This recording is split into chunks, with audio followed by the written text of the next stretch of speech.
Hey, howdy, everybody. Howdy. What's really good?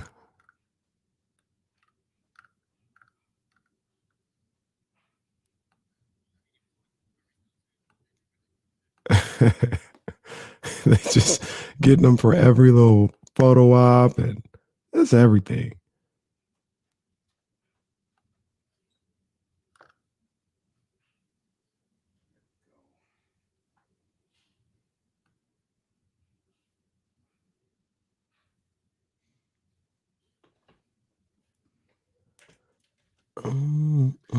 And 65 degrees, nice little warm-up temperature when it's freezing outside in the house. Let that thermostat get to 67, and I feel like I'm living in the mouth of hell right now. It's 67 degrees in my house, and I had to like open the window here in the studio room. It's that 1 degree. You feel it. Fucking living in Cain's hellfire and brimstone right now. It's been cold in my house. Gracious. I don't think we've had the heater on. Maybe we have, but it's been low. And it's ridiculous. It's fixed. I can't even sweat in the morning, man. It's terrible. This needs to stop. This has got to end. David Lopez, watch your mouth. Watch your damn mouth. Ain't no Dodgers blue fitted going better with anything. John Pools, man. Yes, sir. Hey, man. Prayers up, man. For sure. Sure. Damn, man. That's awful. Just awful. There we go, Joe. Right on, man. Yes, indeed. Hey, appreciate you, Scott. Yeah, of course, Kenny came up to hang out with us, man. Roddy, it was great spending a little bit of time with you yesterday. Yeah, me and Roddy have met, but we've never really got to like hang out and talk, man. That was good stuff. Yeah. Robbie was in the building too, man. What's up, Robbie? Yeah. Will Z was in the house. It was surprising. Hey, shout out Manny. Manny when we out there. Manny lost a four-legged loved one yesterday, man. No. Hey, show starting.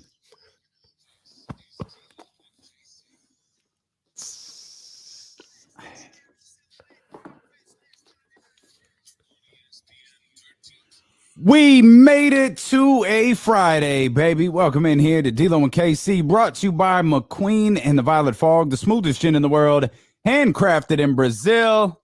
First pour, 4 hours from right now. I'm Damian Barling. He's Kenny Caraway. Yes, sir. We are so happy that you are here with us. Busy show, as always, on a Friday. Trista Krick will be with us at 2 o'clock. Kyle Matson will join us at 2:17. We will not push this Trey Lance story off any longer.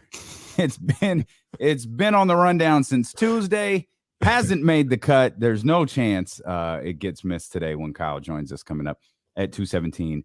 And then Brenden Nunes is going to step in the 3 o'clock hour. James can't be with us today. So Brenden Nunes is going to fill in. Of course, Brenden from the King's Beat, King's Pulse, King's Herald, King's Ransom, Kings. He pretty much does it. If it's got Kings in it, our man Brenden does it. I know he's rewatching the game right now, and he'll be ready to talk with us coming up at 3 o'clock. Of course, basketball was back last night in a major way. It was a fun night at the Golden One Center for a variety of reasons, which we'll dive into.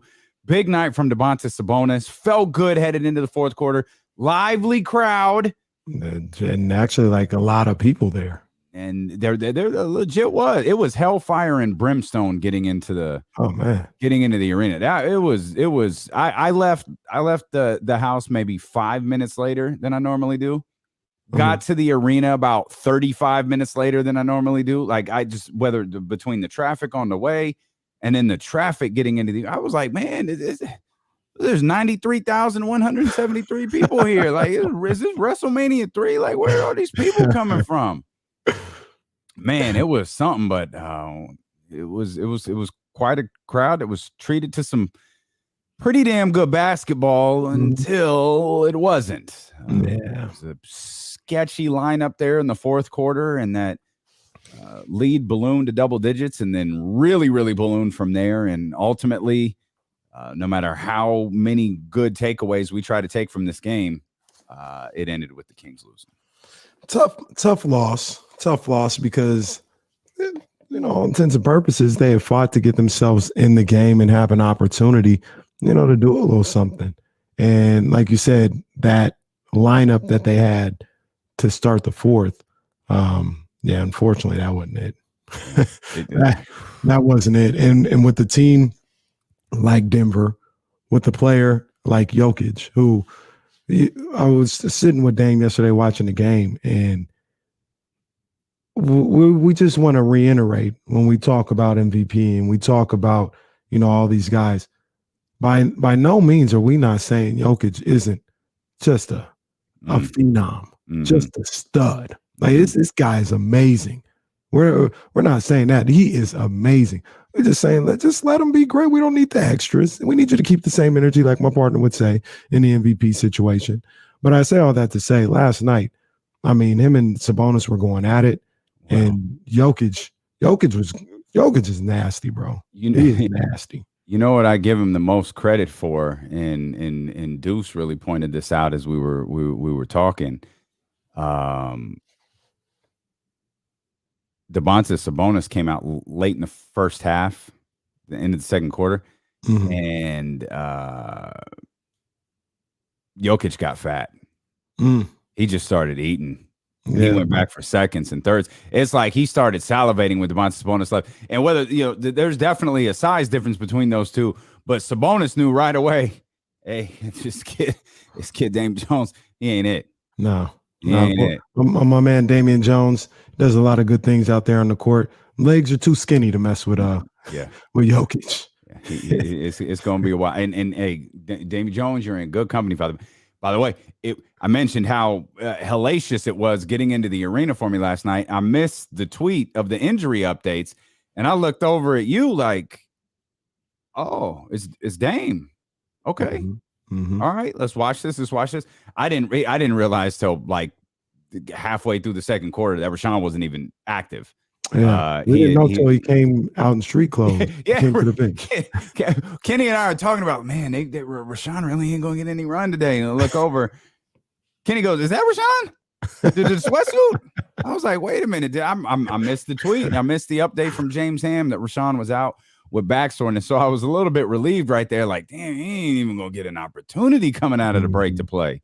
Yeah. But ultimately, he was, he had some back soreness. Hopefully, that gets away and he's ready to go on Saturday when the team is in Denver. But yeah, Damian Jones, that's just not the matchup. It's not the matchup for Damian Jones. It's not the matchup for virtually the entire NBA, which is why dude won the MVP last year. But he ate last night, man, and he is a skilled dude. That's a good basketball team. They are. They're fundamentally sound. They're well coached. Shout out to Michael Malone getting his 300th career win. Yep. And they're solid even through all the injuries that they've suffered. This is where coaching, in my opinion, comes into play. Oh, wow. If you bookmark this, kids, Kenny's going to say something good about coaches. Bookmark this. If you have a really good coach like Michael Malone and you have some tough-minded players, that's where he can put them in positions to succeed, keep it close, and in certain cases pull away from teams. And that's what I see with this Denver team, man. They're well coached. Those guys are tougher than what? A $2 steak. Yeah.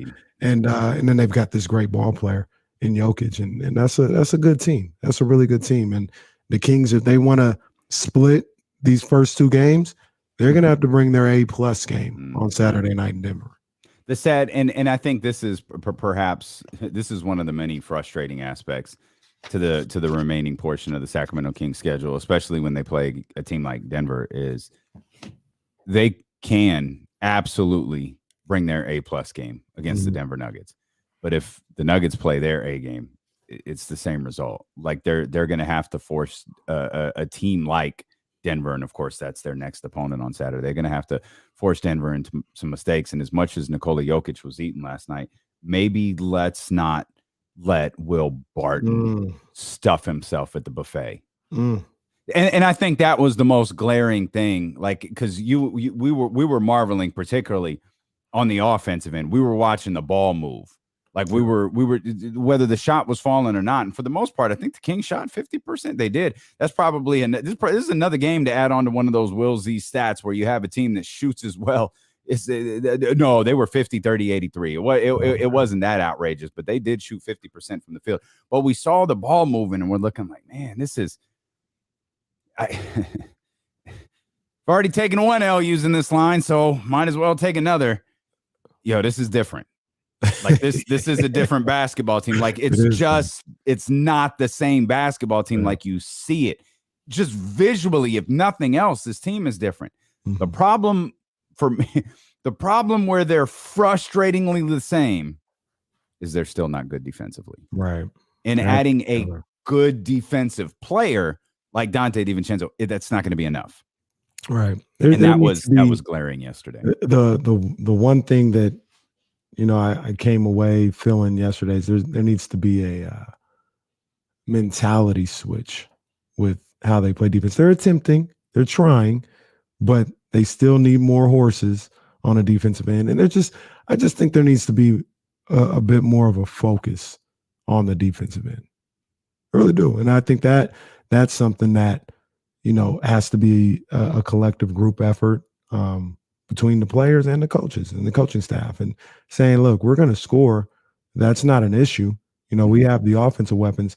We now have to find ways to lock in and hold ourselves accountable about what we do or don't do on the defensive end. And I hope those are the conversations that Alvin Gentry is having with these guys now. Well, and then I think, yeah, absolutely. We talk about the conversations that Alvin Gentry is having with the team for sure, but that's going to create some uncomfortable conversations here, because I think Alvin Gentry is one of the focal points of today's conversation, be it on the defensive end. And I've said this 1,000 times, and he's just one of those things that I guess you just got to preface it every time you talk about Alvin Gentry. One of the most respected, if not the most respected guy in the league in terms of coaches, and in terms of what he's done, who he's worked with, and his ability on the basketball floor. But there seems to be something from a head coaching capacity that just doesn't necessarily click. And we're going to talk further about that as the day rolls along. But overall, since we're dabbling, we're not going to sugarcoat this thing for the next 4 hours. There was some bad. Defense was one of them. Rotations were certainly head scratching. Yo, man, we're first time in a long time, so I'm not going to kill him for it. But number 5 just wasn't there. Number 5, he wasn't aggressive enough, man. He did that. He got a pregame pep talk. Didn't do nothing. He ain't do nothing for him. I mean, he got a little talking to from one of Sacramento's prominent media members, and he ain't even respond. Man, buried that. Well, I don't know if there ever was a hatchet, but cleared the air, did everything. It was good. We straight. 20 not good enough for my man.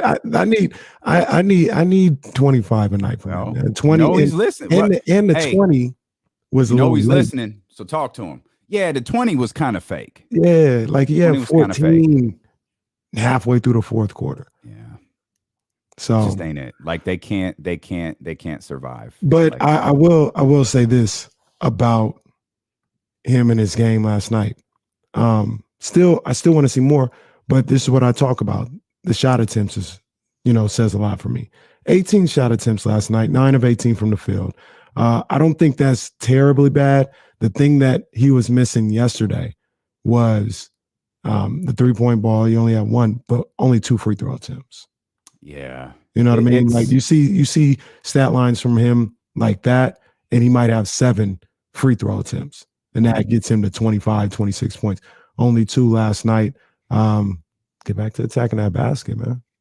Yeah, there's a lot of things in De'Aaron Fox's stat line that just make me feel like he was absent in last night's game, and we'll talk more about it. Again, it's not looking to be overly critical of everything De'Aaron does. Our job is to break down the last game that we saw. The last game that we saw, he just wasn't there. I think he's played particularly well since coming back from that ankle injury, or ankle soreness, excuse me. But it just that wasn't it last night, and you could feel he was just missing from a number of components. So we'll dive into that. We'll talk about the things that we liked, things that we didn't like. Unfortunately, we tried to point this out yesterday. How big was yesterday's game? Well, it certainly turned out to be a missed opportunity for the Sacramento Kings in terms of the play-in spot in the Western Conference. So we'll dive into all of that. Of course, we're loaded the second half of the show. We want to hear from you here in the first half of the show, 916-349-1320. We are just getting started here on Sacramento's #1 sports station. It's D-Lo and KC on ESPN 1320.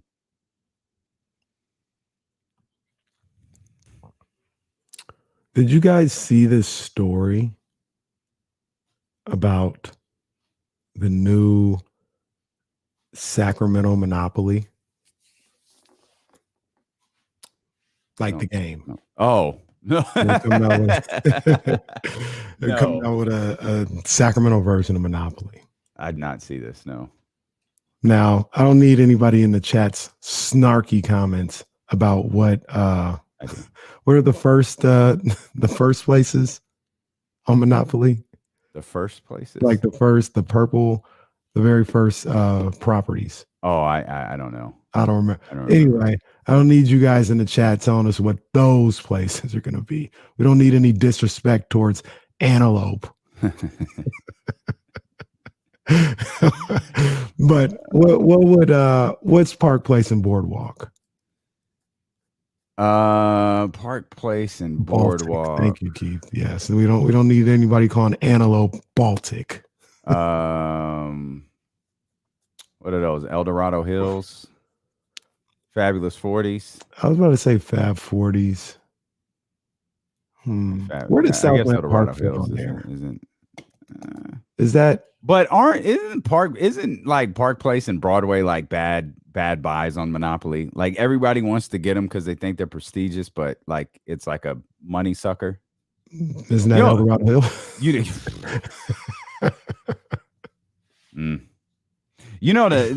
But you could probably argue the value doesn't go down. Like the value will never go down in El Dorado Hills. I doubt it will in the Fabulous Park 40s. or Park Place. And I mean, it depends on what you consider for El Dorado Hills, though. Do you want to consider that Sacramento Monopoly? See, that's fair. Any place you got to drive 50 minutes short. Yeah. But if you don't, East Sacramento Park. What is like the the North area? North Highlands? North Highlands. Like, what is their land park or Fab 40s? I would say, no pun. No snarkiness. Jeez. Isn't it Carmichael? Well, I was going to say Fair Oaks.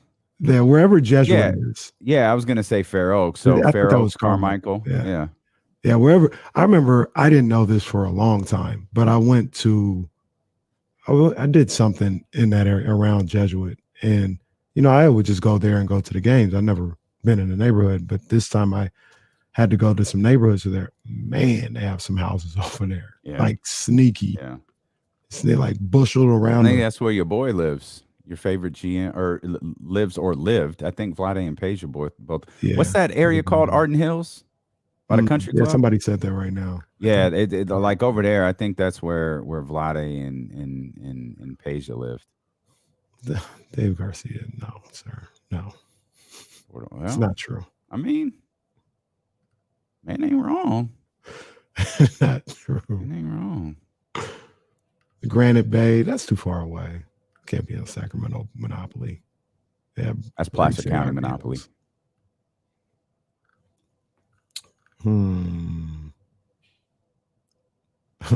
Freeport, Reading Railroad is Freeport. I don't. You know who? Garrett Temple loved Monopoly. Yeah. He would tell me we'd have conversations on the radio. He'd talk about him and his dad would play for hours and hours and hours. And he got his dad one time, like after a long time, got the whole thing on social media, and you just saw his dad walking away and like just disgust that he had lost. He was like, it was like a 5.5 hour session. It was like, and folks that ride Monopoly. There's you've seen the Monopoly episode of Blackish. I don't remember. Oh, it's funny. It's funny. It's good. Yeah, it's good. I haven't, ironically enough, I haven't seen any of Blackish episodes this season. They're all on the DVR. And I try to watch them with the family because that was our thing. Now they're kind of slow. I might have to go watch those by myself. Come on, man. I'm missing Blackish. Yeah, you can feel it wrapping up. like not, and I don't mean that it's bad. I mean, it's they're getting it's coming to the to an end. crescendo. Yeah, it's building to the. Oh, Roddy, It's like a wrestling match. The finish is coming. Roddy, we're going to see Sweet Chin Music in a second. That's when I know New Bianca was about to win. I saw it ramping up. Oh, yeah. When she was about to beat Sasha. Roddy, this is about as disrespectful as my sneaky shots at Antelope. Stop it.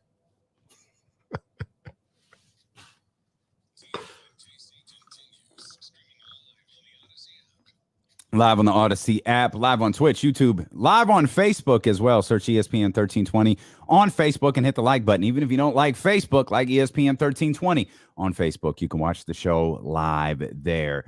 Big shout out to the homegirl, Kendra Montgomery Block. Yeah, put together. Yeah, man. You hear us reference that name a lot. She's a partner I had on a variety of podcast projects, Build Black, some of the different things we did. She's in charge of the DEI program over with the Sacramento Kings, and she put together that HBCU night last night, which was absolutely phenomenal. Yeah. It was incredible, and there was very much walking through that concourse yesterday felt a lot different than it ever has before. It did. I mean, seeing all the sororities and fraternities with their booths and their jackets, and them sororities saw KC too, man. It was quite the, it was quite the day there at the Golden One Center for sure. But Kendra, I know you check in. I got love for all my people. You know what I'm saying? I got love for all my people. Kendra, I don't know, man. Them fraternities ain't talked to us, but the sororities did. I know Kendra pops in when she can, but that just a phenomenal night. Yeah. I hit social media last night and begged the Kings to put a poem that aired or that happened during the I don't remember if it was a quarter break or a timeout. And oh man, it was just. Bro, I forgot what I was doing in the moment that woman was speaking. I started slapping the table. I was clapping like I was a fan. Like, man, that was something. Man, that was absolutely something. Bodied it. That was that was a really good night. Though, I mean, I think Kendra and HBCU Night, they had a big reason why it was so festive the way it was yesterday. But just a good time out last night, even with the Kings loss. It's almost like the old Arco days where the team's not good, but it's a good time out, man. And it felt like people were invested in the game, and it hasn't felt like that for a long time. We looked around early. It was like, hey, there's a good number of people here, and you looked up at the lounge here. You're still like, man, there's a. And I'm gonna point this out, and I hope everybody. Y'all know how I feel about masks and vaccines and all of that stuff. Yeah. It was good to see some of y'all yesterday. Yeah. Like it was different. It was the first time in a long time where it was like, hey. I mean, it was that smile. It was that smile without the mask. It was getting people's attention over there by the NBC booth, man. So it was it was quite the day. It was quite the day. Game was so good. Cole's asking, did Davion stay through the fourth quarter? Wow. This guy almost did the post-game show. It was the post-game show. It was close. It was live from the Golden One Center. It was last call. I was like, hey, Kenny.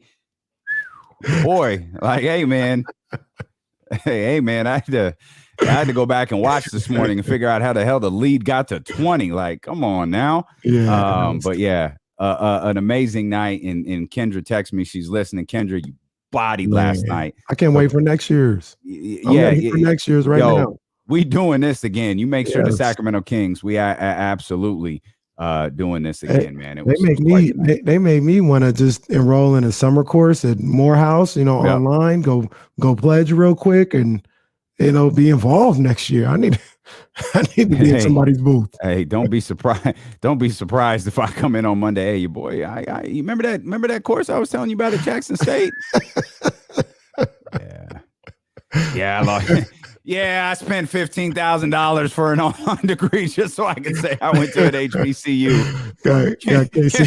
Kendra Montgomery Block about to cost D'Lo and KC about $50,000. Trying to get extra degrees. Casey gonna come into HBCU night next year with a Kappa jacket on. When did that happen? Oh man, over the summer. I pledged online, bro. That's all it was. I pledged online. Don't mind us. Don't mind us. No, it was a lot of fun, man. And one thing I'll if also that poem gets posted before the end of the show, we're going to play it its entirety on the air. Jason Wise, who I think runs the I know he had, I don't know exactly his role, but I think he runs the social media stuff over there, at least has a big hand in it. He hit me and said, we're going to get that posted. As soon as they do, if you missed it, we're going to run that for you, man. It was damn. Yeah. It was something, bro. It was something. That was a highlight of the night. That was absolutely the highlight of the night. That was dope. The other thing about the game last night that came away from me with the crowd there and the good vibes that was going on. It felt like people understood what was going on, right? Like Sabonis played well, they got this new team and they're like, all right, we might not be where we want to be right now, but we see the vision. We know that, we're going to try and do some things this year, but it almost feels like they're like, no, next year's the year. We're going to, like they've been listening to D'Lo and Casey. Okay. Like, hey, we're going to do what we can this year, make it happen. We've got work to do in the offseason with this roster. We're going to make the big moves. We're going to add things to Sabonis and Fox. Yeah. And next year is the year. But there's hope. There's a plan. There's a pathway towards changing everything. It feels, well, am I alone in that? Where it felt like everybody understood. They weren't, when the Kings kind of lost distance with the Nuggets yesterday, it wasn't everybody, oh, here we go again. Yeah. Oh, geez. No, it's just like, that's unfortunate. It's okay though. We got a plan. Mm-hmm. It was different. Yeah, it was definitely. Broken record. I guess, okay. I'm ready to take an L again. Lord knows it happens on a regular basis with this franchise. It was different. I want to talk more about that. Okay. But I want to get to Herbert as well. 916-349-1320. Herbert, what's happening, baby? Hey, what's up with y'all, man? Hey, like my boy KC said, man, last night was a vibe. Yeah, man. Sis with the poem, Damien, man, she took us to church. Yeah. I got out of my seat. I was like almost crying. Yeah, that's real talk. It was powerful. So I saw Herbert. Herbert was in there last night. And he admitted last night when everybody know, he admitted like, yeah, Casey, you probably get buckets on me. Wait, I thought you were deep in thought and deep in conversation, so I know you're the genius behind this thing of ours. I didn't want to really bother you, but KC, I sized him up. I got to evaluate for our one-on-one. Yeah, he's gonna be at that. Buckets will be had by me. I'm telling you right now, Herbert. Nah, but I love you guys, man. It was good seeing you guys, man, and absolutely. Man, I just can't wait, man. Once the Kings start winning, man, it's gonna be nuts. I agree. Yeah, I agree. That's facts. And so I just want to be clear. That's not TC. That's Herbert. No, it's not TC. I didn't see TC. I need at some point next week. We don't have to do it because Herbert just hung. At some point next week, I'm gonna need TC on line 1. And Herbert on line 2, because I'm just gonna need them. I don't even think. Yeah, we need to break that down, but we might have to send them the link and get on the stream to make sure it's 2 different people. Bro, if we put them both on and ask them each to say what's up with my 2 brothers, do you think you would know which one was which? No.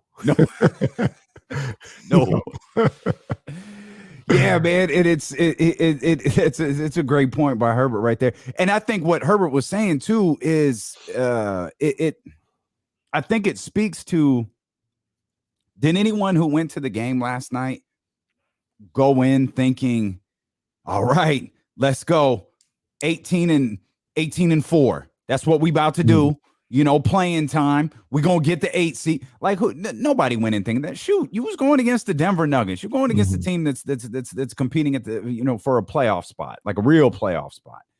And I think I feel like Kings fans are realistic about where we are. Now, there's going to be lose as many as you can to get a better draft pick versus just win and build. There's always going to be those two different factions, and that's fine. But I think overall, without revealing too much, man, it can't be overstated the bad energy that was in that locker room. Yeah, man. And it feels like that bad energy not only was in the locker room, it was in the arena and the fan base. And now, you know, with Domantas Sabonis here, like, and I'll pose this as a question rather than as a statement.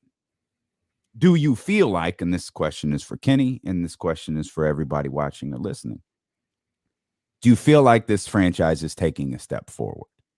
Do you feel like there's a plan and you can see something? Maybe we don't know what it is, but you see something in front of you that you're willing to take a step towards. Yeah, I think that's exactly what's going on, and it doesn't have to necessarily be, you know, this giant leap that, and hopefully it is, but nobody here is saying, oh, we see them taking a big step forward. No, but it's a step in the right direction, and there is a plan, and it's a little risky.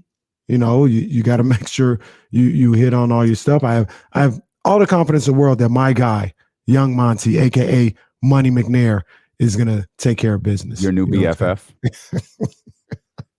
You remember when your boy said, you remember when your boy said, I don't know if I'd know Monty McNair if he was walking down the street. We can all now say that's cap. Kenny up here lying to all of us. Hey, Monty McNair walked by him and he knew who it was. I went through the real test. Now, mind you, Monty McNair, we literally walked by each other. And then baby. You went, hey, Kenny Caraway. Is that what? No, he said, who? But when I walked past, I took like 2 or 3 steps. I said, what? Turned around and said, Monty McNair. He's like, yeah.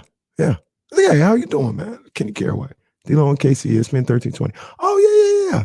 The Kenny Caraway. That's right. Just Kenny Caraway. Oh, okay. All right. But yeah, specific. But I think will it work? I don't know. Does he have a plan? Yes, he does. I'm not even sure he knows how he's going to get to the end of that plan, to be honest with you. I don't know if he has the pathway already etched out, but I think he has a plan, and he's working towards what he has to do to get to the conclusion of that plan. Well, he can get to the pathway. Like he could take the pathway, but he might not be able to get to the destination himself. You know, he can ease on down the yellow brick road, but he's going to have to pick up the Scarecrow, the Tin Man, and the Lion on the way. And that, you know, like they all got to Oz together. That's the point. So whether that's Atlanta, whether that's Washington, whether it's whoever, like someone's going to have to ease on down the road with Monty McNair here. And I think he has an idea. I don't think that plan includes Alvin Gentry. That's just an opinion. We're going to dive further into that. We want to get to the phone lines because this is your show, as always. 916-349-1320. We got our brother Phil here. Phil, what's happening? Hey, doing all right. Hey, I only got 30 seconds. The guards are only giving me like 30 seconds to talk. So I got a plan for Monty McNair. What you think about Bradley Beal coming to sack? But yeah, I got to go. The guards are telling me to get off the phone. What guards? I'm just not going to ask. Hey, he got guards. It's fine. Let him do his thing. Right. Hey, Phil. Hack him. So just to be clear, in the brief history of D-Lo and KC, we've had Phil call who's have the guards getting him off the phone, and then we have who's our brother who got pulled over. I hope it wasn't Phil.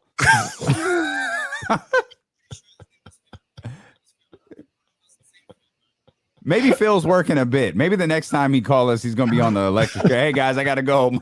My last meal's coming. Sure. That took a second for me to understand, to just process, and then I was like, "Did he say the guards were coming?" And he had to get off. I believe Phil may have been the gentleman who was pulled over. Perhaps he's serving hard time, like the big boss man. And I don't know. Wow. Going to his question and ignoring the silly circumstances around it. Yeah, sure. Of course, I'm sure Monty McNair will kick the tires on Bradley Beal. I just don't know how realistic that is. I don't know how realistic that is for Sacramento, and truthfully, I don't know how realistic it is for anybody until Bradley Beal goes to Washington and says, I gotta go. It feels like he's closer than we thought at the beginning of the season. You're right. Yeah. So, yeah, I don't know if the Kings have a trade package that would not anymore. That would beat what somebody else might. Right. Like anymore. To be honest with you, if we're playing, that game, the Lakers could trade Anthony Davis. Yeah. They could come with Anthony Davis and THT.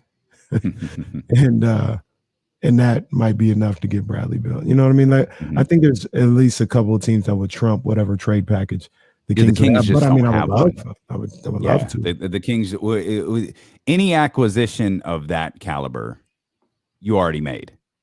And it's the Domantas Sabonis acquisition because you used Tyrese Halliburton in that conversation. I will say this, though.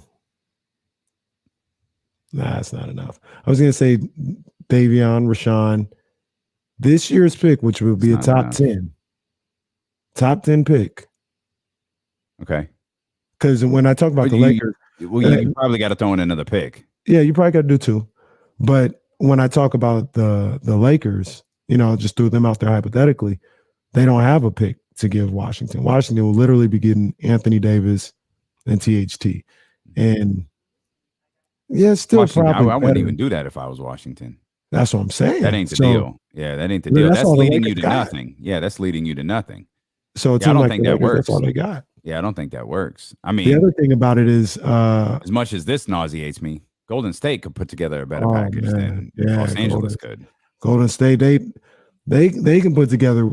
Golden State can get whatever they want if they're willing to give up I agree. What they want to give up, or what the other teams will want. So, I don't know. The other thing about Bradley Beal as well is, he is somebody where you would need the money to match up.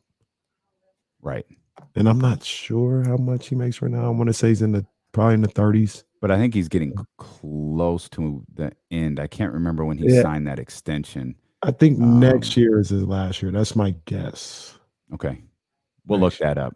We'll get to these phones. 916-349-1320. Got our man Steve here. Steve, what's going on, brother? Appreciate you calling. Hey, guys. Thanks for letting me call in. I was at the game last night, and I've gone to a few games this year. I think we're kind of sleeping on Davion Mitchell. I think I'm looking at him as a first-year player. He just seems to have that it thing. He's a gamer. He doesn't take plays off. He's way better on defense than any other player we've got on the team. I would be really depressed if we traded him away for spare parts or whatever and focused on Fox as our guy. I actually think Mitchell might be our guy. But I know I'm a weirdo, but that's what I think. No, Davion Mitchell isn't going to be traded for spare parts. That's not who or what Davion is as a player or is to this organization. There's a lot there with Davion. I just don't know where the ceiling is. I don't think the ceiling is. I absolutely don't think it's De'Aaron. I don't think the ceiling is Tyrese either. But I think he has the ability to carve a space in this league and on this team as a really good player. It's just a matter of him. He played 30 minutes last night, didn't shoot particularly well, but it's like, one of the things that we talked about is in this 22 games here, now 21, I want to see what Davion's role is. And I want Davion to know going into each game what his role is. And he had a role last night, and he couldn't get the shots to fall. Like Davion is a very, very different player, and the Kings, I'd argue, are a very different team when that shot falls for Davion because it's almost like a bonus. And he was trying. He was aggressive. he was aggressive trying to get a shot last night. It wasn't falling for him. I think he scaled back a little bit. Again, it's always a bonus, I think, when Davion, because sometimes he shot 3 of 10 last night. There are some times where Davion will shoot 5 of 7, and the Kings will win that game. Like the field goal attempts will be down, but the percentage will be higher, and it's a bonus. It's just like extra on top of the other stuff that he does. I don't think he's the guy, as Steve was asking right there, or saying how he feels. I don't think he's the guy, but I don't think he's a spare parts guy either. He's an important part, I think, of what the Kings are building. And if he's not an important part of what the Kings are building, he's an important piece in trying to acquire someone for what the Kings are building.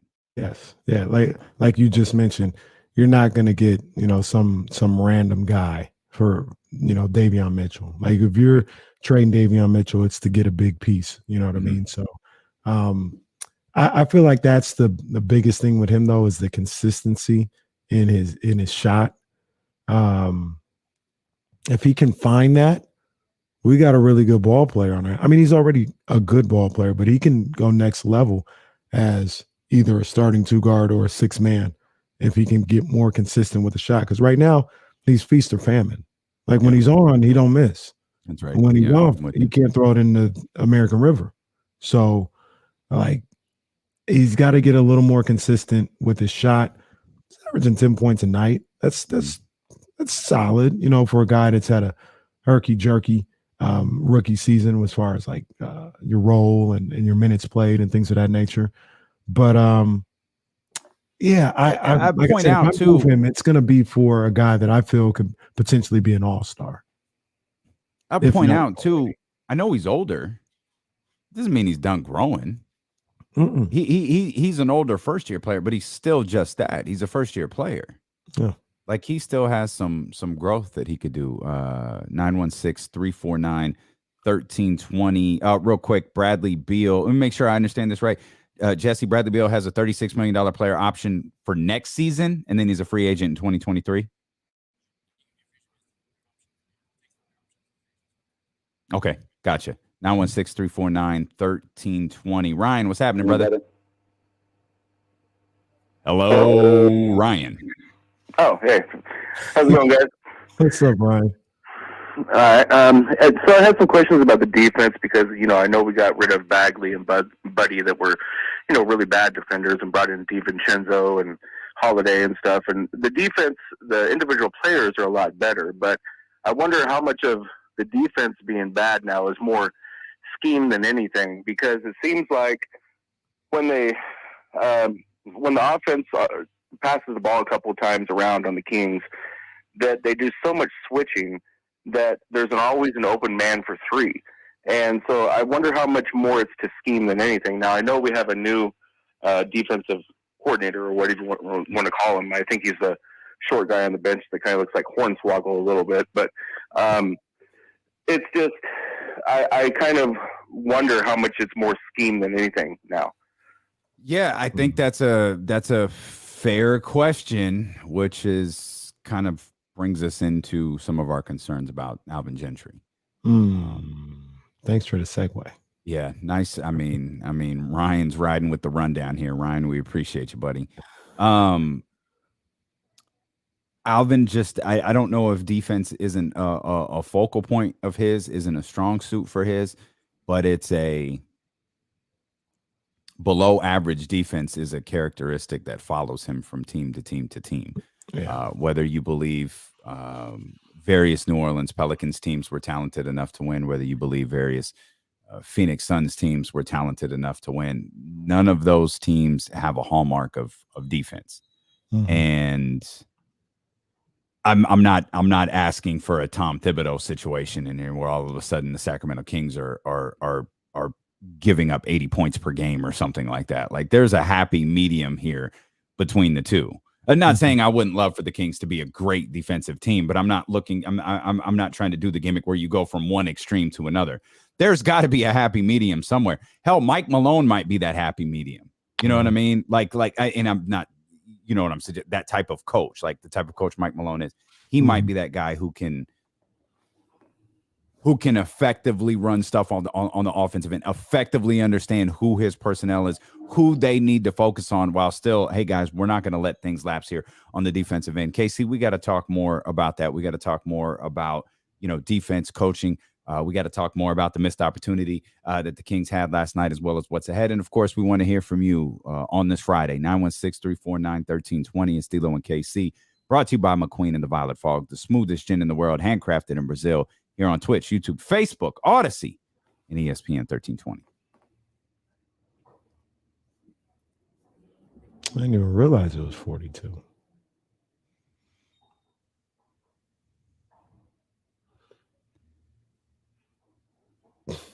Some of these comments about Phil is hilarious. Phil, yeah, douche in this one.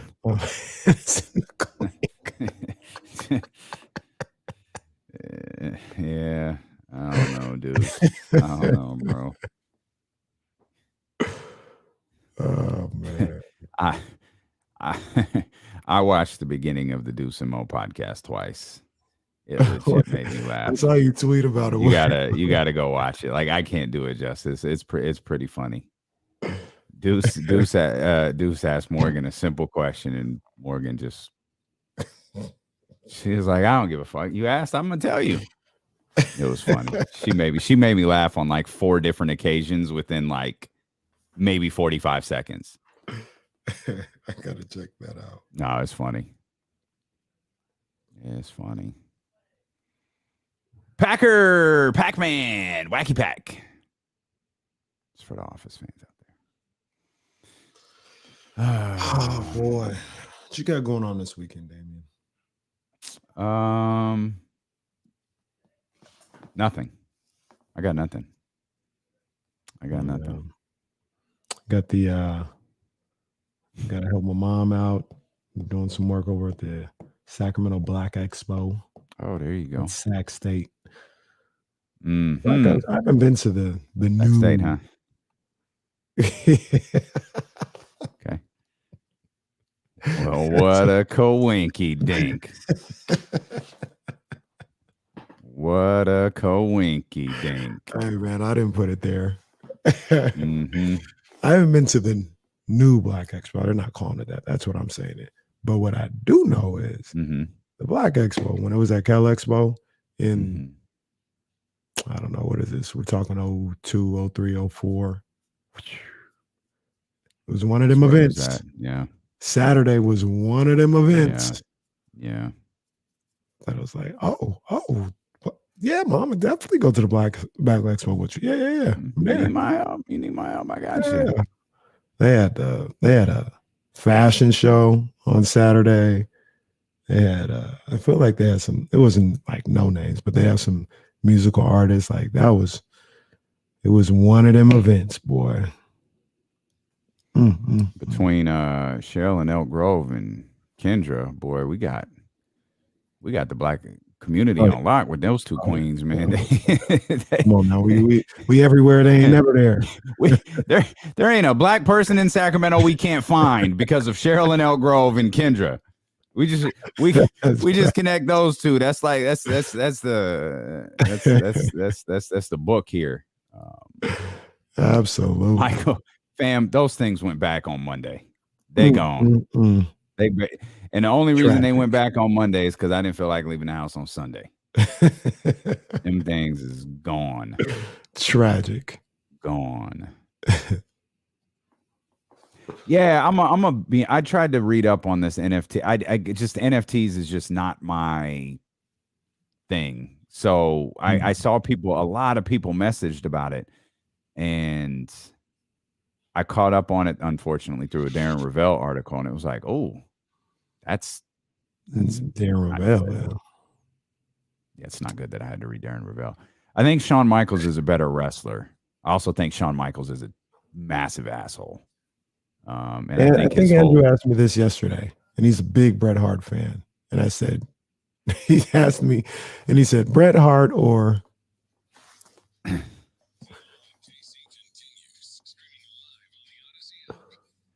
we were talking real quick. This will make you chuckle. So Andrew Sterling in the chat, I saw him yesterday at the game, and he I think he was the one that asked me. I'm pretty sure. And he's like, yeah, Bret Hart or, and I almost stopped him. I was like, whoever you're about to say. Whoever you're about to say. And Andrew was a big Bret Hart fan, so I felt bad afterwards. But it's not that Bret Hart he's obviously great at what he does. I was never a Bret Hart like guy, like, oh yeah, Bret Hart's in the main event. This is awesome. Yeah. He is, though. I've never been the biggest fan either, with one very important exception. His 1997 run is one of the greatest things I've ever seen. When he went like Canada.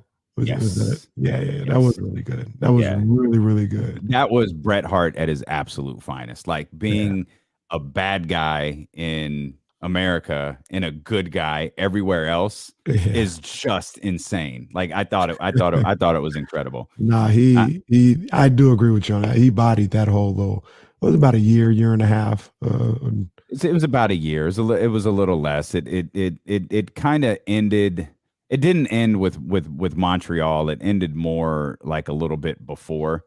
But yeah, no, that run that you could see on the, if you're a WWE fan, WWE Network, it's so good. From like April when he does this terribly long promo like the day after WrestleMania, after he has that classic match with Steve Austin, and it's like 25 freaking minutes long, but it delivers.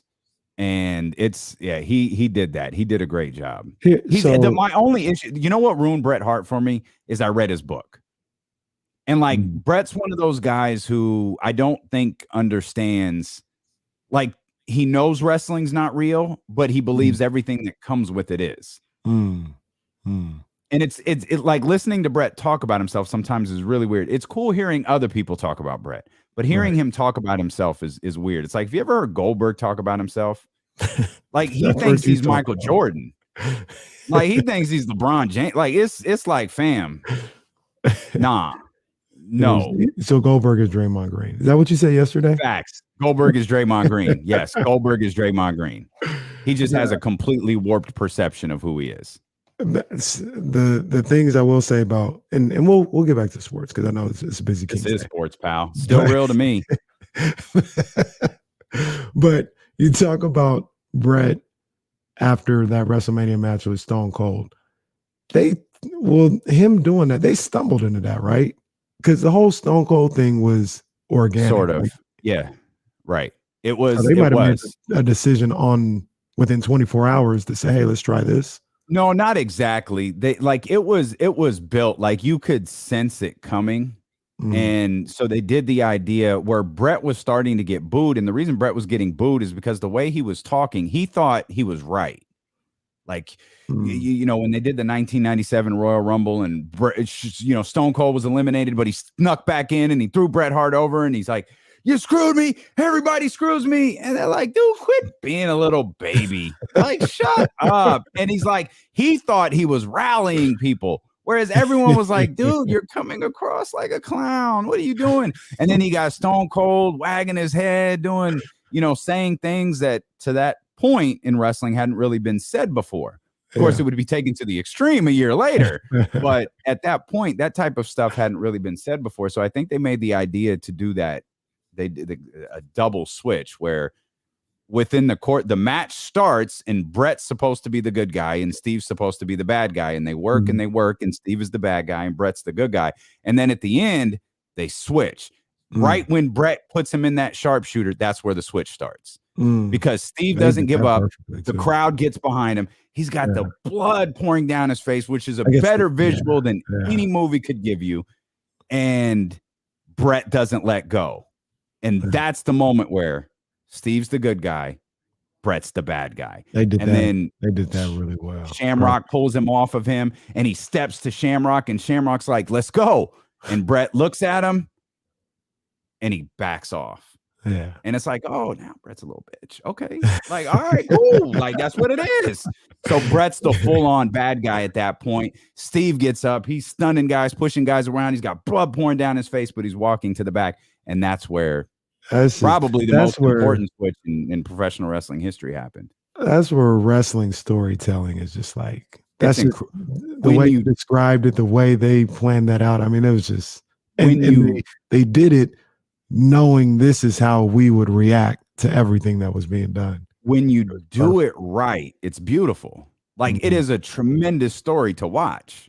Like the emotion in that match is, there aren't very many matches that give off that type of emotion that WrestleMania 13 match does. WrestleMania 25 is another one, because you go into WrestleMania 25 with Shawn and The Undertaker, and you have this long streak that, Undertaker's not losing at WrestleMania. He's just not. He's not. But Shawn does enough to make you think, might get him. Well, Shawn doesn't.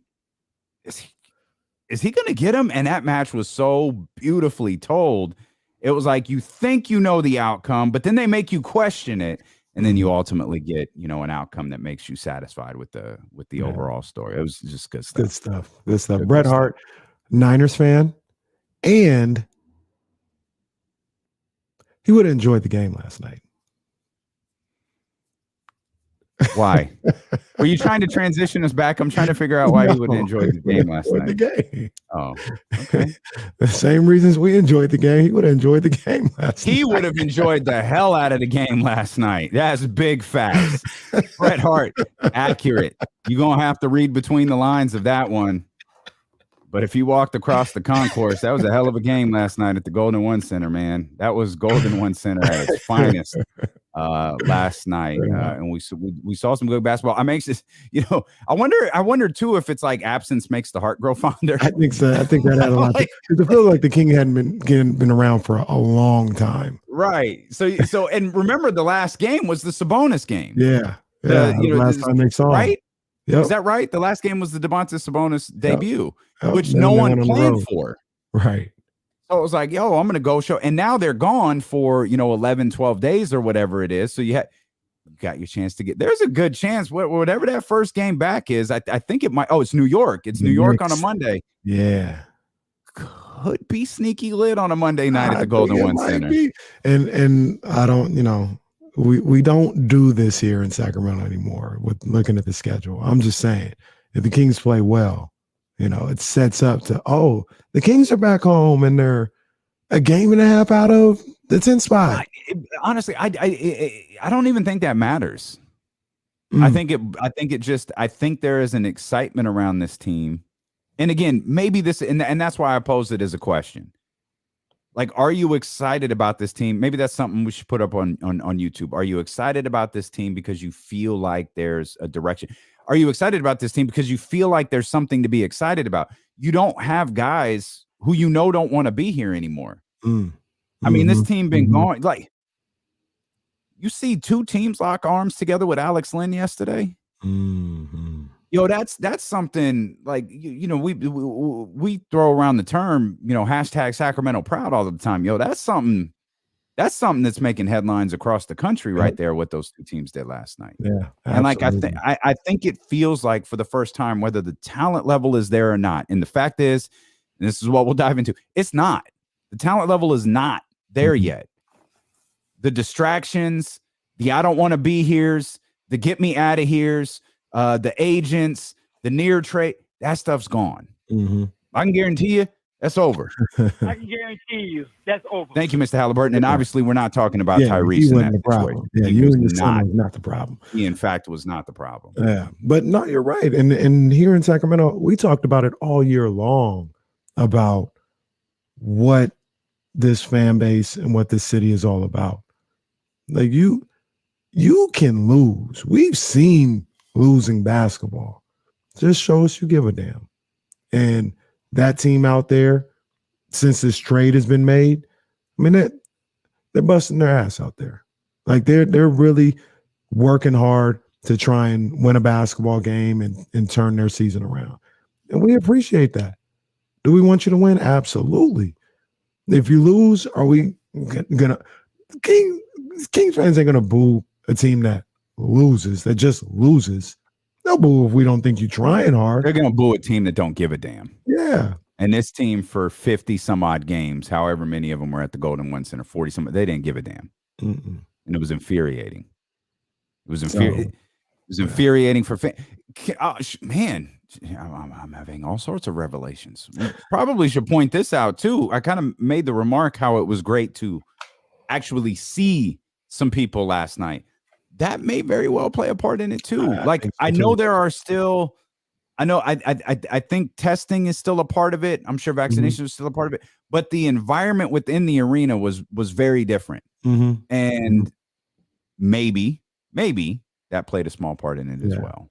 It was really happy in there. Everybody was just really happy. Boy, you ain't lying. Some people were happier than others.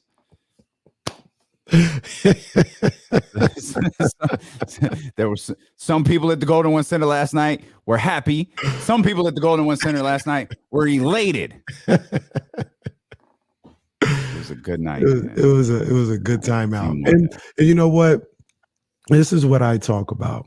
And I understood people's frustration, using their dollars as their voice, for what was going on. I'm not going to get mad at anybody for doing that. I completely understand. But last night is like what I would talk about when I would say it's just a good time out to go to a Kings game. You know what I mean? Here in Sacramento, it's easy to get to. I know it was traffic last night, but typically it's easy to get to, stuff to do around before and after the games. Once you're in there, it's the best arena in the NBA. It's a good energy, a good vibe. I don't want to say the basketball secondary because that's why we're there, but it really is a good time out at the Golden One Center, and that was on full display last night. And it was really awesome to meet so many of you. Shout out to our man Brian, who's out delivering the Lord's product. Brian, we appreciate you, man. Thanks for stopping and saying hello. And we got a chance to talk to a lot of people who came through. Got to spend some time with BTR. Roddy came out. Lazy. There's far too many to list. A lot of guys, man. Shout out Walter. Oh man, dude, I was telling people about Walter after the game. That Walter got me a little bit. I can't lie. D-Lo and KC gear, it's Chatty House gear, man. Walter, if you're listening, Walter, you got me. You got me right in the. You got me right in the feels a little bit last night. And when he put his hand on my shoulder and said, "Man, y'all just talking about Frank Red on the other day." Yep. You got me, Walter. Yeah, man. You got me, man. That was a real moment. Edward, we saw Edward out there. Shout out to our guy Lee. Lee was showing us love. Lee was trying to get my. Apparently, Trista's got beef with my joggers. She was calling them capris on social media. My man Lee was ready to rock them. I said, Lee, if you rock them, ankles out. That's the way we roll. You got to do it the D-Lo way, man. Shout out to the folks who are willing to risk their paycheck to come on D-Lo and KC. Me and Kenny out there, like, hey, you could get in big trouble for coming on the show, man. You can't come on right now. He's like, oh, that's a good point. That's a good point. We know you rocking with us, man. One of these days, big dog. One of these days. We got you. We got you. You're listening to D-Lo and KC on ESPN 1320 KIFM Sacramento KRA. I got it. Ready? 3, 2, and it's live, pal. You're listening to D-Lo and KC on ESPN 1320 KIFM West Sacramento KRXQ HD2 Sacramento and Odyssey Station, and driven by Lashers Elk Grove Dodge. Trista and her beef with my ankles. Yeah, man. Hey, people need to let my man D-Lo rock, man. That's his style. That's his bag. I knew. And you know what, man? I knew. I knew I should have wore a pair of shoes with a tag on it, because if I didn't, I'd look like the Marty Jannetty of the group. And sure enough, I don't know about all that. Calm down. I was it ain't like XJ900s on. It ain't like that was the case. I was thrown through the barbershop window yesterday. Damn shame. I knew it too. I knew as soon as I left the house. I had a nice pair of shoes on. I had some nice dunk. They matched.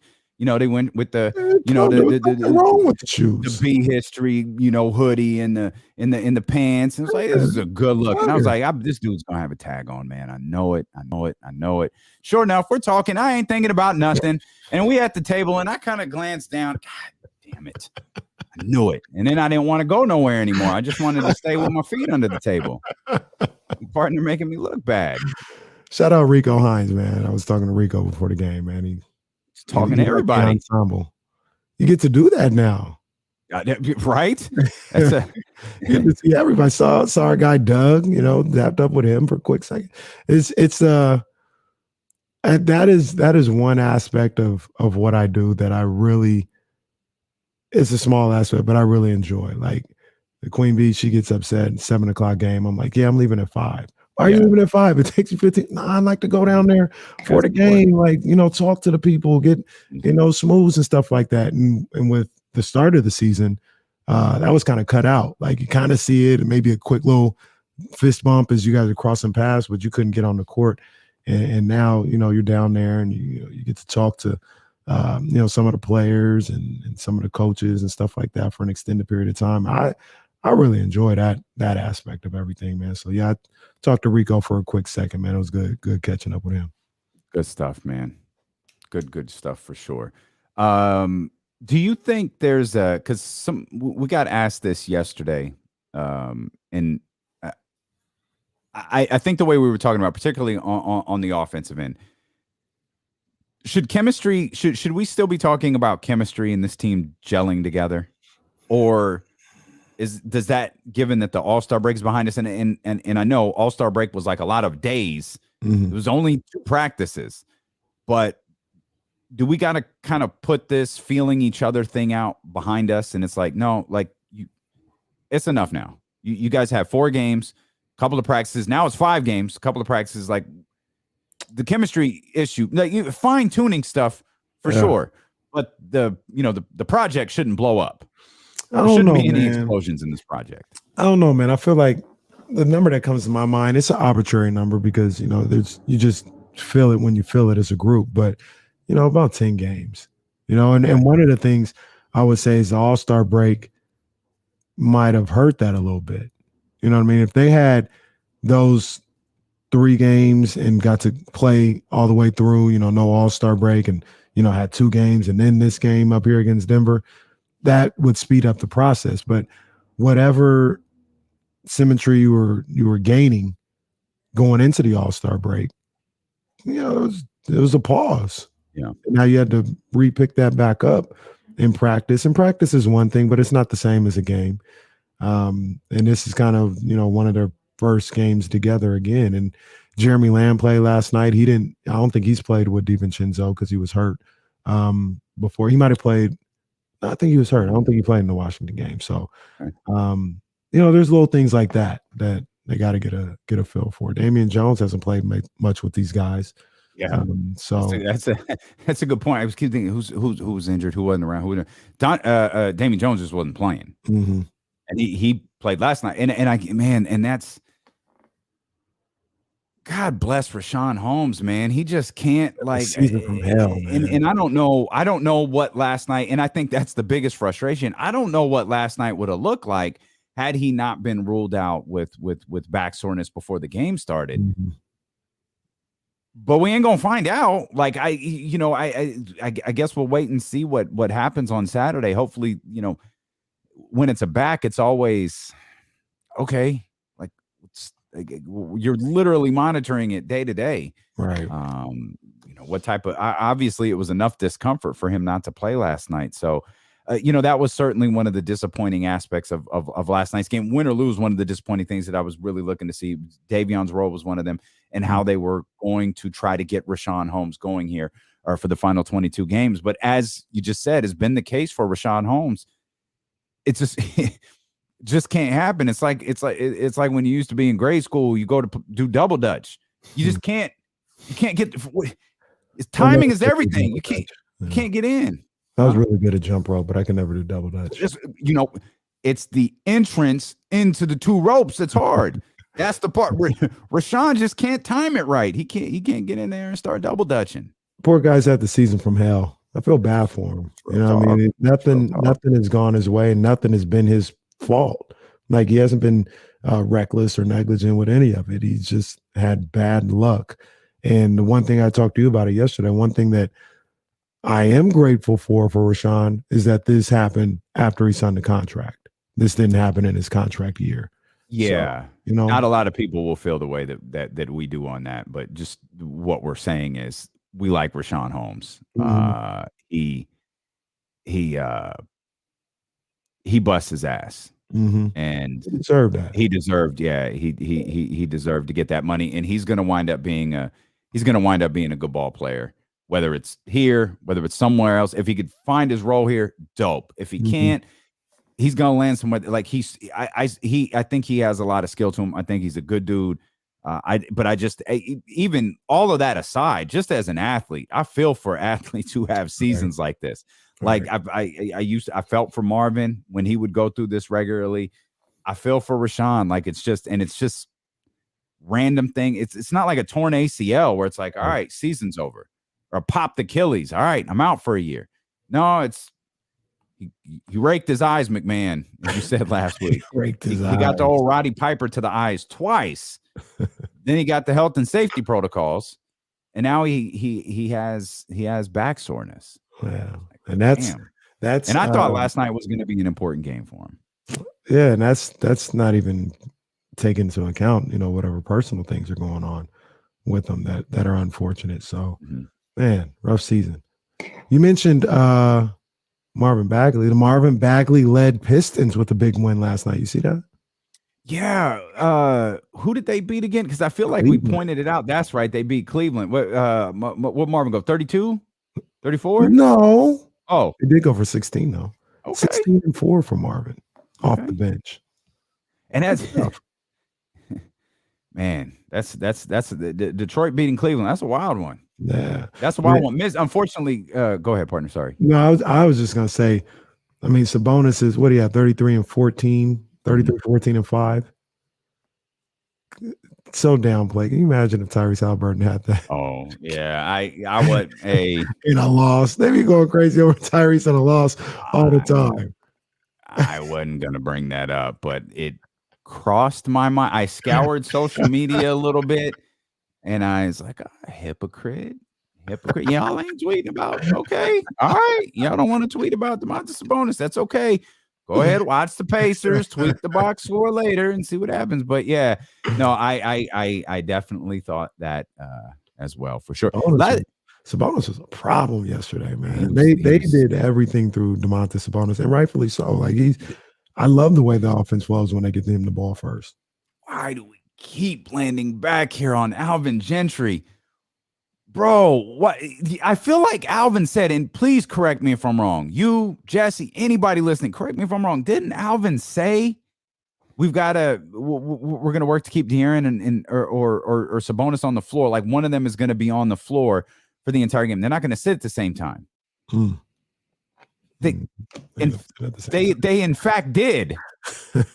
Not only did they, but that was the point in the game where essentially it was the point of no return for the Kings. It was like, well, okay, the start of the fourth. All right, well, that's over. All right, it was a good run. It was a fun 34, 5, 6 minutes, whatever it was. But yeah, that's it. Okay. When he did exactly what he said, we're going to try to avoid doing. Stephen Brown said they sat at the same time every time. Man, like Alvin. Yeah, I don't know. I don't know what's going on there. I don't know what's going on there. Yeah, that's frustrating because there was a lot of energy in that building when they made the little third quarter comeback and got it. I forgot exactly how close they got. I know they got it to 2 at one point. But going into that fourth quarter, people were like, it's winning time. Let's go. Let's get this one. Yeah. And to start off that way, and not having those guys on the floor, that's tough. Alvin said, you're damn right it's winning time. Holiday, Lamb, Dame, Davion, Off-White. Let's go. We got to get James to make sure that's a good nickname for him. James got to ask him. Maybe Brenden can. Oh, Brenden will be with us coming up at 3:15. I know we can get Brenden to ask Dante DiVincenzo how he feels get the about rookie to do it. Let me you want to make it in this business, kid? We got to get the Off-White hoodie printed up for him. Oh, and like, man, that would be fine right there. Like here, Dante, here, this for you. It's a little nickname.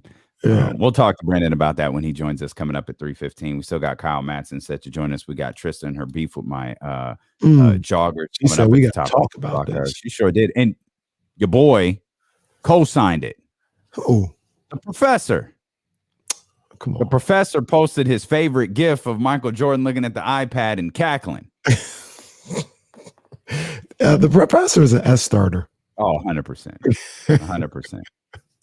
You want to get in on the phone lines, man, please do. 916-349-1320. A lot more to talk about. We'll touch on some NBA notes, including DeMar DeRozan. Can't stop, won't stop. He ain't even need a break. Neither did the Boston Celtics. We'll talk about that as well as more Kings basketball when dealing with KC. Brought to you by McQueen and the Violet Fog, the smoothest gin in the world and crafted in Brazil. First pour, 3 hours. You're on Sacramento's #1 sports station, ESPN 1320. Roddy, I know you and Rob mentioned this. Whether he did or he didn't, he was definitely on the bench. Yeah. He was rocking a sweatsuit and I think a red hat. But he was definitely at the game for sure. That's how we knew he was there. Yeah. But yeah. Okay. That was the relief. Oh, he's not in uniform. Okay, good. Let's look this up real quick. Hey, he's getting real close. He's getting real close. You ready? You ready to do it? Call a new champion? Okay. I'm about to say, I mean, you want the belt to switch hands? You're Mauricio Suleiman. You can make it happen. He's got the men's.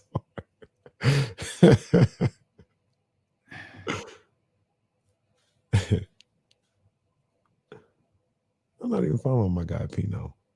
Tripping. Happy Friday indeed. Kendrick Perkins. Oh man. Thinks the Pelicans need to move in order to keep the franchise relevant. Brutal. Yeah, I think it's time for the Pelicans to relocate.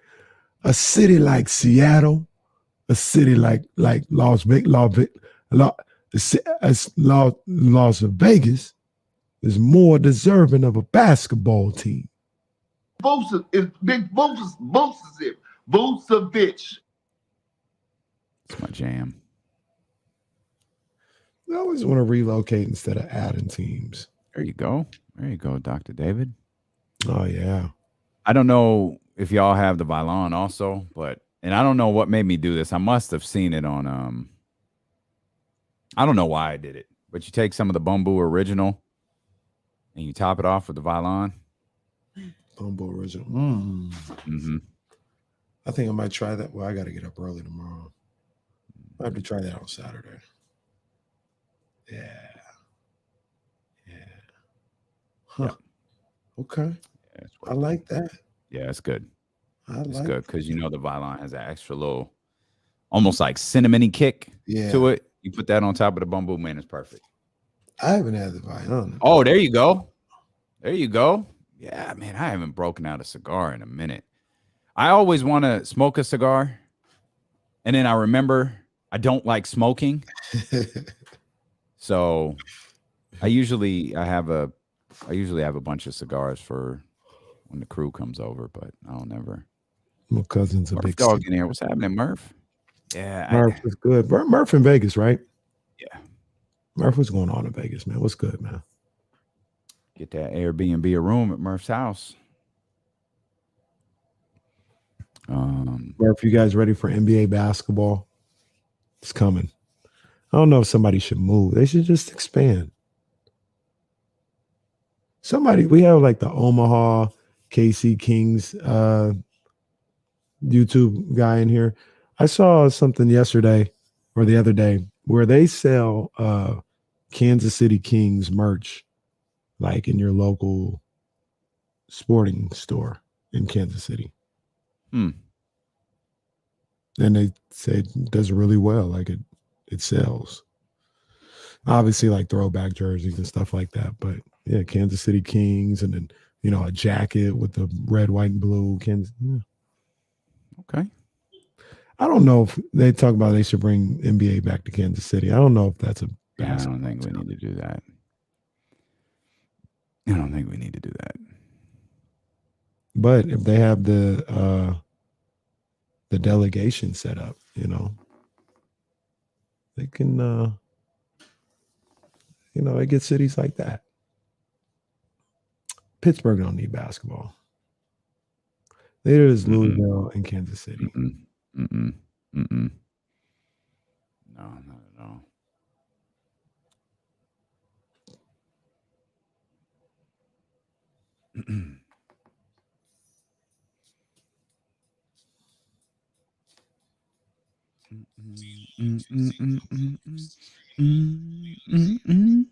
Took me a minute. I'm really feeling you now. Oh, go ahead. Yeah. Go ahead. That's the only line I remember. Yeah. I played this song 4,000 times. times. Where I go. Fabulous was on everything. Yeah. There was a stretch.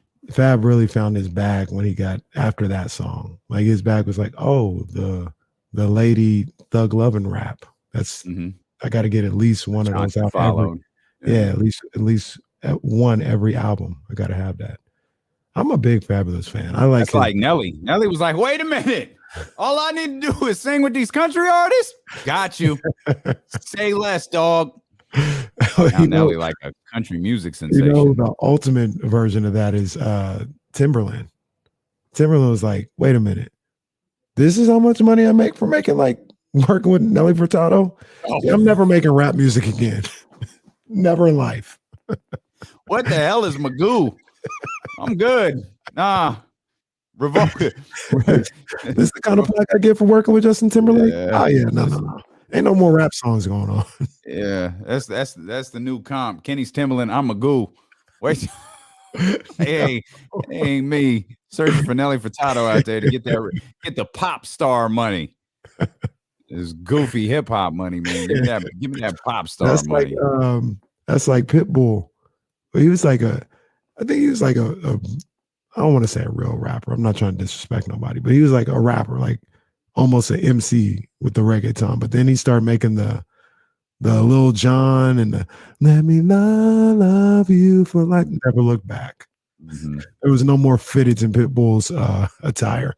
It was all suits with the shirt buttoned down 4 buttons. Don't say it like that.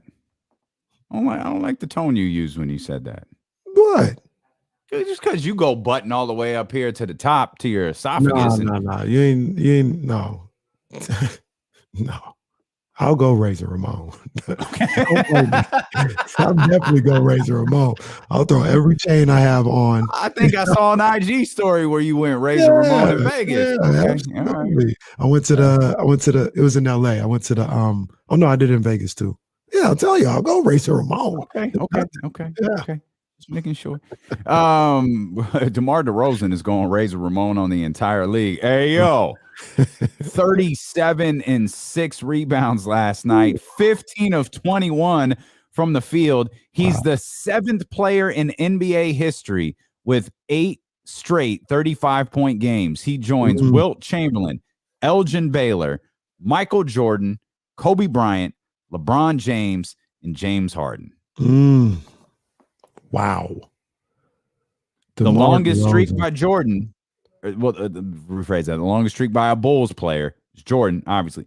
10 games in 1986. Do you think he gets to it? He's at 8 right now, right? At 8 right now, yep. 35 plus.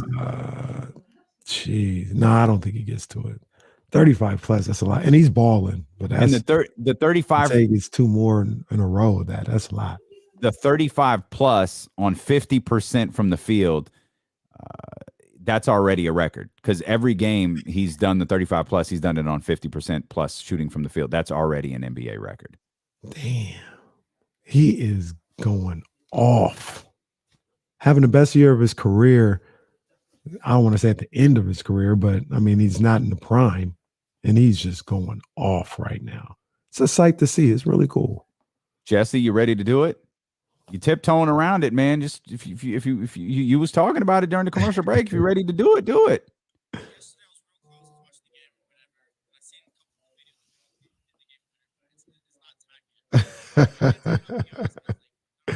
Jesse's ready to hand over that title. ready to hand over the belt to DeMar DeRozan, but okay. Yeah, look, man, I'll hold it off a little bit further. I understand. And Jesse said it perfectly. He does have a mandatory set up here.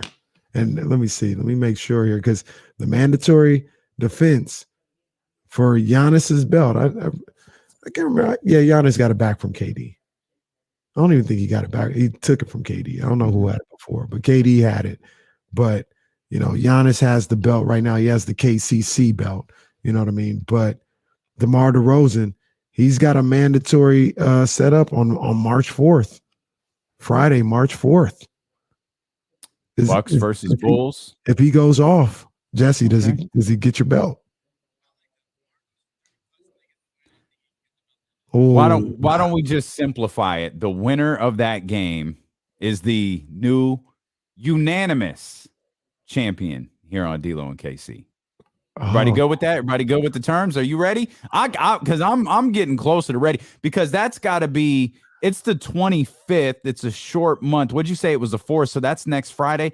That's got to be at least, at the very, very least, 2 games away. It could be 3. That could be the 4th. He could have surpassed Jordan's Bulls record by that point. That's true. All right, yeah, I'm with that. It's for the unanimous title. The question is, though, who will be the champion going in? Could DeMar take it before that game? No, okay. Look, if the match is already signed, then Giannis can't lose. No, brother. I'm sorry, fam. There's a pay-per-view in Saudi Arabia. That belt could change hands. I don't know what to tell you. There's a pay-per-view. There's a pay-per-view in Saudi Arabia. That belt could change hands, and DeMar could enter that game against Giannis as my guy with the belt. So I'm watching. Your belt must be on the line in Saudi Arabia. Mine is not on the line. Well, that's fine. I take that. I take that money. The Prince throw the money at me, man. Like, hey, I'm gonna take it. You want DeMar DeRozan? You got DeMar DeRozan. We'll see what happens. But man, the clip that he's on is insane. Like, what he's doing right now is drowning out other things that are happening in the league. Like, he is nuts, playing extraordinary. Like, again, what he did last night against Atlanta completely drowned out the fact that Boston crushed Brooklyn. Maybe nobody cares that Brooklyn lost again because it's not that version of Brooklyn yet. But Boston is balling.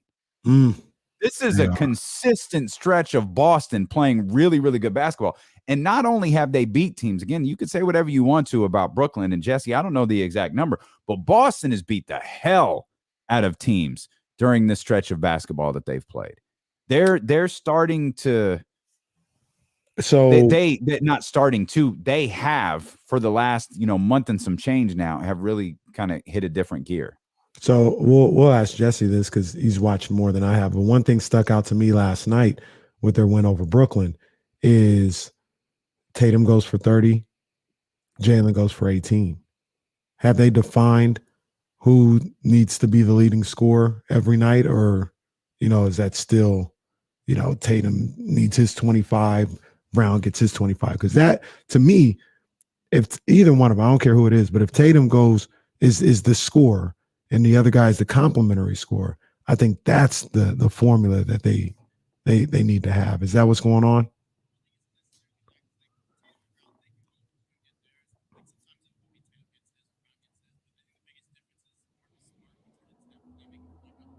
Okay.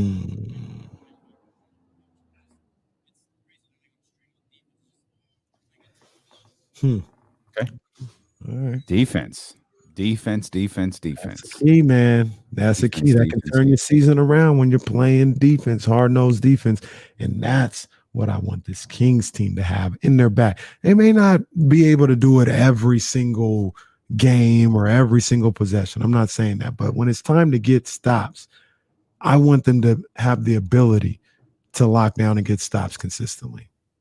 Jesse, can you pull up what the Celtics defensive numbers are? You don't even have to do it during this stretch, just whatever their numbers are on the season. Because I don't look at the Boston Celtics and go, "Oh man, they're a lockdown team right there. Like you can't get a bucket on them." I don't think that that's what the Celtics are. I think they're a competent defensive team, and they've used defense as a catalyst to getting everything else on track. I think one of the frustrations with Kings fans is Sacramento often uses or attempts to use their offense as the catalyst behind them getting going in games like they did a few years ago with Dave Yeager. Well, Dave was very, we've got some issues.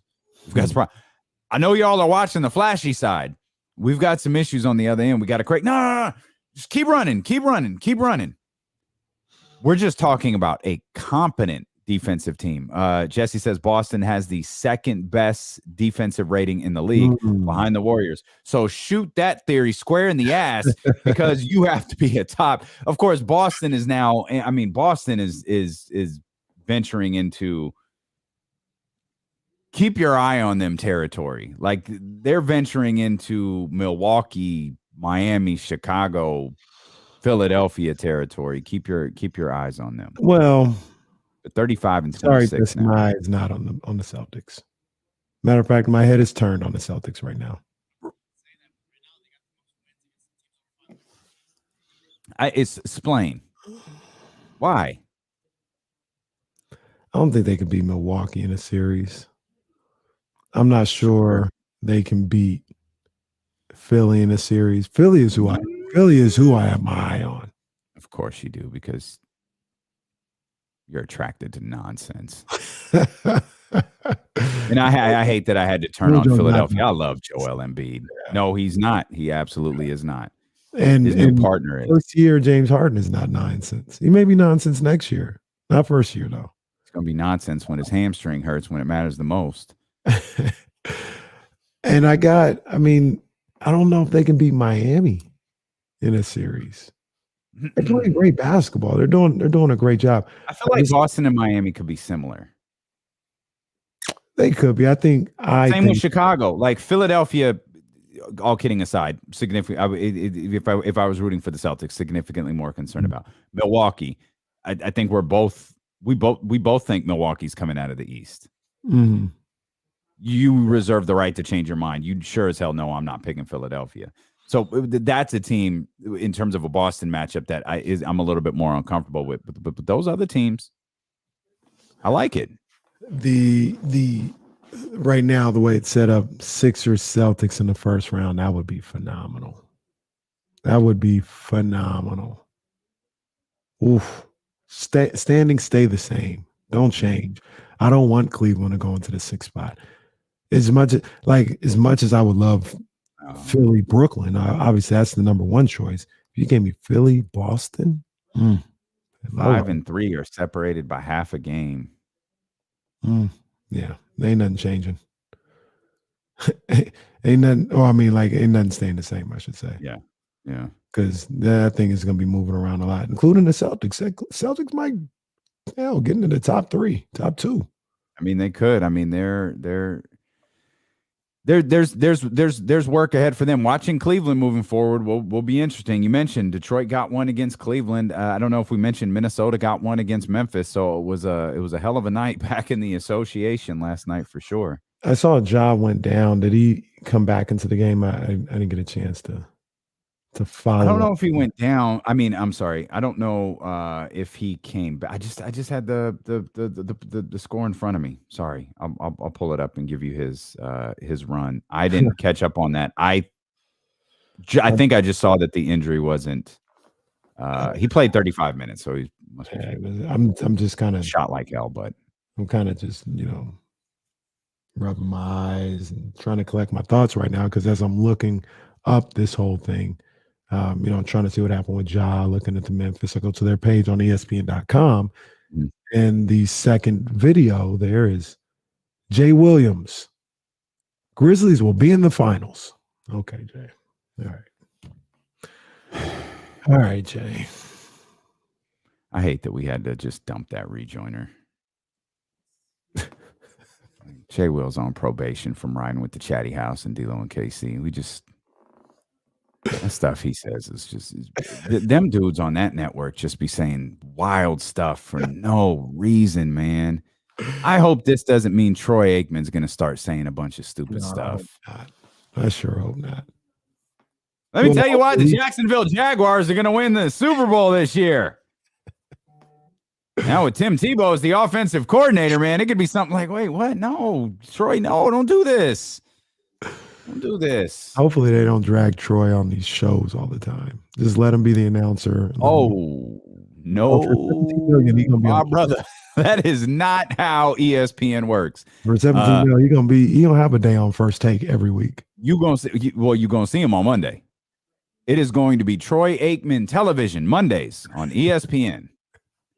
I dove into all of that stuff for the first time actually this morning. He got a higher average, a higher per year average than Romo did. Romo got a 10-year deal, but Troy signed a 5-year deal it's worth like $90 million. It's a higher salary per year than Romo got, and apparently it's turning the whole broadcasting, the NFL broadcasting world upside down.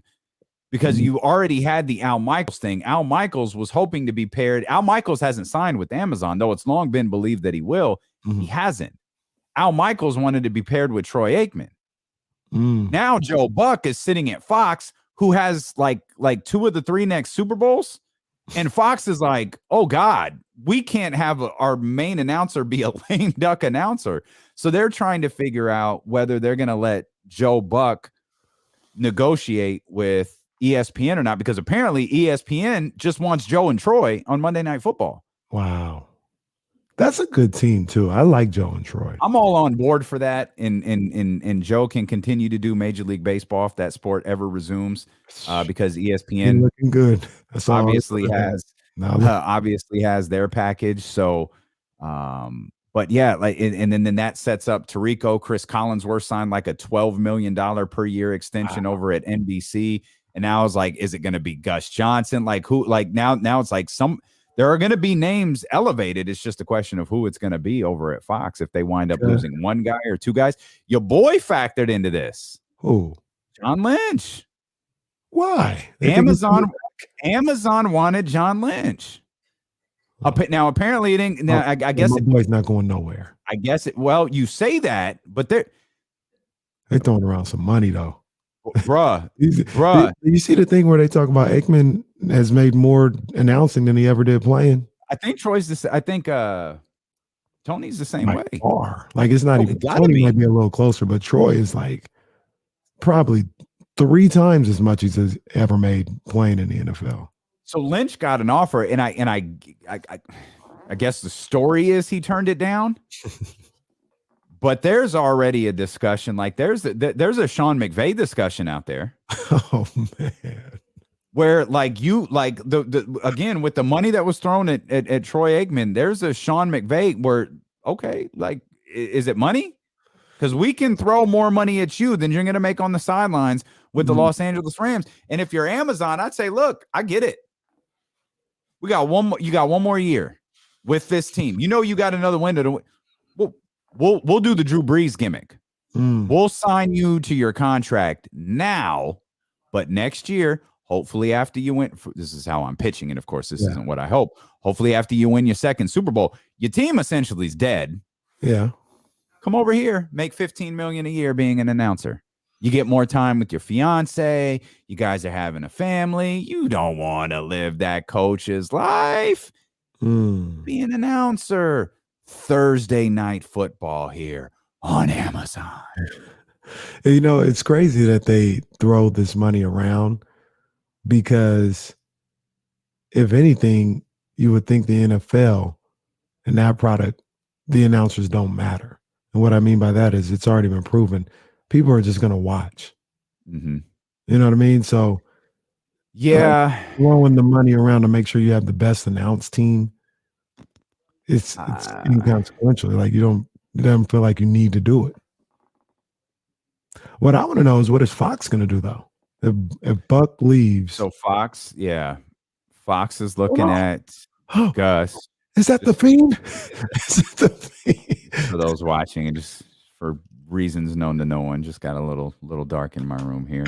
Sorry about that. Gus Johnson. There's a couple of names. Adam Amin, who I think he's a great dude and he's really, really good. He's another name, but I think the one that they like, at least according to this article in the New York Post is Kevin Burkhardt. I like Kevin Burkhardt. He's good. Those are, I think Joe Davis is there. Greg Olson is a name like you could probably look to see moved up in terms of an analyst position. I know we're different. We're different in this sense. We're different in the sense in one, I don't hate coaches, and I really like announcers. Like announcers play a big part. Like I'm quick to watch a game on mute if I don't like a particular announce team. Which is virtually everything on League Pass. There's some guys I like on League Pass. There's the guys I like on League Pass. I recognize what I'm doing though. League Pass, what I'm listening to is for that market. It ain't for me.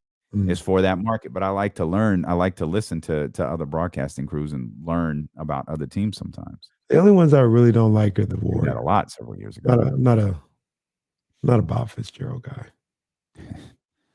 Unless I'm not gonna say nobody's one way or another. I'm just saying he's not my type of announcer. That's all I'm gonna say. Drewski. But hashtag not my announcer either. The one thing I think about when you talk about some of these guys is, what do you think the deal is with Gus Johnson? You mean in terms of like, is it too much to be the number one guy? Like, is what he does too much to be your number one guy? I think he's an acquired taste. I think he's a lot like Stuart Scott. No one says anything bad about Stuart Scott now. But, at the time it was, you either loved Cooler Than the Other Side of the Pillow, all of the, the references for the culture, all of those different things that you loved them or you hated them. You either love the way that Gus delivers, a message in the first quarter of a game like it's the fourth quarter of the national championship. You either love that or you hate it. Yeah. And maybe they're concerned about, I don't know, maybe they're concerned about how polarizing that is. I love Gus Johnson. I think he's more than, I think he's a fun listen. He's on his game for he never mails it in. He knows every team he covered. If Mark and Kyle couldn't do the game tomorrow and there wasn't a viable replacement, they were like, hey, Gus Johnson's here. Gus can do the game. Gus will spend every waking moment to learn every single thing about the Sacramento Kings so he can call that game effectively. Right. A lot of broadcasters wouldn't do that. I feel like Gus knows everything about every team he ever calls. Gus, and that's important to me. In my opinion, and I know why he's doing it, the bag is bigger. The audience is bigger. His bag is basketball. And I feel like he's stuck doing football because you have to take that bag and be on that big of a stage. But March, I gotta imagine that's bigger money though. What? Like you say his bag, like that's where he's good. Well, his bag, like that's his bank account. It's not like he's bad at football. But no, I got you. That's where he's in his bag. He can get the bag if he's doing football, because I think there's more money in football for him, unless, and I don't think this is happening, unless he's getting the prime announcing position on the network. No, so that's what I mean. He had to go get the bag, like the money bag. Oh, I go do football.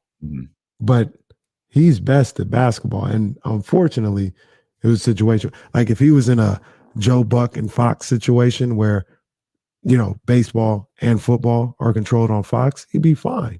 But obviously, March Madness is CBS. Fox is football. They made a big push for college football, and he had to choose, and you had to go get paid. Absolutely understand that. But Gus Johnson in March, that's where he needs to be. One of these days, hopefully they can work it out. Because he does his little, the Big East tournament and all that. He does some stuff, Big Ten basketball every now and then. It's cool. But Gus Johnson in March, that's where he needs to be. They also say Sunday Ticket is likely headed to a streaming service, either Apple or Amazon, and it'll be interesting to hear, to read, to see how Sunday Ticket sells when it's no longer handcuffed to DirecTV. It'll also be interesting. I was going to say, it'll also be interesting to see if DirecTV just silently ceases to operate after losing the NFL Sunday Ticket, which I absolutely believe is the only thing that's keeping that awful place alive. We'll step out. We'll come back. Trista Krick's going to join us coming up here at the top of the 2 o'clock hour. We got Kyle Matson on the way as well. Brenden Nunes. We'll talk more Kings basketball as D'Lo and Casey continue on Sacramento's #1 sports station, ESPN 1320.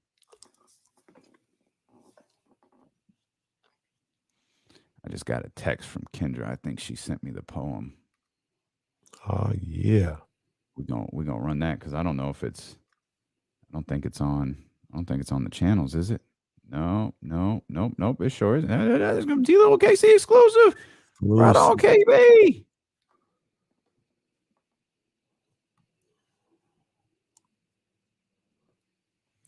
Rob Manfred, welcome back. Oh yeah. Oh no. What's this? Oh no. Is it downloading? Yeah, it's downloading. Okay. This thing is fire, man. Oh yeah, that's my bad. We'll get him right after the break. What? 2.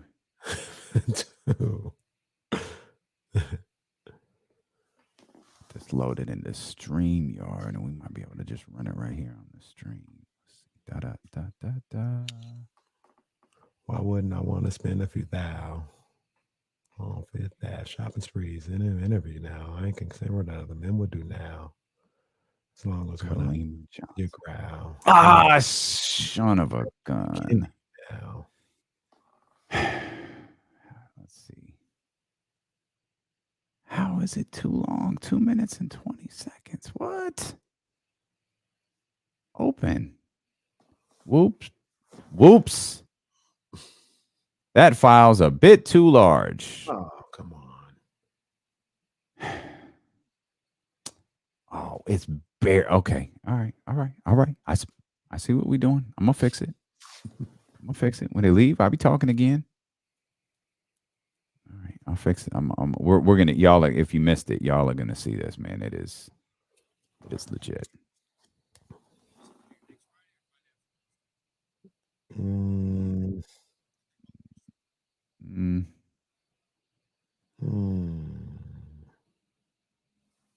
don't know. But now I'm stuck because I just saw your message in Slack. We had to dump the Dipset anthem. Oh, that's right. We did talk about we couldn't play it after that. Oh man, that was backhanded. That was a bloody finish. Where do y'all rank Fabulous all time? I mean, I don't really rank him. Yeah, but he's dope. He's dope. Shout out to Fabulous for helping the Dope Ones launch. Mm-hmm.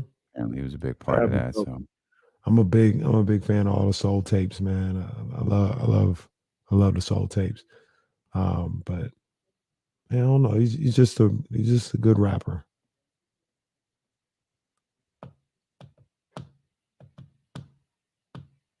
Stop it, Dr. David. Stop it. Tyler, why are you yelling at me? No, not yet. I will get to that this weekend for sure. I didn't get to it last night. But I will. I actually want to watch the whole show, so. No, not yet. Okay. I got a lot of TV catching up to do this weekend. What's the one, Pino, you would notice, what's the one that you got a Swag Champ, I Got the Belt, Swag Champ, I Got the Belt. Which one was that? That one was fire. That album.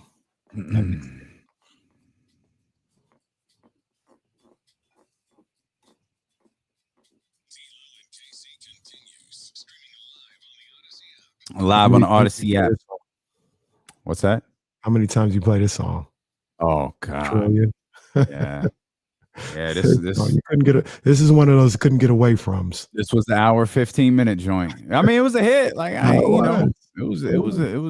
a hit. Like they couldn't earn that stretch, man. They couldn't make bad records. Like, they were.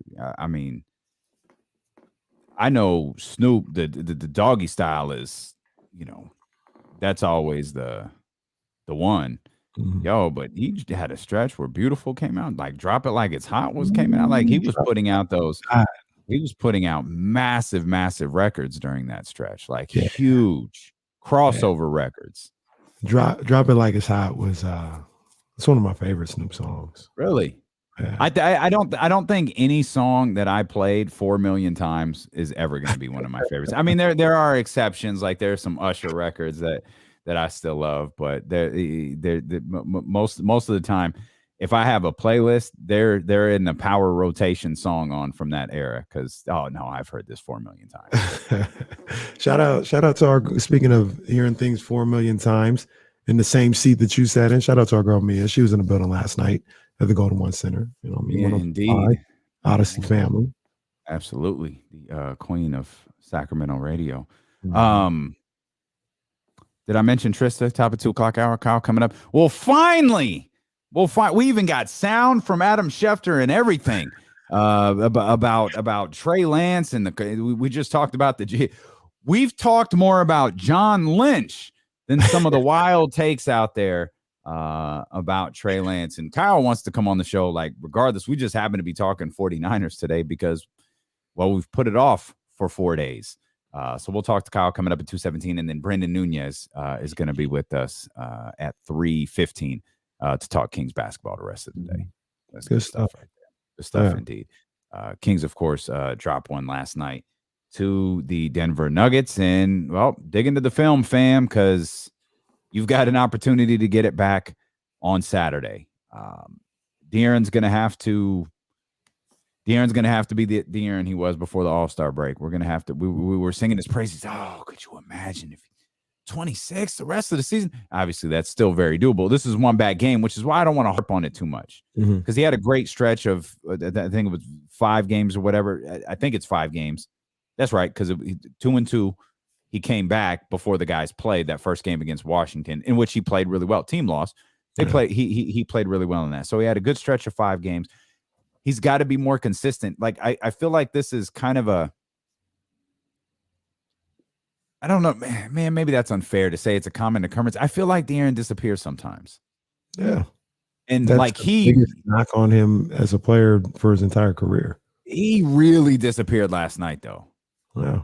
Like, he was there was, you talk about getting to the foul line, which he didn't do nearly enough. I think he had like 1 rebound. How many assists did he have? I don't know why I'm saying I think, like, the box score isn't like a single click away. He had 4. Okay, my bad. He had 4 assists. He had 4 assists, 1 rebound. He got. I need him involved in everything. For him. So it's not good enough. Maybe, but maybe that's the adjustment from Alvin Gentry that De'Aaron's got to figure out, because you said this earlier. Everything ran through Domantas Sabonis last night. Everything, like. He had his hands on the ball like he was Vlade in 02. Right. He was at the high pick looking for everything. Like, everything was running through him last night. But see, the interesting thing is, to me, this is where they should not be on the floor.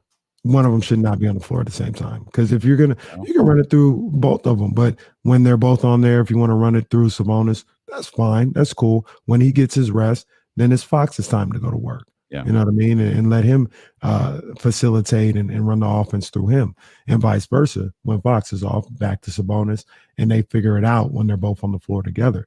But the aggression, that's the thing that I always look for from De'Aaron Fox. I need constant aggressiveness. And our guy Ramsey, he says De'Aaron did not disappear. He said he was factored in late in the game. I didn't like that. I need him in the third quarter. I need him in the second quarter. Late in the game, it was a 17-point game at that point. Ramsey stepping in. Well, actually, no, he was factored in late in the game, guys. No, Ramsey, the game was over by that point. I need De'Aaron to be involved, like at the jump. Like, what's the point of being factored in when he's down 20? Exactly. He's supposed to have an impact. Like he's what you're building around with Domantas Sabonis. Like that's got, Mhm. and I don't know that's. I feel like I'm framing that as if it's Alvin Gentry's fault. I don't know if it's on Alvin. I don't know if that's on Domantas Sabonis. I don't know if it's on De'Aaron Fox. Mm. But if De'Aaron is going for 20, that assist number's got to be 10, and that rebound number sure can't be 1. He's got to be all over the floor. Right. De'Aaron still very much is the key to this team succeeding to me. Yeah. I think he, for better or for worse, I always say he's the straw that stirs the drink. It's just what it is. Like if he's doing what you need him to do out there, I think the team prospers. I think the team has a different ceiling that they can reach if other guys are playing well as well. But like if the other guys are playing well and De'Aaron's not playing well, I think the ceiling is lower. Like there's just like you need him to be playing well, playing at a high level, and a level that everybody, at least I won't say everybody, but I think he's capable of. Like I think he's a guy that you can come out there and you should be able to pencil in 23, 24 points a night. You know, and that's just what it is. Not this is extra or he went off tonight or he was aggressive.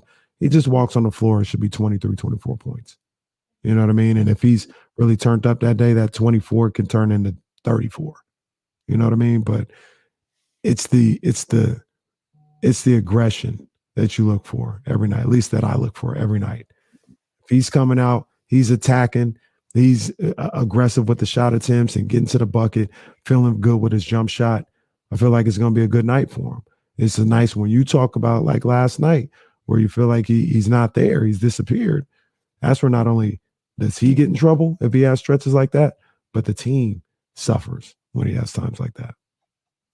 Let's get to a couple of calls before Trista joins us. 916-349-1320. Let's start with our man, Mitch. Mitch, what's good, baby? Mitch. Hey, guys. How we doing? Let me pull over slowly so nobody jacks into me.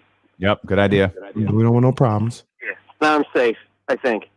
Nothing 100%. Hey, when you were talking about the Bulls, I do agree with you. I think the Bulls can get to the finals. And it looks like the main stars, and there's 3 of them, Vucevic, Zach, and DeRozan, all Pac-12 players. 1 from UCLA, 2 from USC. I know it's riveting. It's good knowledge. What's up, my boy? Right, Casey? Yeah, that's good knowledge. Oh, yeah, all right. A little knowledge I got. And what's up, my boy Matson? Is he in a doghouse or something or what? Or he's just not taking advantage? No, I just wanted to hear you say Matu. That's all I really wanted out of that. No, like I don't think he's in the doghouse at all. I think they're going a different route. Like I think they're trying to figure some other things out. And I don't think he's in the doghouse. I think Alvin went in a different direction last night. And what I'm really curious to see is if he sticks in that direction. They tried Trey Lyles last night. I had been asking for it. Yep. Trey Lyles. Alvin Gentry, big fan of Kenny Caraway. Everybody else. He didn't really do much when he was out there. He only played 6 minutes though. So, it's not like he was really getting out there doing a lot. But Jeremy Lamb got some time. I feel like I'd have to watch the tape, but they went 3-guard lineup a little bit more than they had before in that particular game last night. So that cut into Metu's minutes. But is the issue with all the way? He didn't get it. Do you think Alvin's issue with Matu is defensively? It should be. It seems weird to pick on Chemezi. Like it seems weird to go, you know what our defensive problem is? It's freaking Matu guy. I think Matu has some positives to him. Quite a few of them. He does. I think one of the things what our guy Freeport is, I think he plays too big of a role on this team. And what I mean by that is he plays those roles and his weaknesses start to get exposed. Right? If you could, bring Metu off the bench for, 7 minutes a half. In those 7 minutes, he'll probably be fine. He'll do some good things for you. But if you got Metu for 10 minutes a half, now we're getting into dangerous territory because now you've got a ask him to hit different shots, not just a pick and pop three. Now you got to ask him to guard somebody that the starters come back in, and now he's got to guard the starter. And I don't know about that.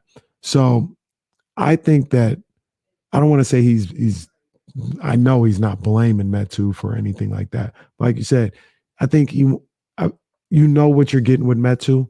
I think he wants to see what he could get with Trey Lyles. Okay, that's what I think.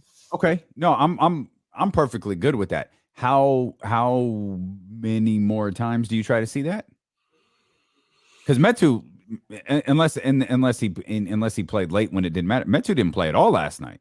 No, so, CD. So are we running those extremes, or is it like, okay, we'll give him another shot versus Denver, or is it even like, all right, maybe Trey Lyles isn't a great matchup versus Denver, let's put Metu out there for this one and figure out if we could work Trey Lyles into a different game in this road trip? I hope not, because we heard from Terrence Davis before, and we've seen it, the whole, this guy plays with this matchup and doesn't play for 2 games and then has to come back in. Right. Doesn't seem like that has worked at all this year. Oh, it has not. You know what I mean? I don't think it works ever. Yeah. I'd like to see a consistent rotation and guys knowing that they're getting in there. If I don't really care if it's 9 or 10 or anything like that, but just a consistent, hey, these guys know they're playing. They know they're in the rotation. You other guys be ready if you have to come in, but no, this is probably where we're going night in and night out. Yeah. And I don't know if that's what Alvin Gentry is going to do. He may play Metu 17 minutes on Saturday. Yeah. You don't know. And I think that's something that we often take for granted as people who love sports, as we use the line, well, you always got to be ready, man, no matter what. You got to be ready no matter what. And it's like, yeah, in theory, that's a dope thing to say. Like, it's very cool and it's very motivational. In practice, it's significantly more difficult, as we welcome in Trista Krick, the host of Bet MGM tonight, Odyssey Sports Betting Insider. She also hosts the NBA Heat Check podcast, available wherever you get your podcast from. And she's clowning me on social media today. Tragic. Clam diggers. Why do you hate my ankles? I don't hate any ankles. I was just saying, wow, we got to talk about those. Those are like the I got really into capri pants when I was in middle school, so I know them well. You know what I mean? Wow. Like Old Navy cargo, little camo, love it. I know what you're doing here. Like I get it. Those are subtle digs. Like, you bring it up, like you, a woman, was interested in them when you were in middle school. I'm a grown ass man. No, I get it. They're not capris, they're joggers, and there's a difference. Joggers actually taper at the bottom. Those were straight. Those weren't. Oh, that's cap. Oh, that's big cap. You couldn't see. They actually have a. I couldn't see. I'm gonna need to zoom in. They have a. Can you zoom in for me? Can we get an additional piece of evidence for the internet? I'd love. I can co-sign. I was there. I can co-sign those. Yeah. Now it's all coming to my head when you say capris. I'm thinking straight legs that stop at your cap. That's hilarious. I want to be fair. Those are allowed also in the right circumstances. No, that's not what those were, though. those were. There's different lengths of capris. There's the capris that stop right above the ankles, which I think those were called clam diggers. There was the pedal pushers were just below the knee. I think capris are above the knee. So these were joggers with a drawstring at the bottom, so I could make sure. Yeah, drawstring. Got it. You gotta see the shoes, though. If you go to my IG page, you will not see a piece of cloth touch my ankles. It's just become I think it's a full-on gimmick now. Like, I think if I wore regular pants, like, out in public and someone saw me, they'd be like, yo, something's different about you. I can't quite put my finger on it, but something's different. And I agree. I mean, it's better than the large break of the jean to the shoe. Like, I hate that too. Bad luck, yeah. The break of the shoe gets you clowned even more. And that's the most important thing, is you gotta show off the shoe. Like, the shoe has to be like, I remember Michael Jackson doing an interview, and they were like, yo, why you wear those glittery, why white socks, black shoes, high pants? He wants people to look at his feet. Well, the best thing I got going for me is my shoe collection. So I want you to see my feet. Yeah, I mean, we did get a lot of the attention was really on the leg with those cameras. Yeah. You're listening to D-Lo and KC on ESPN 1320 KIFM West Sacramento, KRXQ HD2 Sacramento, an Odyssey station and driven by Lasher's Elk Grove Dodge. Trista Krick with us as she is each and every single Friday. What are you looking forward now to with the second part of the NBA season underway? What are you excited to see over this last stretch of 20 some odd games? Drama. I'm looking for drama. You know, tomfoolery, shenanigans. So I'm looking for. I don't want Tom Thibodeau to be fired, but I'm interested in maybe Tibbs to the Kings, like maybe some narratives of that. That would be fun. Wouldn't you enjoy that into the spin cycle? Man, that is the ultimate, which reminds me, I want to know how WFAN went this weekend, but that's the ultimate like interim coach, isn't it? Because Tibbs don't stick around very long. Like if he's out in New York, if he's truly out in New York, is that 3 years? That's or two. Two. That's two. Yeah. Trying to break his record at Minnesota. Like, man, I could do better than that. Signed a 5-year deal though, so he might even be getting 2 checks or some level of some. I don't know how it works out. I don't know if necessarily you're allowed to get 2 checks, but I do know that he can whip some guys into shape for about 18 months. So, I mean, look, I'm not trying to, mess with anybody's employment. Same. Tibbs is fine. Tibbs is fine. He don't have to worry about the light bills. He's fine. Why would he keep getting jobs? I think he is better than we or the masses say he is. I think he's a great scapegoat. And I think the thing is like he got those guys to win, right? We did see young Knicks be a 4 seed. We saw them play some fun, competitive basketball. He gets guys to D up, play hard all 82 games.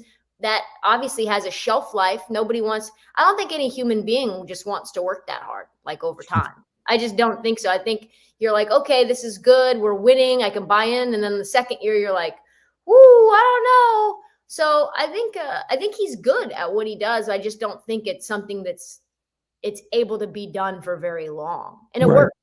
No, you're spot on, but that's like, if I was a owner or general manager, that's part of the reason why I probably wouldn't hire you, because you're good. You are a basketball mind. You know how to get people in the right place, but this does have a shelf life, and I'm not looking for something with a shelf life. Like I'm looking for I'm looking for Steve Kerr. You know what I mean? I'm looking for somebody that's going to be here 10 years when I hire a coach. So and I guess maybe unless you're the Kings where you're like, I don't care, just get to the playoffs for 1 year. Maybe that's why you would hire him, but Tibbs is guaranteed to do it. Yeah. Did it in New York, did it in Minnesota. Okay. You want to break the streak, you'll break the streak. You're just going to be looking for a new head coach in a minute. And I think that's a testament also to the culture of like the era we're in too. I don't think guys want to work that hard here now. Maybe it would have worked before, but like if you say, okay, well, he's won everywhere he's gone. He's a winner. He's won in Minnesota. He's won in Chicago. He likes gritty guys. He's has like a very high culture. He makes you earn everything that you have. Like, I like that, but he's good for a rebuild. I don't think he deserves to be fired because I said this on the show on FAN. It's like, if you hire someone and you're in the Tibbs business and you don't know what you're getting, then that's on you. Yeah. You hired him for 5 years. You signed that man to a long-term deal. You knew exactly what it was. He did what he was supposed to do. And then he asked you for more Tibbs resources, and you did not give him more Tibbs resources. You gave him Kemba Walker and Evan Fournier. And then Derrick Rose gets hurt, and then RJ gets hurt, and then Mitchell Robinson gets hurt, which are all 3 Tibbs guys. And then now you've got a disaster on your hands. Which is literally what happens everywhere he goes. Like that's he brings in these guys, something happens to them, and that's the end of Tom Thibodeau. It really is amazing how like New York was the darling last year. Like New York is back. The whole debacle that comes with the New York Knicks being good. Stop it. It's a mess. We're talking about the Mecca. And the respect needs to be shown to the Mecca. That hasn't won a title in like 50 years or whatever. No, that's fine. They're 25-34 now. Like that is just an amazing turn. And now we're talking about Tom Thibodeau's next job with 3 years left on his deal. It's a shame. It's a shame. How did WFAN go this weekend? Was it different? Man, definitely. So I don't know if you guys heard the story, probably not, but I'll say it again for people who weren't listening. So they tell me first of all, getting in was a mess. Like getting in, mess. They're like, because show starts at 8 to 11. I get there about an hour early, front door security, fully locked. I'm like knocking on the door. He's like, no, you can't come in. I'm like, yes, I'm supposed to be here. I tell him I'm there with the fan. He pretends like he doesn't even know that it exists. It's like literally like Tony Stark Avengers like land. Like you can't, it's shrouded. I'm like, this is where it is. This is the address. I know that it is. Finally get up there. That's a mess getting in. No Wi-Fi. I have to hotspot from my phone to my laptop. The producer can't get me. So the whole thing is starting off very janky. No headphones. The plugs aren't working. And I'm like, this is great because if it was buttoned up, I might be really scared. You know what I mean? I might be really nervous. So that's all messed up. And the producer says, okay, well, if you don't get like more than 2 calls after your first segment, the segment's not working. Whether that's true or not, I don't know. So he's like, so I'm watching the monitor, and Mark Malusis Moose, longtime fan, legends on right before me, phone lines full, right? Boom. You have a monitor showing the phone lines for the callers. So I come on at 8, and I'm doing the little deal. I'm talking about Daniel Jones and, the Giants or whatever. Just yeah, exactly. Like, you guys have to lose. Get ready to lose. If you want to win, get ready for sadness. And not only are Moose's phone calls dropped off, like there's no new phone calls. 0. No phones. 0 phone calls. I'm talking about 12. So I'm like, okay, well, I guess I'll just keep talking then. Just see if maybe I can poke the bear a little more, poke him. And nothing. We go to break. I'm like, heart's racing, tripping. Like, this is not working. I'm like on a branch like a kitten with anxiety out here, just like panicking. I don't know what's happening. He comes in. I'm like, so what should we do? And he goes, well, what do you mean? I go, well, it's obviously not working. He goes, why would you say that? And I go, because there's no calls. And he goes, phone lines are full. And I go, what? And he's like, yeah, phone lines are full. We've got plenty of calls. So I'm like, find out, monitor broke in the middle of my.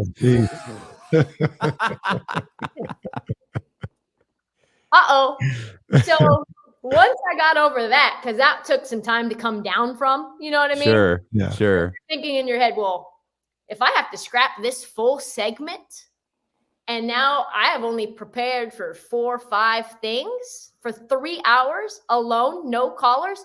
Well, I don't know if this is, I don't know how this is going to rock. I don't know if I prepared enough. What am I going to do? Your heart's racing. So anyway, it ended up going well after that, after I came down from it, and callers were great.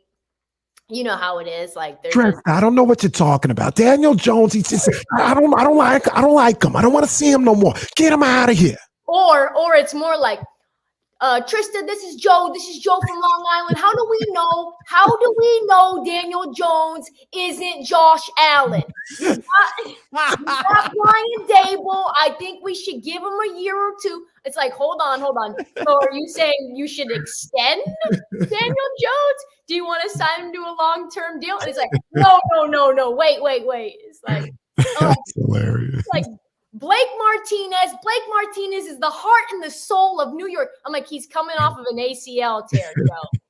He makes $18 million a year. He's an ACL tear. What are you doing? He's 29 years old. Yeah, Trista, I want to talk to you about the Yankees. I just don't know what they're going to do with the middle relief this year. I really liked what they had going on last year. I just don't know. One guy, I forget his name. He dropped off in the middle, but he was like, you're thinking everything I'm thinking in my head. Where are you been? Like, get this guy back. Keep talking. Get this guy back. I love you. You can call back anytime. I love New York. From now on, every Friday, all I want to hear about is your weekend shift at WFAN. That's all I want to hear about moving forward. That is tremendous. I need to know the particulars. I'm listening, man. So it's 5 our time on Saturday, right? Yep, usually, except for this Saturday where I'm getting preempted by the Nets game because we cover the Nets as well. But I'll be on Sunday night, same time. Okay. Sunday this I'm Sunday. checking Every that other out. Saturday. And that's a family station? Yeah, it's family Oh, station. so that's Odyssey. We can pull that up right there on the Yeah, app. you can pull it up on the Odyssey app. And my mom's like texting me. You know, you could tell that it was like, because I've never grown up. This is probably, I shouldn't say this out loud, but I'm just too honest. Like, I didn't grow up listening to a ton of sports radio, right? Like I'm playing ball, like I'm listening to music, I'm trying to make it in the business, like in finance before I get to media or whatever. So I'm not like aware of the hierarchy. I'm not like looking at Cume ratings and stuff, And so I'm getting like, I tell people online that I'm going on the Fan, that I'm going to be doing a weekend show on the Fan. And I get like, no joke, 35, 45 random texts the day of. Hey, just wanted to wish you good luck. And I'm like, why? Like, I've done a lot of things in my life. I've covered this, I've covered that. Like, nobody sends me good luck texts. You're going to break a leg out there. You're going to kill it. And I'm like, I think this is like a much bigger deal than maybe I thought. That's awesome. Well, we'll be locking in on Sunday, and we'll be ready to hear all about it next Friday. Yeah. Tales of WFAN with Trista Krick here in Sacramento, California. We appreciate you, Trista. You're the best. Take care, Trista. See you guys next week. All right. That's Trista Krick, host of Bet MGM Tonight, the Heat Check podcast. And now weekends at WFAN. We'll come back. Kyle Matson joins us as D'Lo and Casey continue on Sacramento's #1 sports station, ESPN 1320. All right. I'll be right back. For sure. Yep. Yeah, I got it. Yep. Let's see here. Get that. Get it in. All right. There we go. 13th round with your main man, Kenny Caraway. And, want to give a big shout out to my people over at Meister Watches. Shout out to my man Ryan over there doing what he does. Go check out Meister and what they got in their catalog for sure. But the big news right here, we got some fights going on this weekend, but we got to talk about the big news that's going on in the world of boxing today. And that is because Canelo Alvarez finalized the deal to fight Dmitry Bivol on May 7th for Bivol's light heavyweight title. An announcement is coming soon. It's going to be on the DAZN pay-per-view. It's a 2-fight deal Canelo is signing with DAZN. And part of that 2-fight deal is if Gennady Golovkin takes care of his business, he's got a fight on what day? What day is his fight? Well, it doesn't matter because it gets to nobody. But if he takes care of his fight that I think is in April, that'll set the scene for Triple G Canelo 3, September 17th, also on his own pay-per-view. Now, when this was brought up a couple weeks ago that he might do this, I said, look, we all know what the better fights are. It's Charlo, it's Benavidez. We know that's the case. Bivol, Triple G, nobody's really asking for that. Nobody's interested in that. Nobody really wants to see that. However, if I'm thinking about this from a business side, and I'm thinking about how to get the bag and get the most out of everything, if I can get $100 million to fight Bivol and Triple G, if I'm Canelo, 2 fights that I should take care of, absolutely I'll take that bag. Take that $100 million bag because Charlo and Benavidez are always going to be there. What's the point in fighting them now when you can get basically a free $100 million by fighting these 2 guys that you're better than? And then maybe in 2023, you fight Charlo and Benavidez. As fight fans, yeah, it sucks for us because we want to see the fights now. We don't want to possibly have a year go by and who knows what happens, a cut, an injury, tainted meat. I don't know. Anything could happen where we don't get those fights. But from a business standpoint, I completely understand Canelo taking those fights, and that's the right business move to make. You can worry about the legacy later. So Canelo, his 2022 is locked up. Bivol, Triple G, we'll be checking it out. It's the 13th round.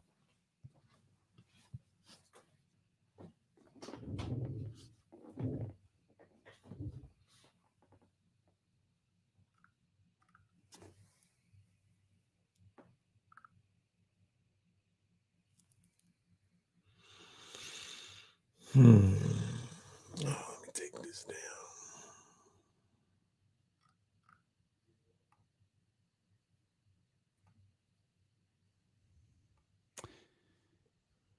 Oh man. Yes, sir. I think I got that. We'll run it later, but I think I got the video loaded.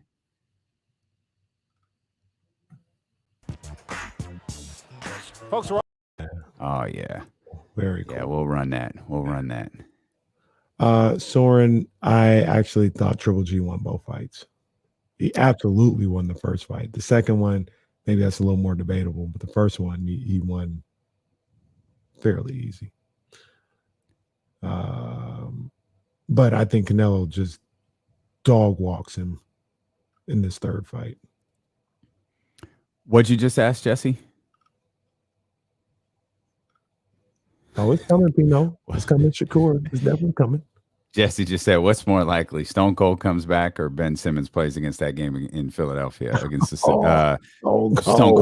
Yeah, Stone Cold. Stone Cold. Stone Cold rather easily. I think that's like Chris was I think that's real. Like he really is. He's going to be a part of something. Oh, man. Like, I guess I'm just not tuned in enough because I like Kevin Owens a lot. I feel like they've screwed with him for so many years, but what you might have talked about. What did you think about Cesaro? No, we didn't talk about he's a guy. I'm good. He's a guy they never like. I there's a lot that I like about him. I think we're coming back. AEW bound.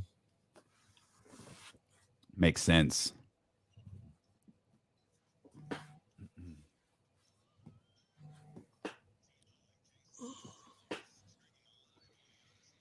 Live on the Odyssey app, live on Facebook, live on YouTube, live on Twitch, and live with our man Kyle Matson here. Kyle Matson, of course, I'm just pressing buttons here at this point. I don't know what y'all want from me. What's up, buddy? Oh, how you guys doing? Man, we good, man. We good. I mean, are you good? I mean, have you been having your Gatorades and your waters? Rehydrate yourself after the weekend. I know it was crazy hanging from chandeliers and on the roof of Caesar's Palace. I know it was crazy. It was a lot of hydrating for sure. In the days leading up to, during, and after, we went through like a 32 pack of water, and we were there for less than, I guess, 2 days. Gatorade does this like rehydration, like what's the Pedialyte? It's like Pedialyte, but Gatorade's version of it. I had multiple of those. It was good. I came out okay. It took a couple days after, but I was good. Good. Kyle Matson, and by the way, he was not in Vegas. He was in San Diego, which I think he is. It's the same thing, definitely. Las Vegas is tomato. The San Diego of California, or the wait, what? Phenomenal. The state of Chicago. Almost. What happened? Here we go. 3, 2, and 1. I love San Diego, by the way. San Diego was great. I'd never been. Wow. It's an unbelievable Great place. Very chill. I ain't worth nothing today. We might as well just sit here and talk like we're actually not on the radio or in front of an audience or anything. All right, I'll lean back. Like, Here we go. I'll get. I more just relaxed. can't. Here we I go. just got can't this. seem to put two things together here today. There we go. I'm chilling now. What the hell is going on with Trey Lance, and why does everybody suddenly have these absurd takes about him? Booger McFarland talking about he can't play. Ryan Clark talking about how Trevor Lawrence played. Zach Wilson played. Yo, what the hell is going on, and why is this happening now? Because it's a slow time of the NFL news cycle, and Trey Lance is an easy story to grab. Like Booger McFarland, what Booger McFarland said actually wasn't like super wrong. Like he did get hurt in one of his 2 starts. Like, okay, that's fine. And if the Niners are going to run him 15 times a game, yeah, it's probably dangerous, but I don't think they're going to do that. I don't agree that I want to know where people got the sample size to say he can't play. Like he doesn't have to be ready right now.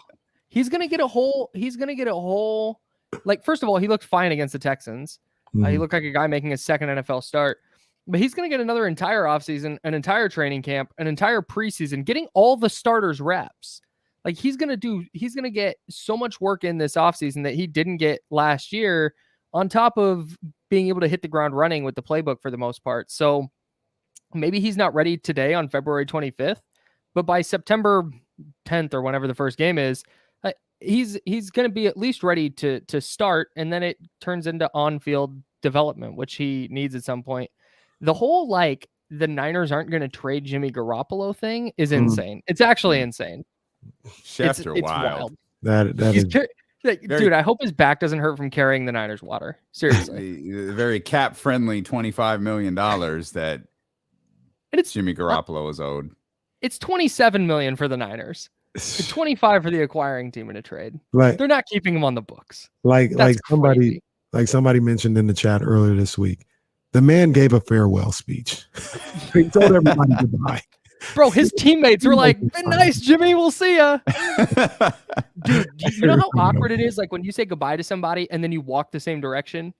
Yeah. It would be like that, but but for like, Oh, you going this way too? Okay. Like, oh man, hey, so that was, dinner was crazy, huh? Like, Issa Rae has a cool skit of, I think it was Awkward Black Girls before HBO, but like how you are at a stoplight with somebody and you see, oh, hey, what's going on? It's crazy. I ain't seen you in a little bit. Oh, the light's green. Like, all right, see you later. And you guys drive and you get to the next light and it's red again. Oh, yeah, crazy. And it's just like, it happens like 2 more times. It would be that, but for 10 months. Like, there's no chance they're going through all that again. They would rather cut him than bring him back. Isn't the simplest thing, though, is financially it doesn't make sense? Yes, they need that $27 million or $25 million. That's their cap savings. It's like they're all. It's like Adam Schefter's going. They've got nothing else to do with this $27 million. They're just going to give it to Jimmy. So their effective cap space, which is your available salary cap space, your minimum available salary cap space after you sign 51 players. Mm. The Niners are at over the cap by $11.5 million. Mm. And that's if they sign everybody to minimum contracts. All right. That doesn't include a Nick Bosa extension, Deebo Samuel extension, signing Laken Tomlinson. They need some defensive back help. They could probably use some defensive line help. Like they have so many holes on their roster that need to be filled that 27 million, 25 million could help. And it looks like they want to bring Raheem Mostert back. So I know that pleases Kenny. I like that move. They I should. like the call. Yeah. Yeah, I like Raheem Mostert's a good player. Why should I'ma they? tell you Explain why. to me. Because go ahead. Kyle, Go ahead, Casey. you tell him why, Kyle. He don't listen to me. You tell him why. Because he's their most explosive running back for sure. They've missed that home run element that he brings. He's going to cost like $9, and you should have led with that. That's the thing. And then he does bring that home run element. You give him Eli Mitchell's your guy, but you take some of the load off Eli Mitchell, who dealt with 5 different injuries this year, and then you have Raheem Mostert spelling him for. Yeah, right.